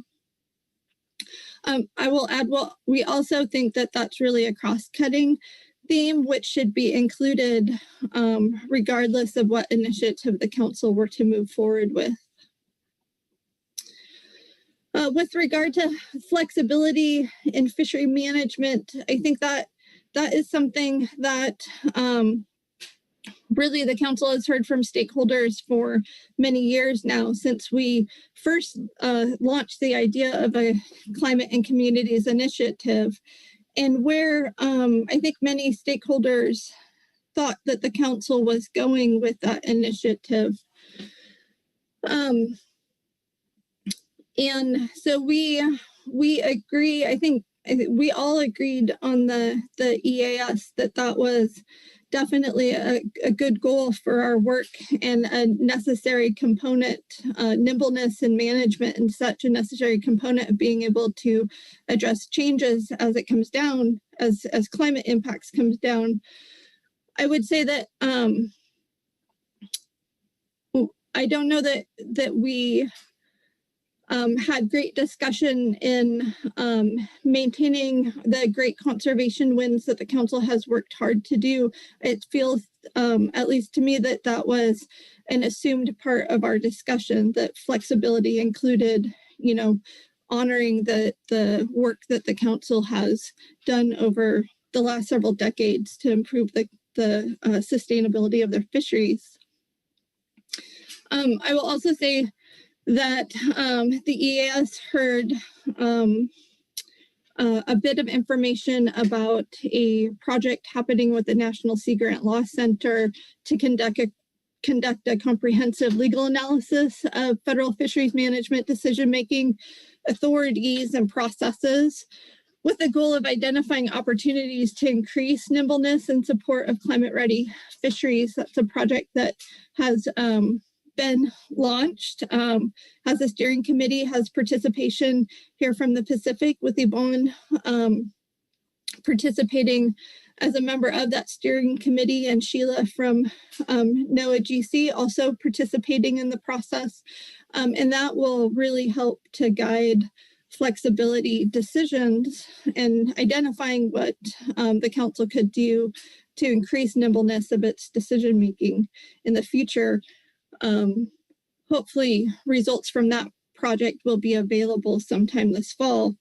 Again, as with safety and inclusion, we thought flexibility was really something that should be a cross-cutting theme across any initiative that the council were to pick.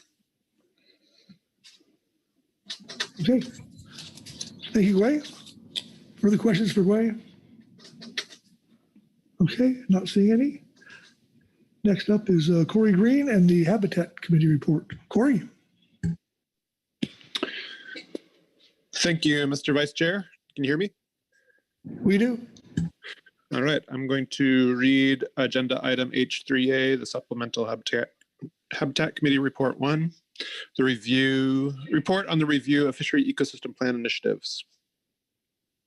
The Habitat Committee reviewed the list of Fishery Ecosystem Plan initiatives and related online documents and supports additional consideration of the Cross Fishery Management Plan Essential Fish Habitat Initiative 2.4. The importance and utility of developing cross-FMP approaches to habitat impacts is highlighted by the emerging issues of wind power, climate impacts, and other non-fishing activities. The EWG has recommended that the HC or new ad hoc committee work to review the cross-FMP EFH designations. The HC can work on this and would welcome additional expertise in the context of an ad hoc committee if the council so directs. The cross-FMP initiative also has overlaps with two other important initiatives, the Ecosystem and Climate Information 2.1 and Assessing Flexibility in the Fishery Management Process 2.8. which could benefit the cross-FMP EFH initiative by helping to refine static versions of EFH with dynamic management options that incorporate climate information and tools such as habitat indicators and species distribution models. There's interest by the NMFS West Coast Regional Office to apply species distribution models to topics such as dynamic habitat areas of particular concern, or HAPCs. Both indicators and distribution model approaches could provide opportunities for refining the cross-FMP EFH initiative in ways that could address climate issues as well as improve flexibility in fisheries management. The HC is happy to work with the EWG to provide greater specificity on relevant aspects of these initiatives for the next draft version in September. Thank you. Thank you, Corey. Questions for Corey on the Habitat Committee report? Okay. All right. And finally, Alan Sarge with the HMS Management Team report. Alan. Yes, good afternoon again. I'll be reading the supplemental HMSMT Report 1. The Highly Migratory Species Management Team reviewed the Ecosystem Workgroup's draft revised initiatives, EWG Report 1, and discussed the relevance of these initiatives to HMS management. Two initiatives particularly useful for informing and potentially shaping future discussions of HMS management are highlighted. 2.8, Assess Flexibility in Fisheries Management Process, and 2.1, Ecosystem and Climate Information for Species, Fisheries, and Fishery Management Plans. As described in the EWG report, the purpose of Initiative 2.8 is to identify dynamic ways in which National Marine Fishery Service and the Council approach decision-making, review, and subsequent regulatory processes in response to changing environmental conditions. The EWG references the connection between this initiative and the Climate Communities Initiative goals for management actions that are flexible and responsive to the effects of near-term and long-term climate change. The HMSMT envisions additional potential benefits this approach could offer HMS management. The Council has embarked on a now 7-year process to create flexibilities that promote innovations in the HMS fishery, and the HMSMT has reviewed numerous EFP applications in support of this effort. The HMSMT continues to see interest from HMS fishery participants in this process. The HMSMT sees the potential for future work of the EWG on Initiative 2.8 to provide useful insights for how to promote continued innovation in HMS fisheries, yet provide sufficient caution against adverse environmental impact. Initiative 2.1 appears to be intrinsically related to 2.8.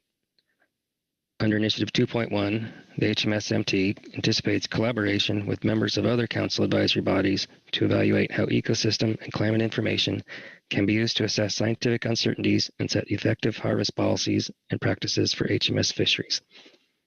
That's the end of our statement. Okay, thanks, Alan. Questions for Alan on the HMS management team report? Okay, not seeing any. Thanks, Alan. And with that, it takes us to public comment. I believe we have at least one. Aha. Michelle Robinson. Michelle. Good afternoon, Vice Chair and Council members. I am Michelle Robinson, and today I am presenting on the public comment letter submitted by Ocean Conservancy, the Nature Conservancy, Oceana, Environmental Defense Fund, and Wild Oceans. We sincerely appreciate the work of the Council and its advisory bodies, National Marine Fisheries Service and the IEA team, and the fishery managers, scientists, and stakeholders engaged in this process. To date, most of the work has been focused on providing more ecosystem science rather than broader ecosystem considerations and effects on FMP management policies. We believe it is time for the Council to be proactive in their actions to manage climate change and improve fishing community resilience, which would be the next step to further the great work of the Climate and Communities Initiative. Next slide, please. To that end, we are making the following recommendations. We urge the Council to adopt an initiative to support FMP actions that increase responsiveness to changing ocean and environmental conditions. We note that we developed the proposed initiative described in our letter prior to seeing EWG Report 1, which includes draft potential initiatives for the Council's consideration. After reading the report, however, we note that our proposed initiative aligns well with 2.1, incorporates pieces of 2.6, and helps prepare for 2.8. As such, we support the EAS recommendation and recommend the Council adopt the Climate-Informed Fisheries Management Initiative, which is a combination of 2.1 and 2.6, with cross-cutting themes of safety, flexibility, and inclusiveness. We also recommend the use of the IEA annual report when developing and analyzing fishery management actions and highlight the clear, succinct examples that the IEA team provides in Appendix E, developing indicators of long-term climate change, of their report this year. And we look forward to working with the IEA team to further develop Appendix E relative to executing this initiative. We also recommend the Council increase efforts to address and plan for transboundary stock issues, which we expect could increase in frequency and unpredictability as ocean conditions also become increasingly dynamic. We want to commend the ongoing efforts of the Northwest and Southwest Fishery Science Centers to communicate, coordinate, and share fishery data with Canada, Alaska, and Mexico, respectively, to facilitate addressing transboundary stock and potential geographic shift issues, and would appreciate the Council encouraging the expansion and enhancement of those efforts. Next slide, please. We appreciate the interest that some have expressed in Initiative 2.8, which is specific to identifying ways in which Council decision-making and NMFS's review and regulatory processes can be more dynamic to respond to rapidly changing environmental conditions. We think that this is clearly the way to keep sustainable fisheries going through through changing ocean conditions and climate change, and the path to strengthening the resilience of West Coast fishing communities. But we also recognize that this will require major policy, regulatory, and process changes. system-wide changes that will require more FMP and community-focused information and analytical capabilities so the council can make and implement better informed fishery management decisions. We believe that initiatives 2.1 and 2.6 will provide the council with the tools and information by which to make the system-wide changes that are necessary to achieve the purpose of initiative 2.8. On this slide, we have summarized the descriptions of 2.1 as presented in the EWG report. Next slide, please. And here we've described the proposed steps of 2.6. And you'll note that the second step of engaging the council and staff, management teams, advisory bodies, IEA scientists, and others to consider existing vulnerabilities of communities' climate forecasts and the CCI scenarios in light of existing or emerging harvest setting processes and approaches is going to be a major undertaking. So in short, it's going to take the entire council family, if you will, to effectively prepare the council to proactively manage climate change and improve fishing community resilience. Next slide, please. In March 2018, the council adopted this CCI goal and has made great strides toward accomplishing it through its scenario planning process. We believe that initiatives 2.1 and 2.6 are the next best steps for effectively achieving this goal, and note how those connections back to the goal can be accomplished. So 2.1 addresses the first part of the goal by exploring tools for effective strategies to manage climate change, which provide the foundation for improved flexibility and responsiveness. And 2.6 addresses the second part of strategies for increasing the resiliency of managed stocks and fisheries by understanding and evaluating the vulnerability of West Coast fishing communities to climate change and assessing their resilience, which helps identify where and how to focus efforts to improve flexibility and responsiveness. Next slide, please. We appreciate the EWG's report and the proposed reorganization and revisions to the descriptions of the initiatives. And while these initiatives are described separately in the appendix, there is also some overlap among the initiatives, particularly with regard to achieving the CCI goal, which is fairly broad and all-encompassing. We also appreciate that even though there is some overlap, it will take considerable effort to do each of them. And initiatives 2.1 and 2.6 cannot be effectively and fully completed within a 2-year timeframe. Therefore, our recommendations are to 1, adopt the EAS recommended climate-informed fisheries management initiative at this meeting with the understanding that it needs to be phased. And 2, provide guidance for the EWG and EAS to work in consultation with the IEA team to develop a straw proposal for phase 1 that could be scoped and considered at the September meeting. Next slide, please. We again thank the council, its advisory bodies, the IEA team, and all involved in council fishery and ecosystem efforts.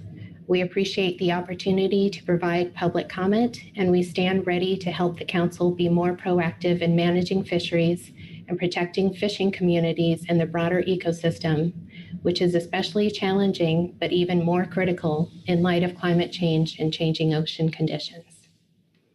Thank you. That completes my presentation. Thank you, Michelle. Questions for Michelle on her presentation? Nope, we're good. Thank you, Michelle. Oh, there's that. We do have a hand. John Ugertz. John? Thanks, Mr. Vice Chair. My remote hand is not always visible. And thanks, Michelle, for your comments. I noticed at the end there the statement that all these groups on the screen are standing at ready to help the council. And I'm wondering, these initiative processes often require quite a bit of work outside the regular council. And do you think you have the ability to host or support outside meetings, workshops, et cetera, as they may come up moving forward? Thank you, Mr. Vice Chair, Mr. Ugoritz. I appreciate the question. I would note that in the EAS meeting, there had been a discussion relative to these different organizations and whether there would be any possibility of either subcontracting with one of these organizations or collaborating with them. Perhaps one or more of these organizations would be willing to volunteer to host a workshop such as you suggest, or to further the work of the council. We noted that the Nature Conservancy was very much the lead for ensuring the scenario planning process could go forward for the council, and we have not discussed any specifics among our organizations relative to what could be done and what the timing of that would be, but we would certainly be open to having further conversations about that.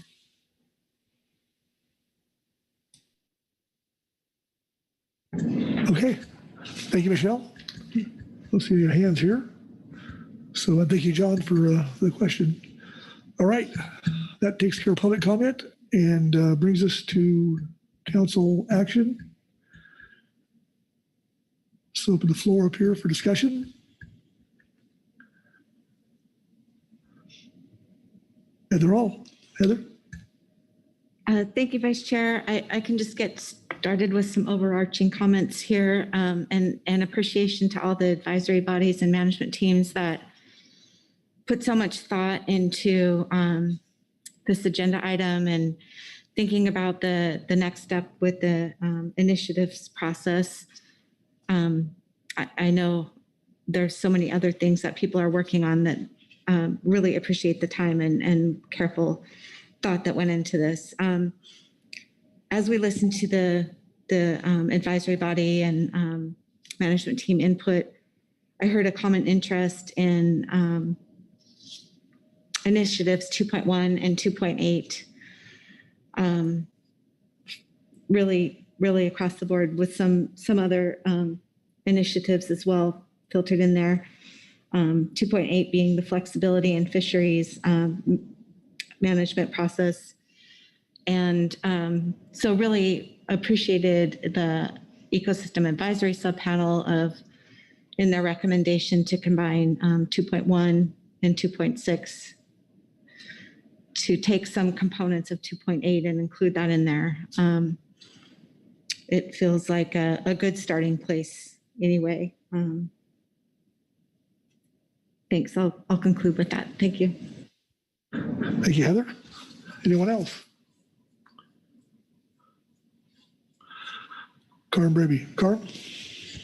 Thank you, Mr. Vice Chair. And I would just agree with Heather's comments. I think there are some really strong themes coming from the thoughtful reports from our advisory bodies. A lot of overlapping interest in initiatives 2.1, 2.8, 2.6, and the framing of the EAS around their combined initiative really resonates with me, and appreciate that that work there. So I think that we have a really good start for moving forward. I think what I would like to see is a little more work on some of not the most popular, but the most attractive initiatives to the council advisory bodies and to the council. Some more thought on those, and then a decision a little bit later, as in looking to September for kind of a more fleshed out version of some of these initiatives that are most in line with the council's wishes today. And so I think that's doable, and I think will get us to a good solid jumping off point in September. So would love to kind of narrow that down to what it is that we're interested in. Personally, I think the EAS initiative is a good one, and would like to think about adding that to a list that then goes out to public review, for example, and 2.1, 2.6, 2.8 as components of that are also important, good ones from my perspective. So I'll stop there.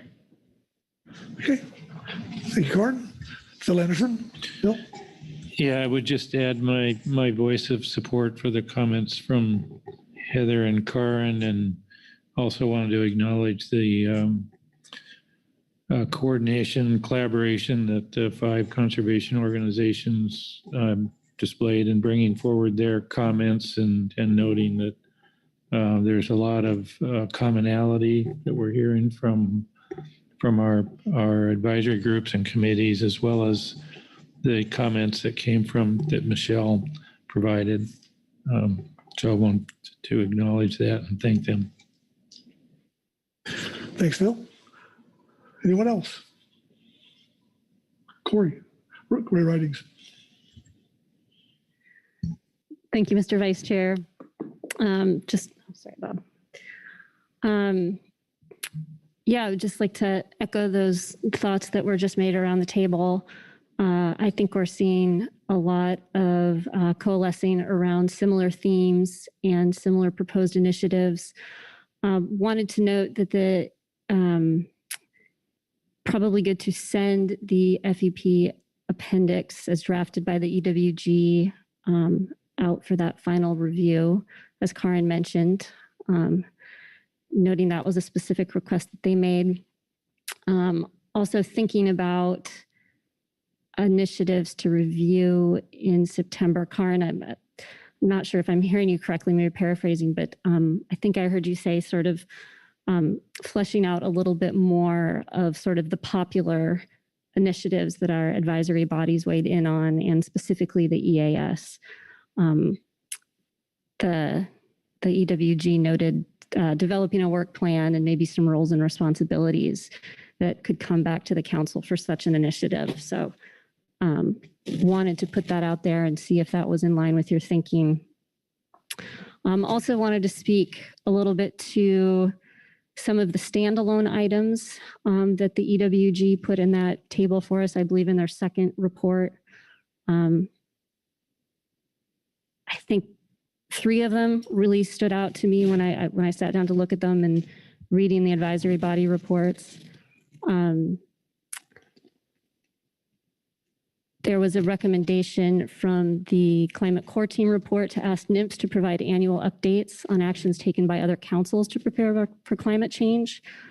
That seems like it could be really helpful long-term, an annual or semi-annual version of that. If the agency folks felt like that was reasonable, could be really beneficial. Also, having a council webpage where some of this work and information and data could be collated so that various fishery stakeholders would be able to access it more easily. The council webpage just gets better and better and easier to access, and that's really good work on behalf of the council staff. And again, if it's not a huge load, having a webpage like that, I think could be really beneficial. And then finally, speaking to a little bit of what I heard from Michelle Robinson and the interchange there with John, thinking about doing a collaborative project, maybe a workshop to explore the use of civic science and traditional ecological knowledge and local ecological knowledge through community-based and collaborative efforts in data collection to try to better track the impacts of climate change on fisheries. Harkening back to this morning, we had a gentleman publicly testify about what sounded like some really great data that was being collected. And if there's a way we could think more about how to take advantage of that work that's going on and promote it, I think that would be another good standalone item coming out of the scenario planning and climate initiative work. So I'm going to leave it at that. And thank you, Mr. Vice Chair. Thank you, Corey. Bill Anderson. Yeah, thanks, Mr. Vice Chair. I'm just thinking about the recommendation about trying to, at least maybe on an annual basis, try to understand what the rest of the councils were doing in this regard. And, while putting that burden on National Marine Fisheries Service is one approach, another might be to see if the CCC would be interested in taking that on. And I don't know if you have a May meeting this year, that might be something that our representatives take to that forum, just to see if that might be a way to collate the information and the activities in the various councils associated with this. Thanks. Thanks, Bill. Okay. Merrick?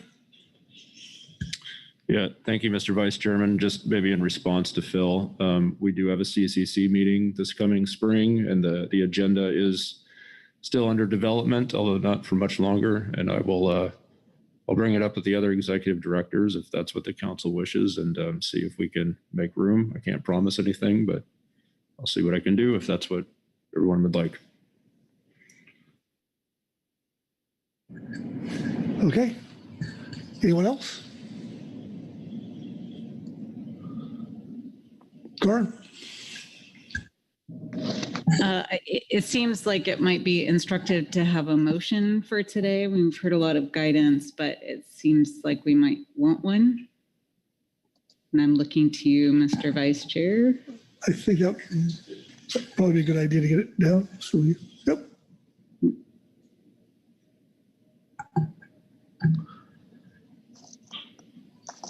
Yes.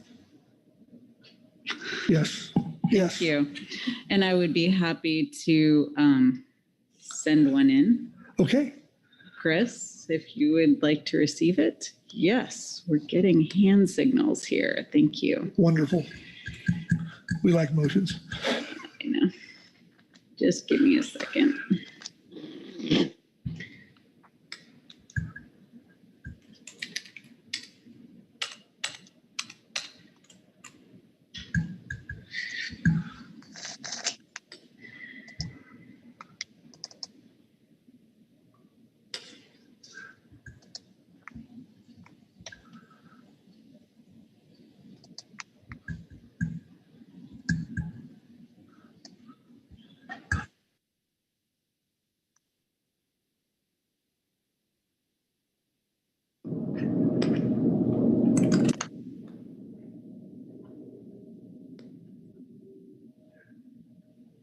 How are the electrons? Thumbs up. Okay.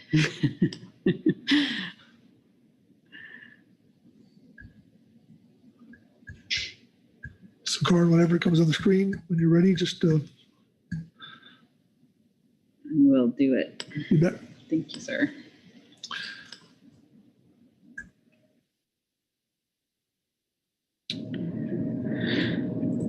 Okay.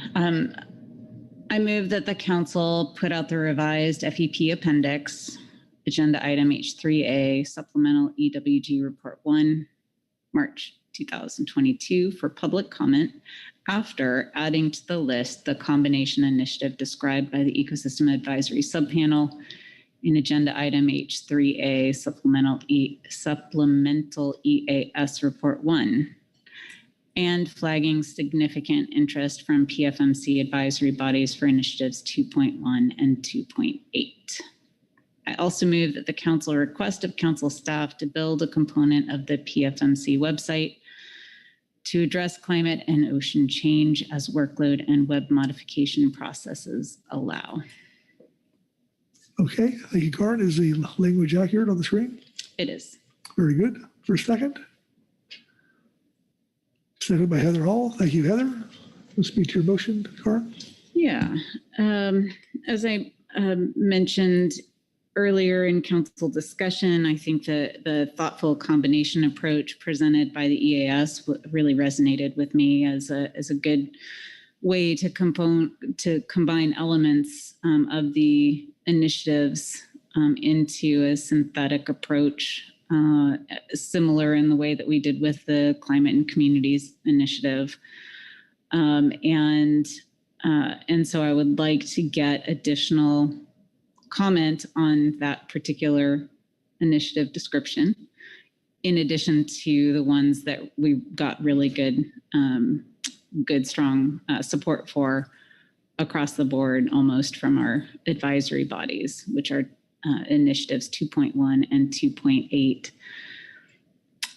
I have not included in this motion, but would like to add in discussion, a strong support for and encouragement of the EWG to further develop these initiatives to bring back to us in September, so that we're not just kind of cutting and pasting and bringing them back as is in September, but asking that team to put some additional thought into these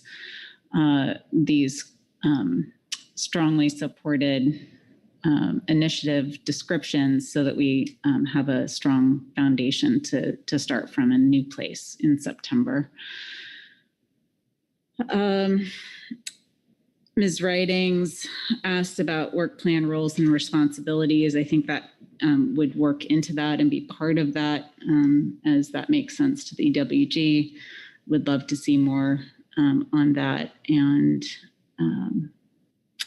I've added just the singular kind of ongoing non-initiative work of thinking about a website to collect some of the good work on climate and ocean change that the council's done and could use to further provide access to that information through the website.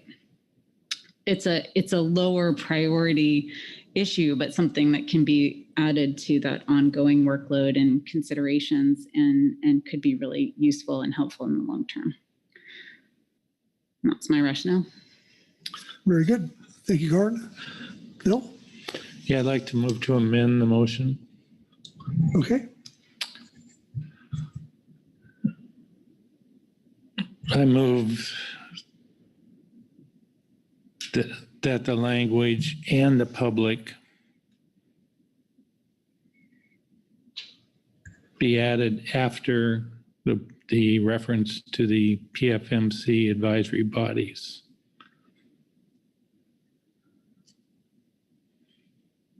So it would read, this is commentary, and flagging significant interest from PFMC advisory bodies and the public for initiatives 2.1 and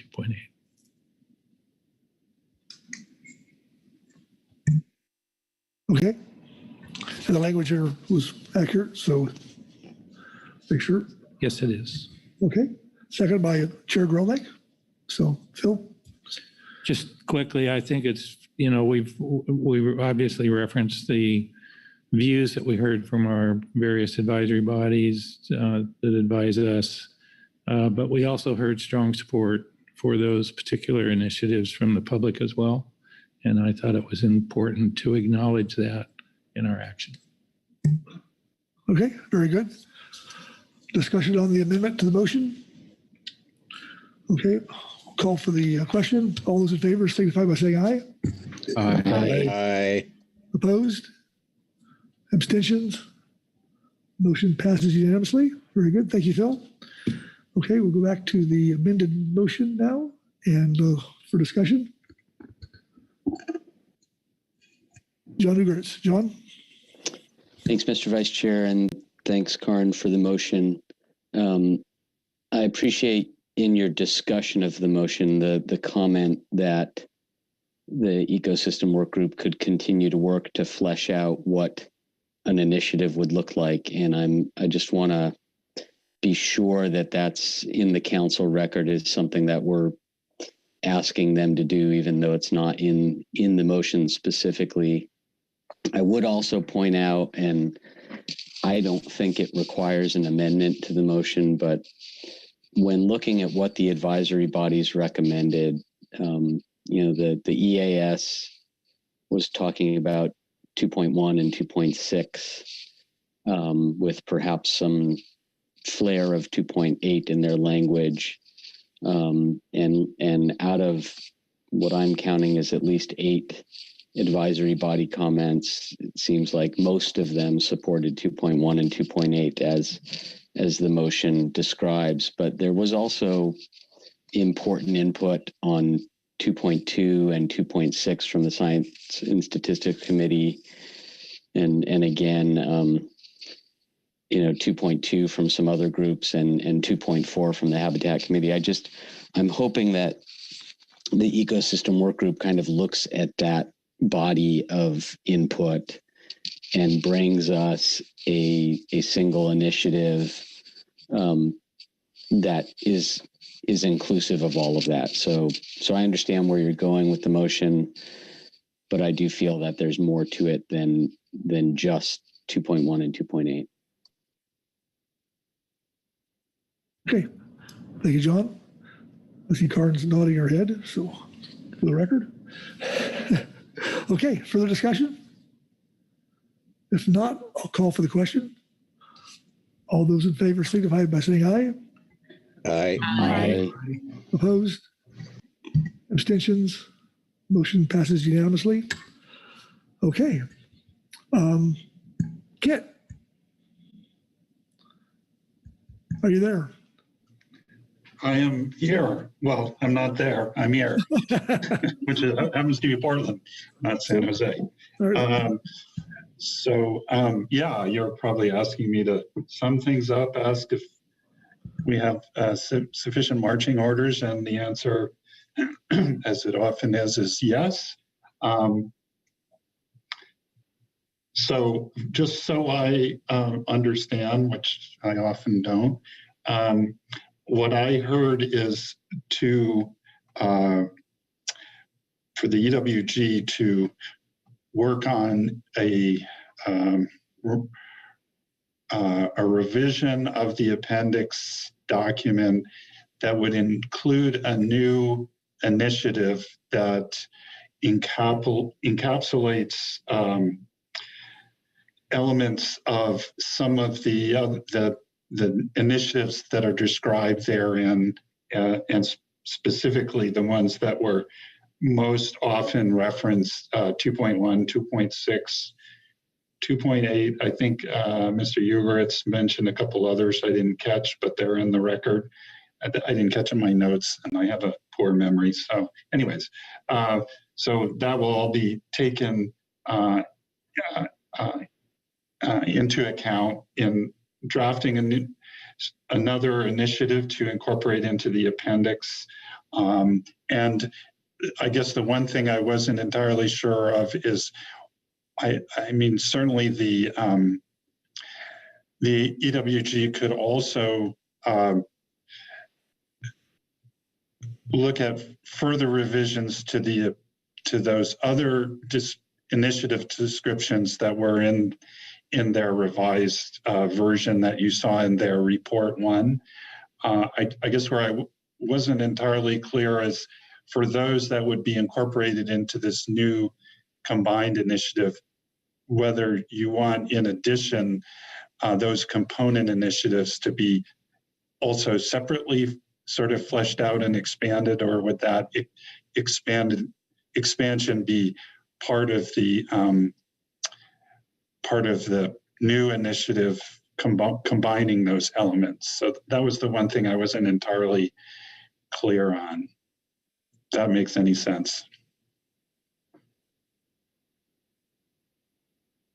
I'll refer to our motion maker.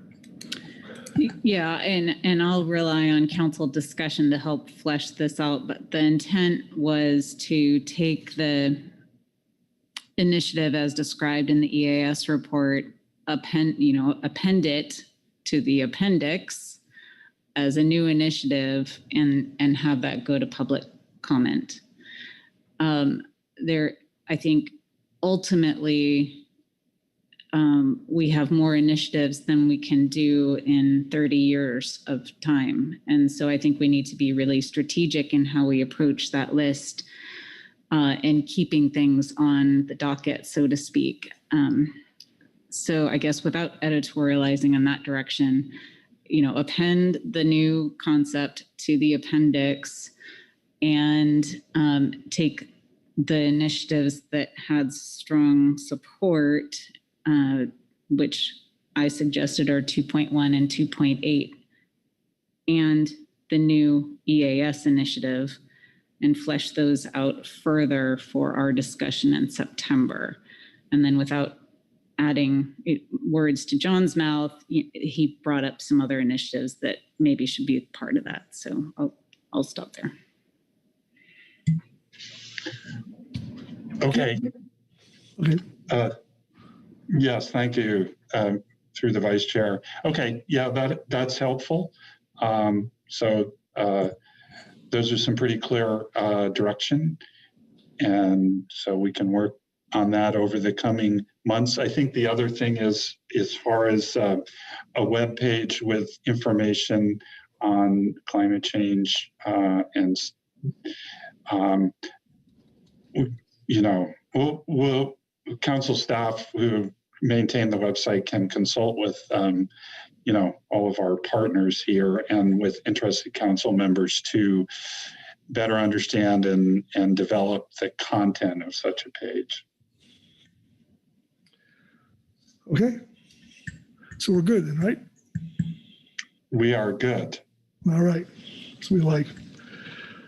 And with that, that completes H3. And I think I give the gavel back to our esteemed chairman, Mark. Thank you, Vice Chair Pettinger. We'll move on to administrative matters. And we'll give Ms. Patricia Krause a moment to come up to the table.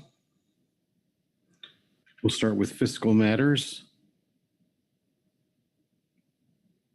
And when you're ready, Patricia, if you could give us an overview and then move directly into the Budget Committee report.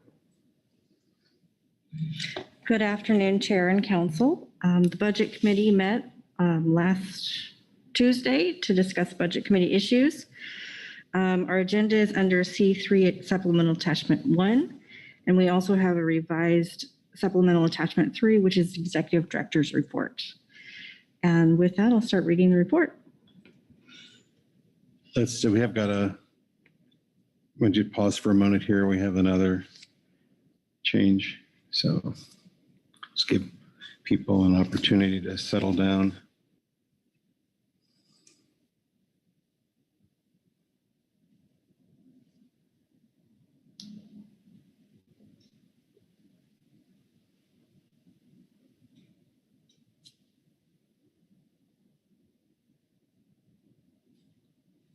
All right. So agenda item C3A, Supplemental Budget Committee Report 1. The Budget Committee met on March 8th to discuss priorities and the 2020-2024 Cooperative Agreement funding through January 31st. The attendance is listed on the report. National Marine Fisheries Service West Coast Region Sustainable Fisheries Division Budget Update. Mr. Ryan Wolf discussed that the House will be voting on fiscal year 2022 omnibus funding bill tomorrow, March 9th, and an update relating to that decision may be available by next week. Additional work by NMFS will still be needed if there is a further continuing resolution or if the 2020 budget is passed. The annual headquarters requests for proposals have been submitted, but full funding has been delayed until the budget is adopted. However, some funds have been received by the region that support council priorities, including GIS support to help with the non-trawl rockfish conservation area analysis, the sablefish management strategy evaluation, gear marking workshops, and deep set buoy gear implementation. NMFS West Coast region is requesting support for additional funding of an independent reviewer to evaluate the costs associated with the required elements of the groundfish trawl rationalization program and provide an analysis to be considered as part of the next 5-year review. Final decisions on that request will be delayed until fiscal year 2022 funding is finalized. Executive Director's Report. Mr. Merritt Burden presented information concerning the Council's level of deferred spending and forecasts regarding the use of those funds. Of note, expenses will undergo a shift as Council operations transition from those appropriate for the pandemic and towards operations that support activities in a post-pandemic world. The intent of the executive director's briefing was to provide a more robust understanding of our income, spending, and financial outlook, and to provide a basis for the council to make sound financial spending decisions in the future. To help facilitate decision-making regarding the council's budget, the committee reviewed historic funding levels and activities. From 2016 to 18, funding was enhanced by special projects, while funding from 2019 to 2021 has been relatively static.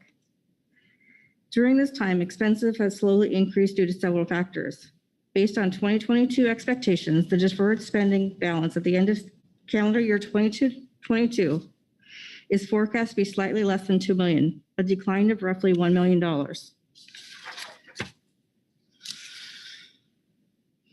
If the funding and expenses remain static, we would expect a fully depleted deferred spending levels before the end of our grant in early 2024.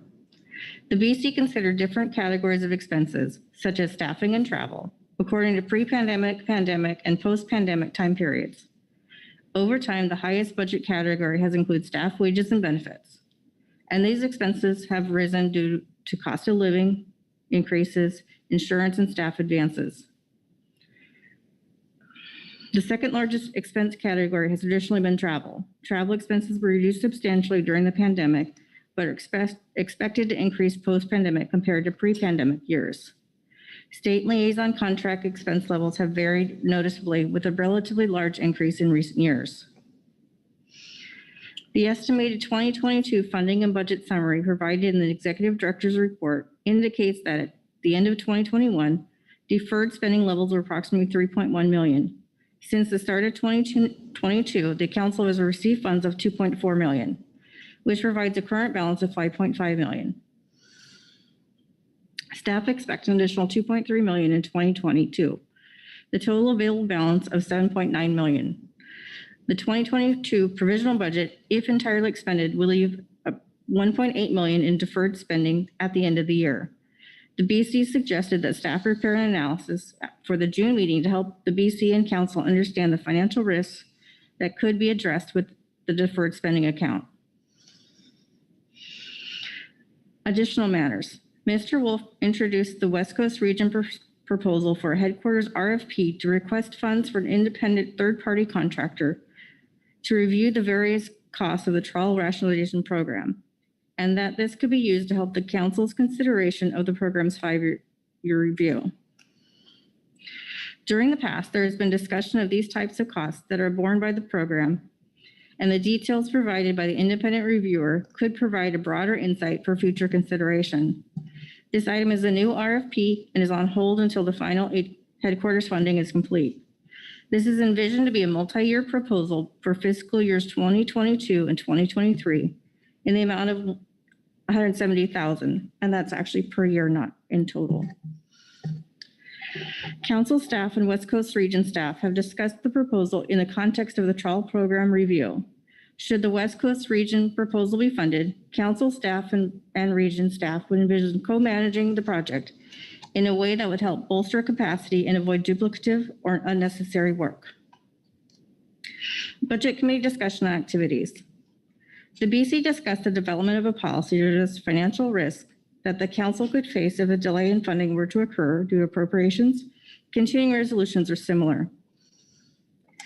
The BC suggested the council staff develop a written policy for discussion at the June Budget Committee meeting, and that such a policy could be intended to help buffer against financial delays or unplanned expenses.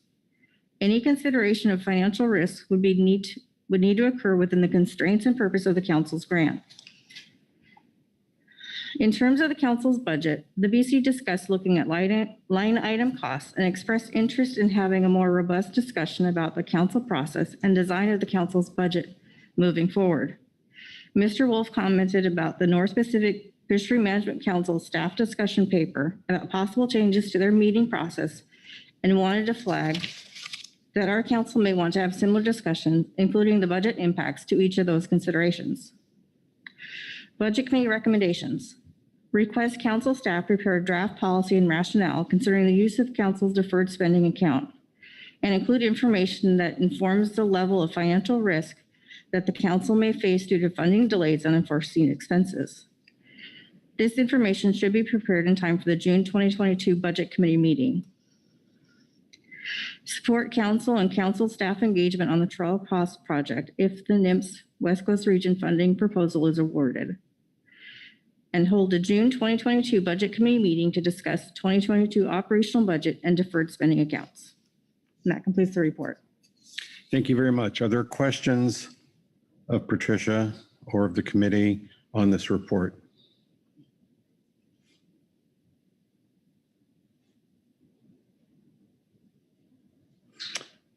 Okay, good report.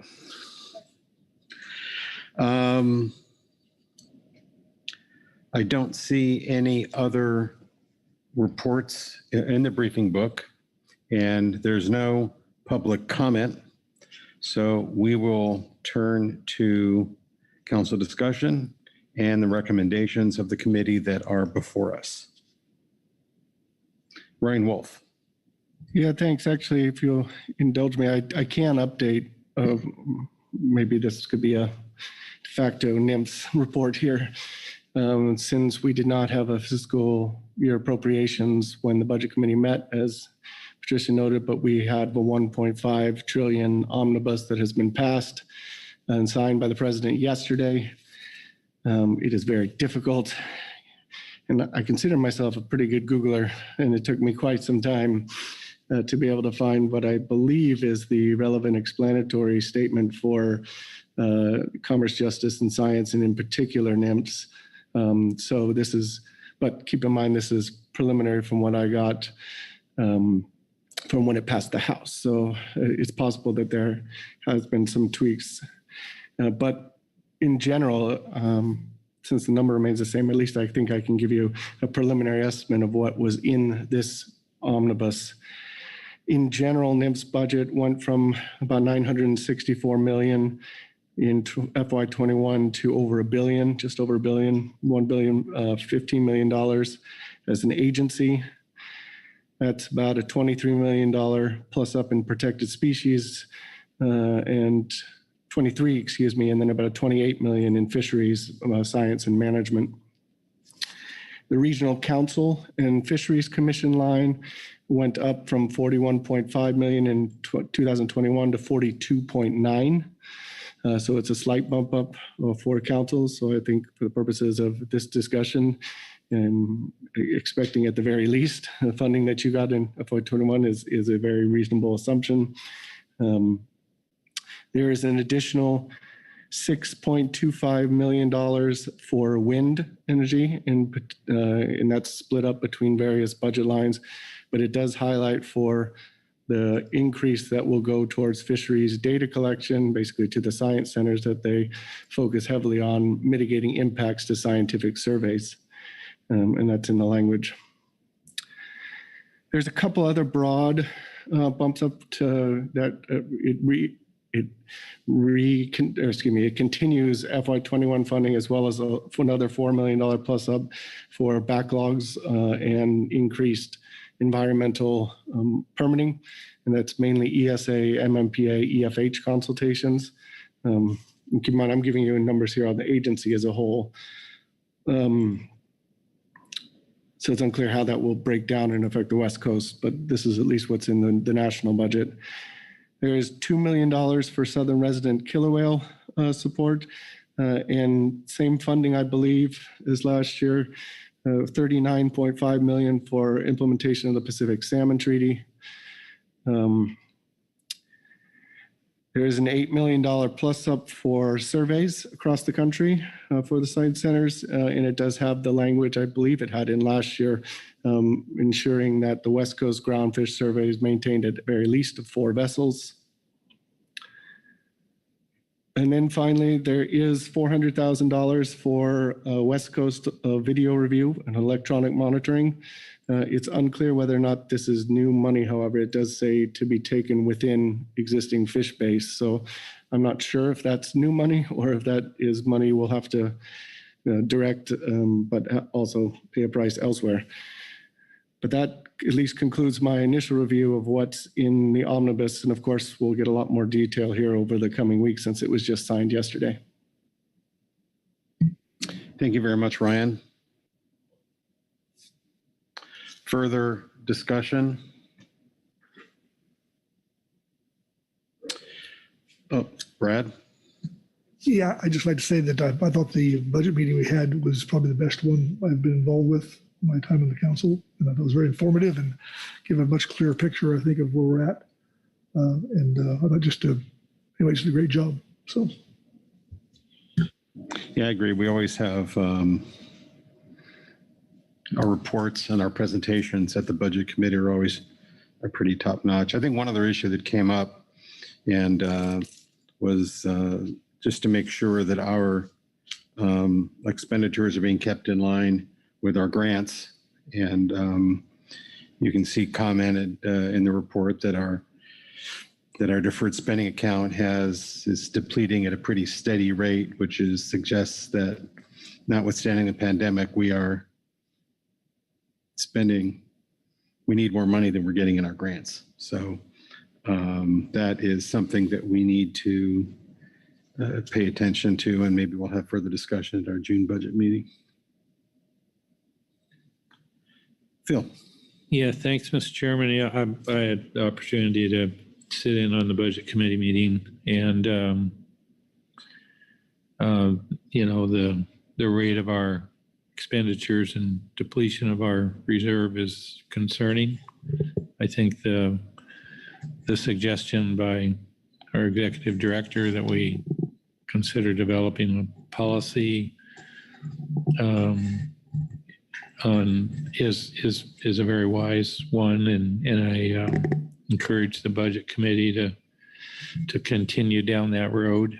And I think along the lines of the vice chairman's comments, that I think it provided the information was presented in a way that was very clear, and but at the same time concerning that we need to really pay attention to where we're headed here. So thanks. All right, thanks for that. Bill, I don't know if we need a motion here. Merrick. Thank you, Mr. Chairman. Not to delay the discussion or moving into a motion, but I did just want to make a remark and just will say thank you, Mr. Vice Chairman, for your kind words. I would be remiss if I didn't acknowledge that we did have trouble connecting with some folks remotely. I think the lack of ability to connect with folks remotely during that meeting was not something that we had anticipated. We had thought that it would be a little bit more effective. And so for those of you that were trying to participate online, you have my apologies. We are in this hybrid setting for the first time, and we're trying, and we'll learn from that experience, and it will go better next time. So again, thank you for your kind words, but also my apologies to those of you that tried to participate online and were unable to do so successfully. Phil Anderson. I believe the motion is needed to accept the budget committee's report. Okay, Marcy Remco has her hand up. Oh, Can I'm I sorry. just go to her first? Marcy? Thank you, Mr. Chair. I appreciate the discussion that we've had here today, and I think I appreciated the budget committee discussion last week. Thank you, Merrick, for your remarks on that. And yeah, the technology was challenging, but I did have a chance to review the report and the presentation in more detail since the meetings occurred. And just want to say that I agree that a deeper dive is needed, and appreciate this different look at finances, I think, than what we've seen in the past. Though I'm not intending to say that what we've looked at in the past isn't adequate. I think the verdict's out. I just want to support the idea of thinking about a policy regarding the deferred spending, and thinking about it in the sense of it being a reserve rather than a stockpile. I think the reasons for maintaining some money on hand are well articulated in the presentation materials. But connected to this topic, of course, is the idea of whether we bring in additional money for special projects. That's been a policy that we have utilized in the past. You can see in one of the graphics in there that we did rely to some extent, I think through about 2019 on special project funds, and then sort of moved away from it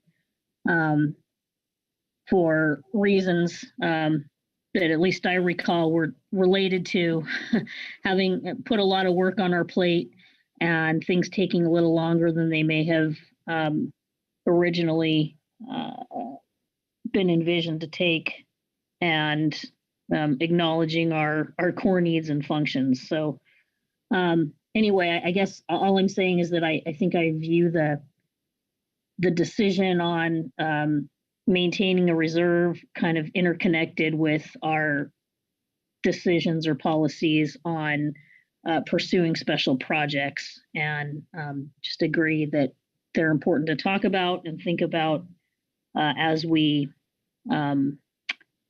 manage our budget into the future. Thanks. Thank you, Marcy. We'll go, I don't see any other hands, so I'll call on Mr. Anderson. Or is there another hand? Phil.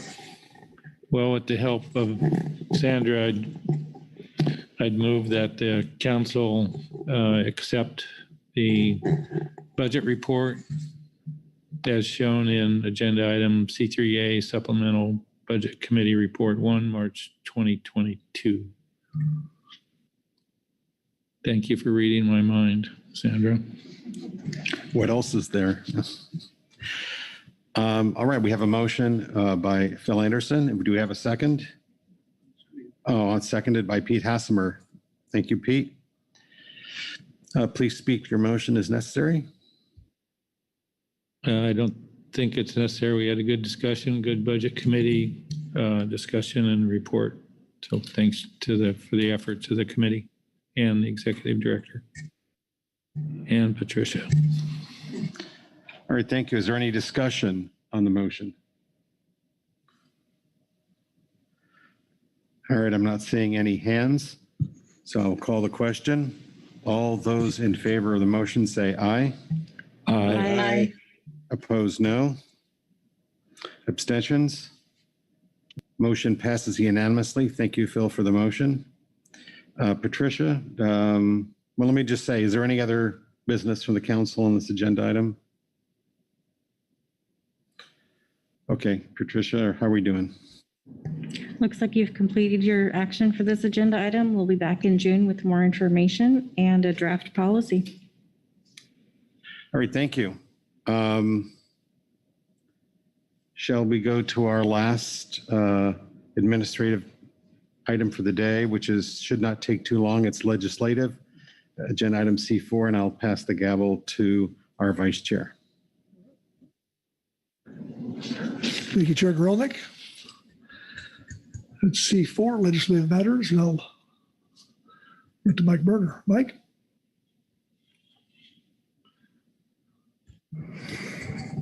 Thank you, Mr. Vice Chair. Good afternoon, council members. Agenda item C3, legislative matters. I don't have much in the way of an overview. There is in your briefing materials the typical staff summary of legislation of interest. That's attachment 1. I don't believe there are any other advisory body reports other than the supplemental legislative committee report that you should see in your briefing materials.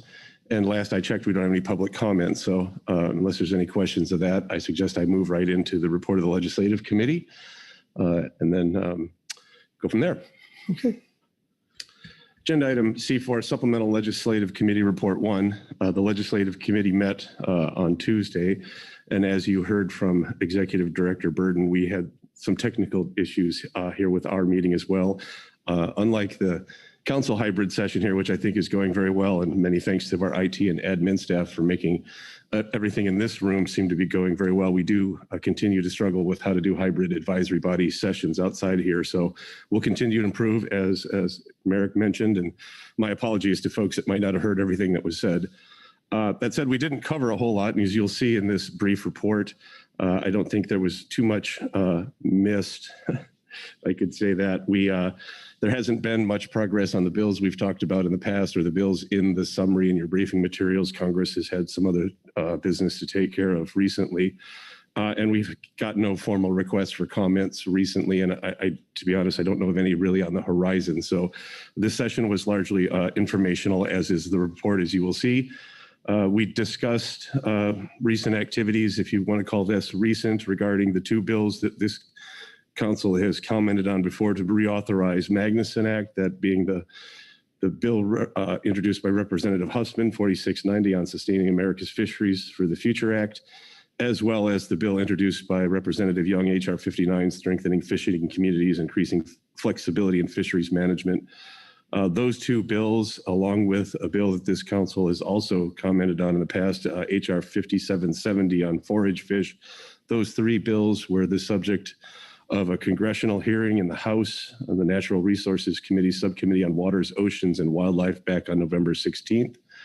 Our chair, Mark Gorelnik, along with Janice Coynt, the Assistant Administrator for National Marine Fisheries Service, were on a panel for that hearing. Mark was presenting perspectives from the Council Coordination Committee regarding the strength of Magnuson and the regional council process, et cetera. And I'll let Mark speak to that a little bit more if he has some thoughts once I'm done with my report. But he gave the committee a little update on that. But again, there hasn't been too much progress on either of the Magnuson reauthorization bills since that time.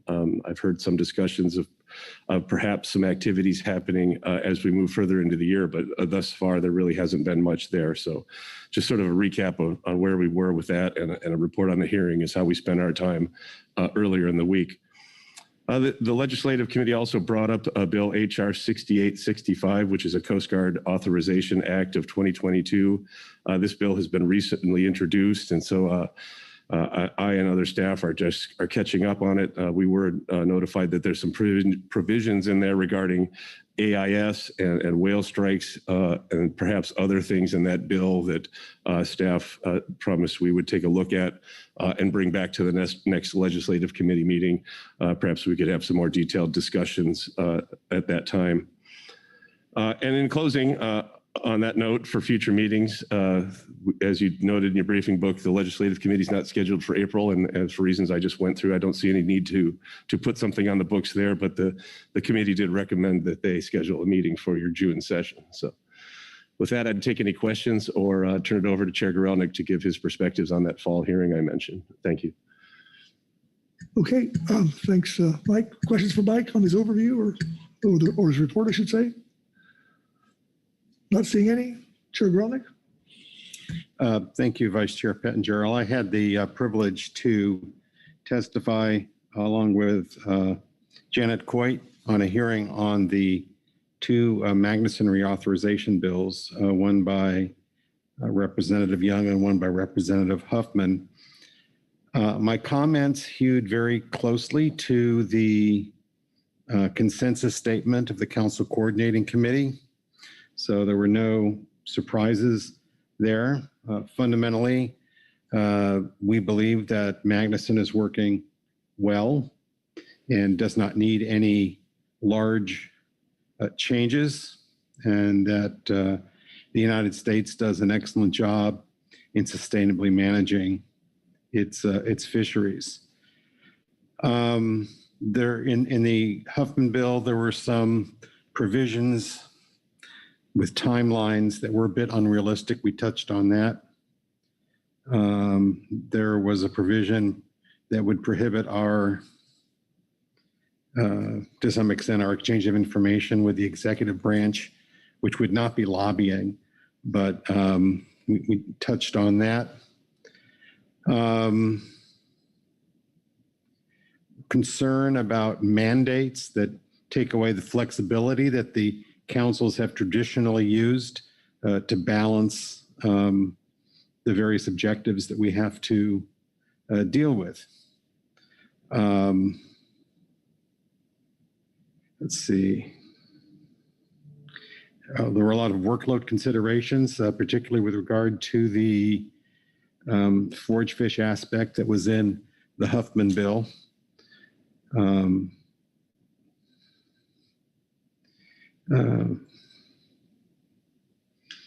there were some issues where areas where the councils would currently have jurisdiction would be removed and given to the secretary. And I think that was something that was a cause for concern. Let's see. And, of course, I took the opportunity to explain that a council process is probably the fairest, most transparent process that could be managed for the matters that we address. And that's basically the summary of my testimony. Okay. Questions for Chair Grelnick? All right. Mike? Oh.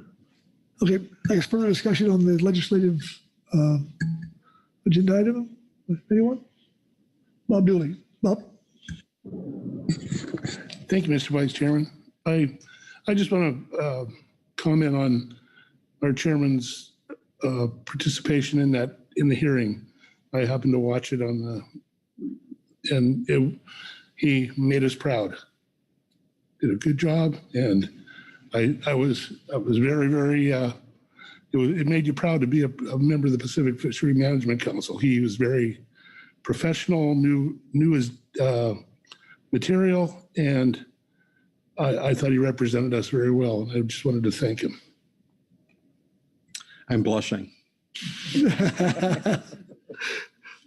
Thanks, Bob. As expected. So, all right. Okay. Anybody else? Mike, back to you. Thank you, Mr. Vice Chair. I don't believe there's any real business here. The legislative committee report, as you just heard, is largely informational. Unless there's any guidance in addition to having staff look into this Coast Guard authorization bill and the plans to meet in June, I feel like we've wrapped up this agenda item.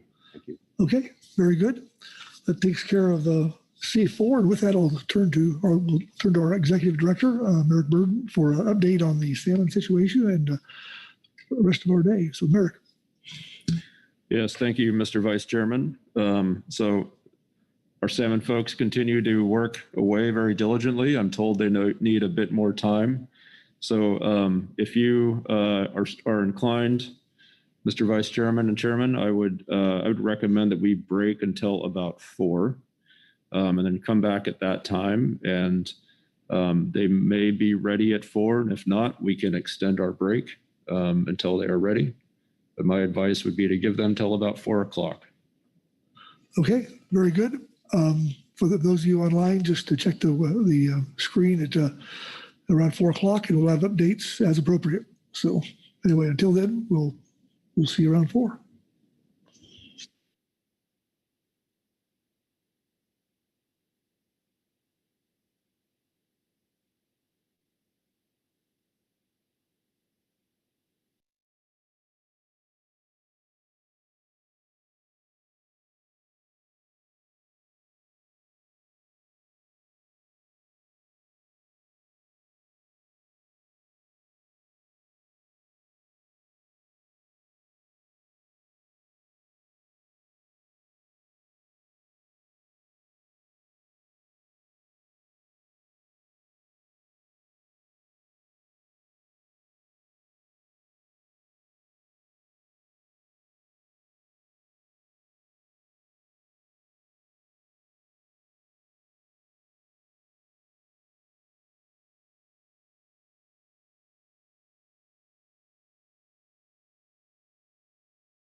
extended break, and it may even get extended further that formal attire is optional when we resume.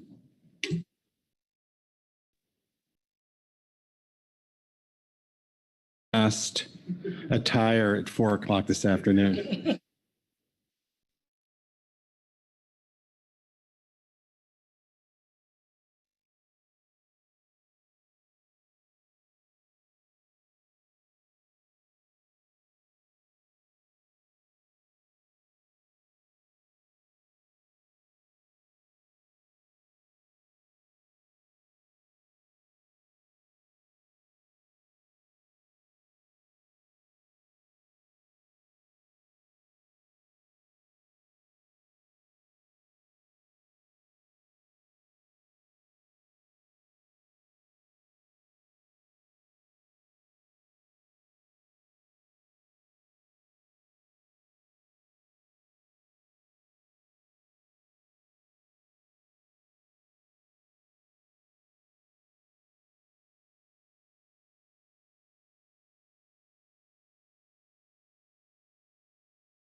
Okay, we've reached the appointed hour, 4 o'clock.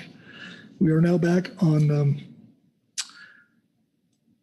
D6 and looking to Robin to kick us off here. Robin. Thank you, Mr. Vice Chair. This is agenda item D6 for our salmon topic, and we have the STT and I believe a little bit of public comment here to provide you with some information. And fantastic. Okay. With that, call up Dr. O'Farrell to give his report.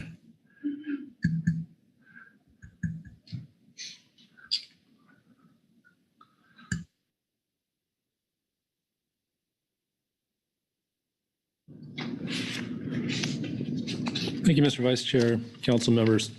I'll be referring to agenda item 6, our D6A, supplemental STT report 1. We took again into account the guidance provided yesterday and again this morning, which was quite helpful. Thank you for letting us butt in today earlier. And I'll skip to the results on table 5 beginning on page 26. Under all three alternatives, Lower Columbia River, Columbia Lower River Natural Tules, all three alternatives have the exploitation rate above 38%. Going down to Klamath River, Fall Chinook, alternative 1 has escapement that does not meet the minimum escapement level, and the exploitation rate is above the maximum level. And going to the next page with coho, there are no coho stocks that are not meeting objectives at this time. And again, I'll just point out table 7 has a breakdown of the ocean exploitation rates. It's again 2 pages with the SONC on the second page, being a relatively new thing. And then we have the 3 appendices in the back for the California stocks. And that concludes my report. I can answer any questions. Okay. Questions for Mike on the SAT report? I'm not seeing any. Thanks, Mike. Okay. Go to public comment now, and I believe we have one.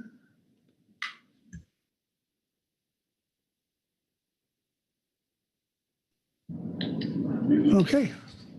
All right, Francis Estalia, are you there? I'm here. Can you hear me? We can. Okay, once again, greetings to the council, and thanks again for the chance to provide public comment through this remote venue.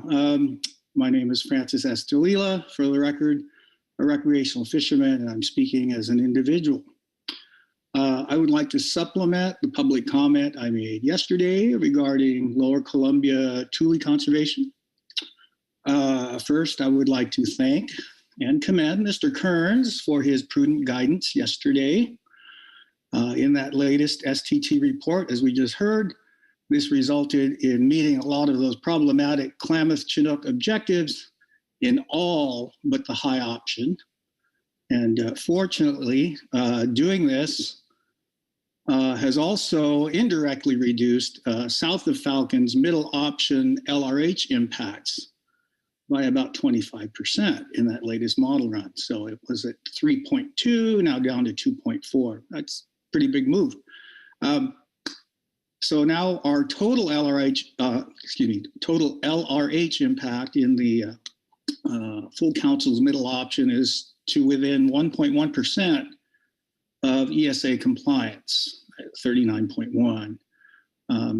In the spirit of mutual collegiality and conservation, I would urge that the North of Falcon delegation recommend guidance in kind. To view this issue from the perspective of both sides giving a little bit, the North of Falcon ocean fisheries would really only have to forego about 10% of its LRH impacts to secure the balance of the savings needed in that middle option.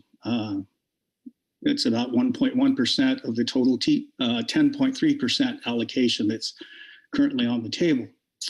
And I do have one other thing I would like to request. It's a request. I'm not sure if it's possible.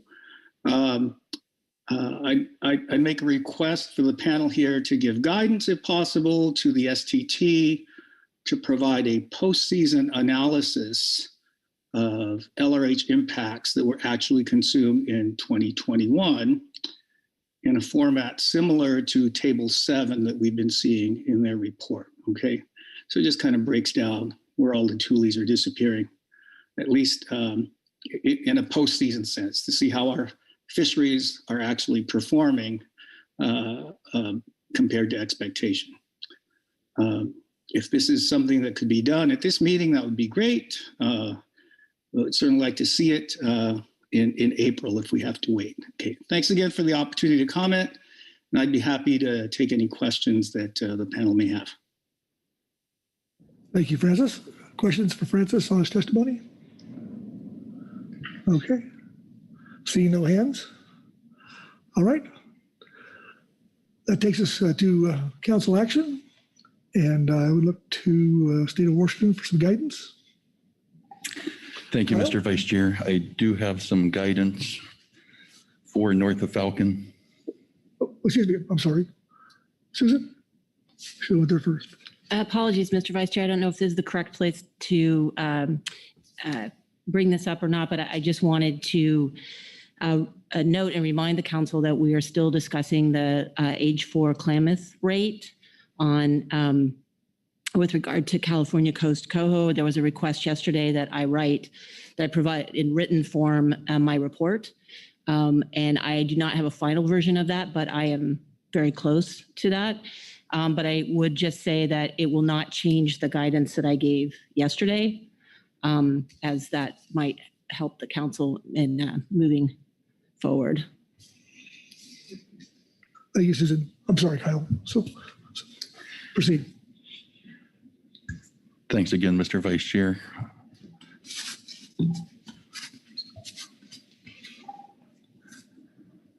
So for north of Falcon, I'm speaking relative to agenda item D6A, supplemental STT report 1, March 13th. Implement the following changes.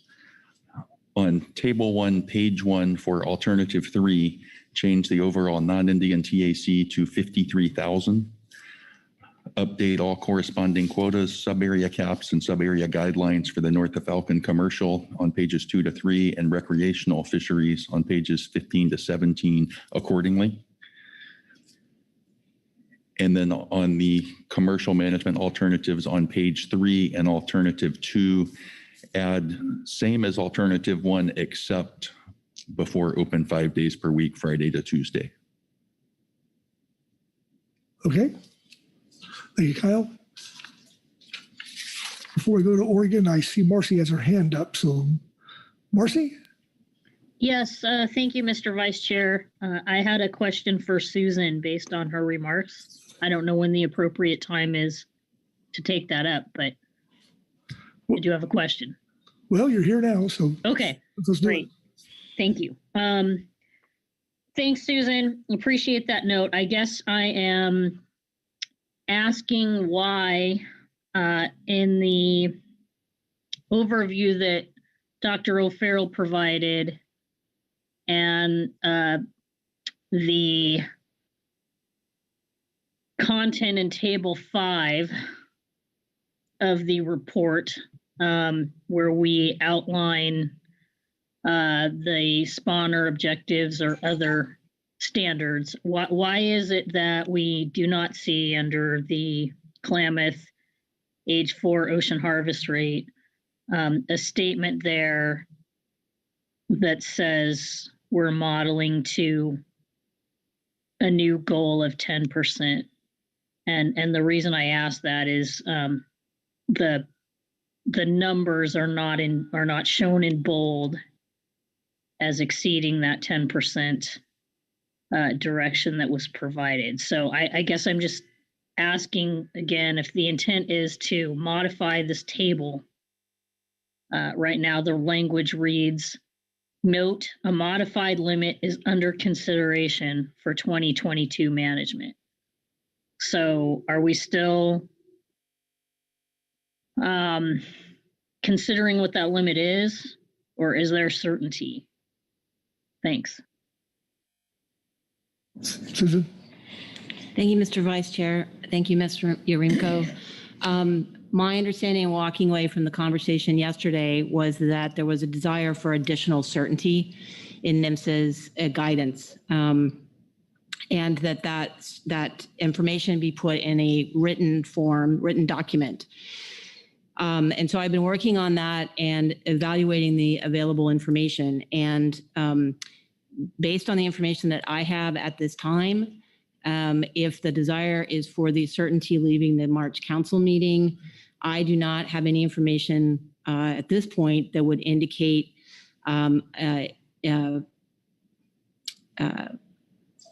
flexibility, I guess you would say, or additional considerations relative to that 10% limit.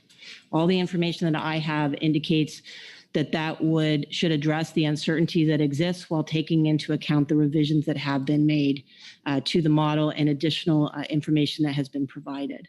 And I am prepared to lay that out in detail tomorrow, or as soon as I can finalize my report. Does that answer you? Yes. Thank you, Mr. Vice Chair. Thank you, Susan. I guess I'm just asking for the simple clarification that the table will be updated to reflect that guidance, because right now it's not reflected in the table.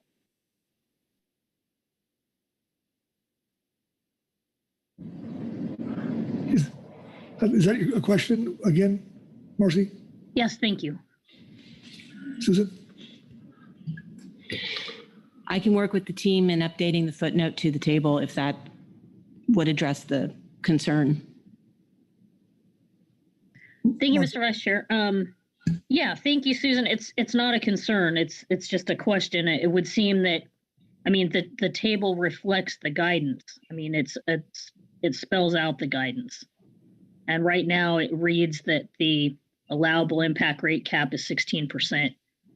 So if there's additional guidance that's been included, it should just be reflected in the table as our other constraints show in the table. So it's a question, a comment. I guess it would just be my expectation that it is shown there, especially in light of the note.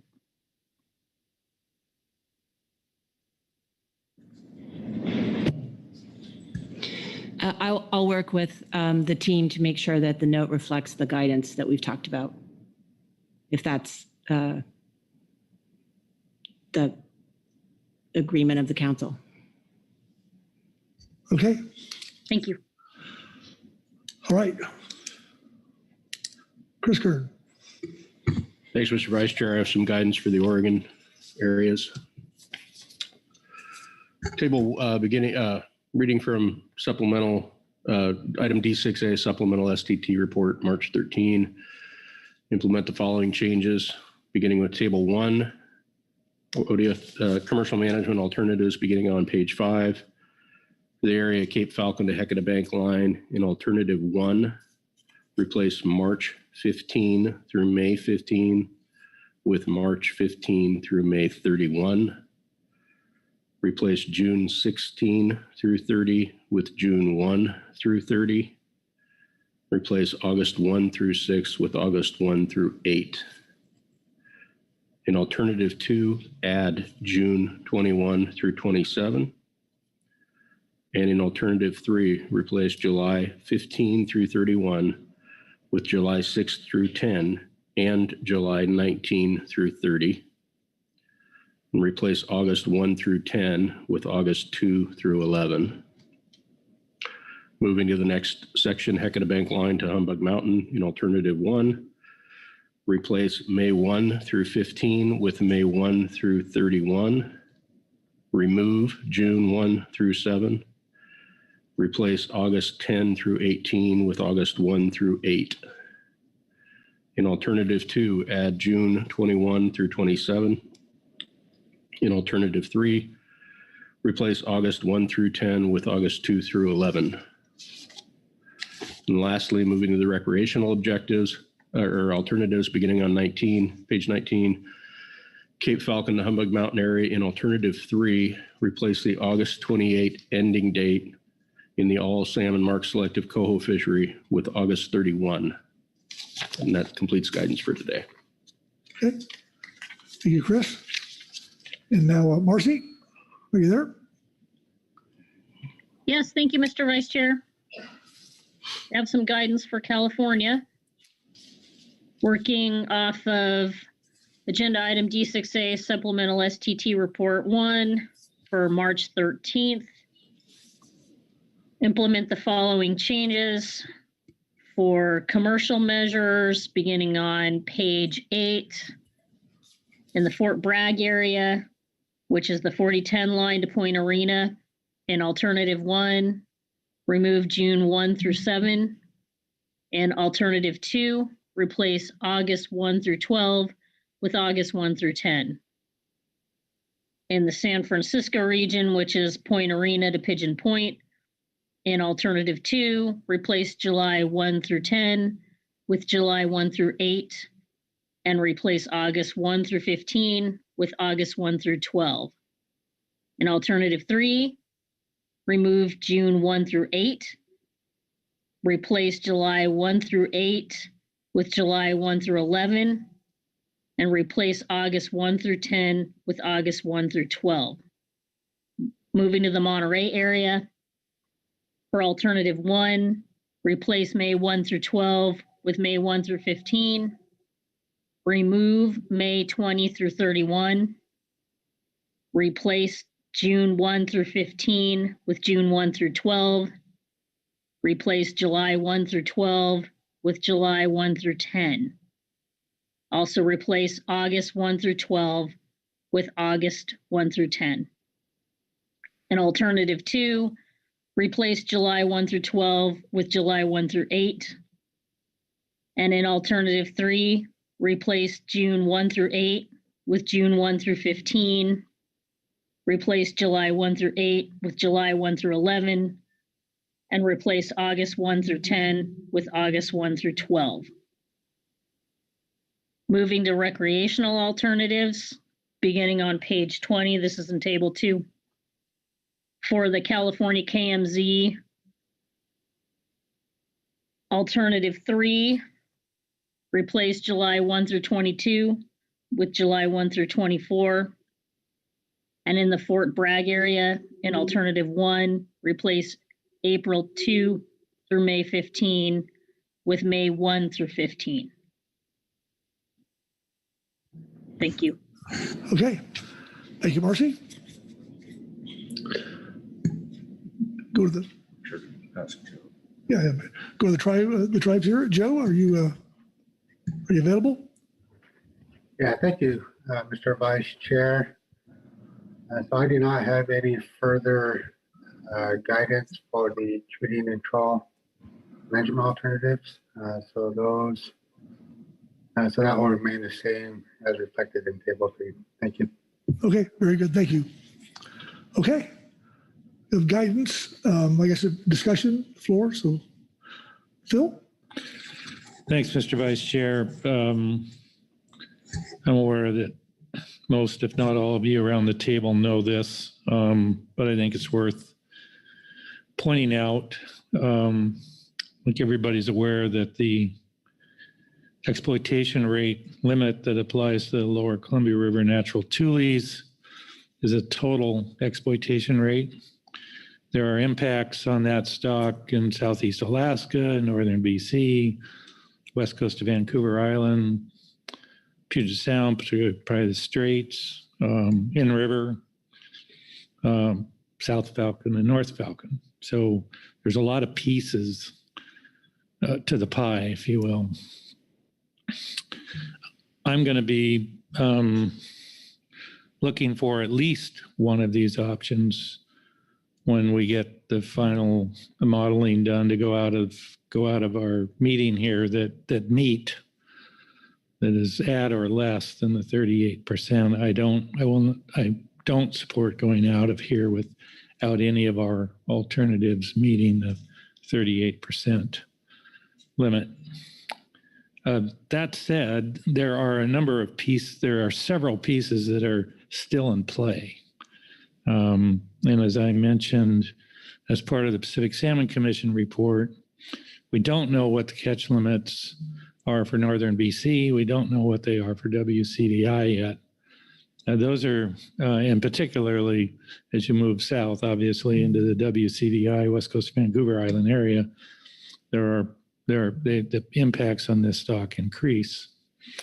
We don't know, so we don't know what that's going to be, and it could help us, it could hurt us, we don't know. And there's also work to be done to craft the fisheries inside the Columbia River, which obviously have impacts on this stock. So, you know, at this juncture, I know everyone, we're focused on council area managed fisheries, as we should be. We need to be cognizant that our fisheries have impacts on this stock, and we need to do our part, if you will, to get to and ensure that we're going to meet the ESA requirements. But we have gone out of the March meeting in a number of years where this stock has been the limiter, if you will, or one of the limiters. Certainly limiter north of Falcon from a Chinook perspective was one or two of them being above the 38 limit, as long as they're not crazy above the limit within some reason, understanding that the rest of the pieces are going to get resolved between now and April. So we'll have the complete picture from which to work. And we don't have that right now. So I'm saying that as much probably for the public's benefit than all of yours, because most of you or all of you already know that. But I thought it was worth pointing out. Thanks. Thank you, Phil. Anyone else?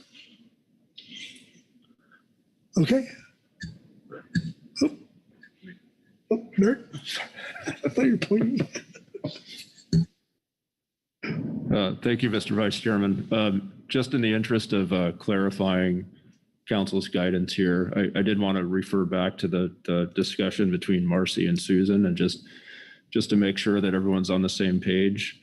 I guess I would just ask if there's opposition to the 10% rate being included in the table that Susan and Marcy were discussing. I'm not sure if that was a clear point, and just giving the time constraints and everything that we're under, I do think it's important to make sure we have clarity. So I would just ask if there's opposition to that point.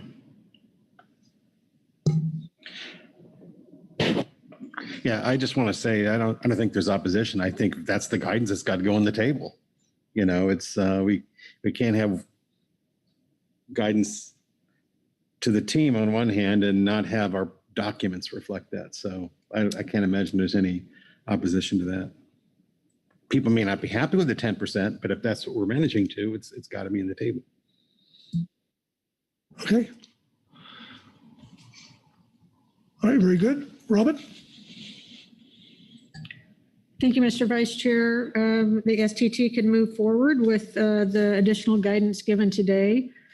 As far as the age 4 ocean harvest rate of 16% that is listed on page 1 of table 5, it's clear to the STT. The council has made it clear that we will be reporting at a 10% management unit, if you will. And so with that, we'll be prepared to return tomorrow. The council may want to have a bit of discussion on what the timing of salmon may be for tomorrow, but as far as D6 is concerned, I think you've done your work under this agenda item. Thank you.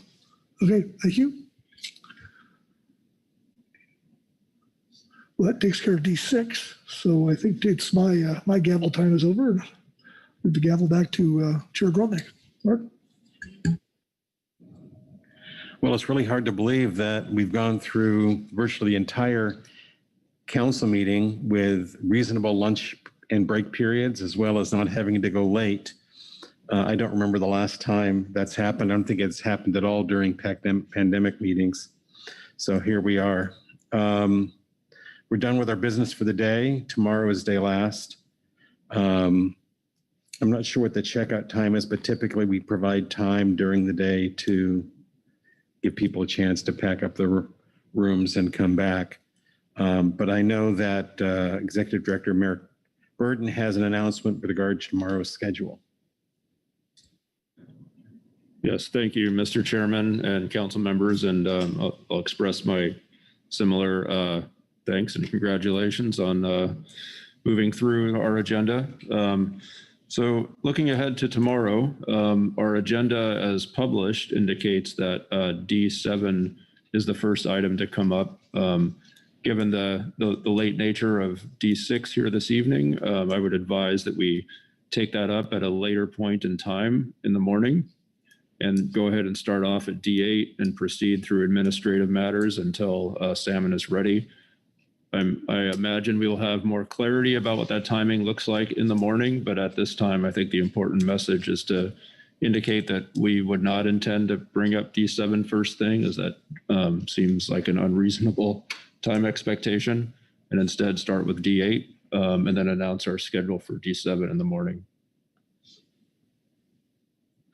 All right. Well, Excuse it's me. not even 4:30. I'm going to wish everyone a good, Phil Anderson, I'm sorry. Well, I just wanted to congratulate our leadership for your running of the meeting and keeping us on time. We just don't want you guys to let your guard down and, keep it up. You still got a half a day to go. Well, if experience is any judge, it's the longest half day of the year. Robin? Thank you for your time and forgive me, but I was wondering if the council would consider keeping the two salmon agenda items together and just putting them both at the end of the day or after the agenda item C. I think that will help with a lot of the shuffling of the people that do salmon. And I can crack some whips first thing in the morning. Yeah, D7 and 8 will be fellow travelers. Thank We won't you. break them up. All right, unless anyone has any business they want to bring up, we will break here and we'll see everyone tomorrow morning at 8 o'clock. Thank you.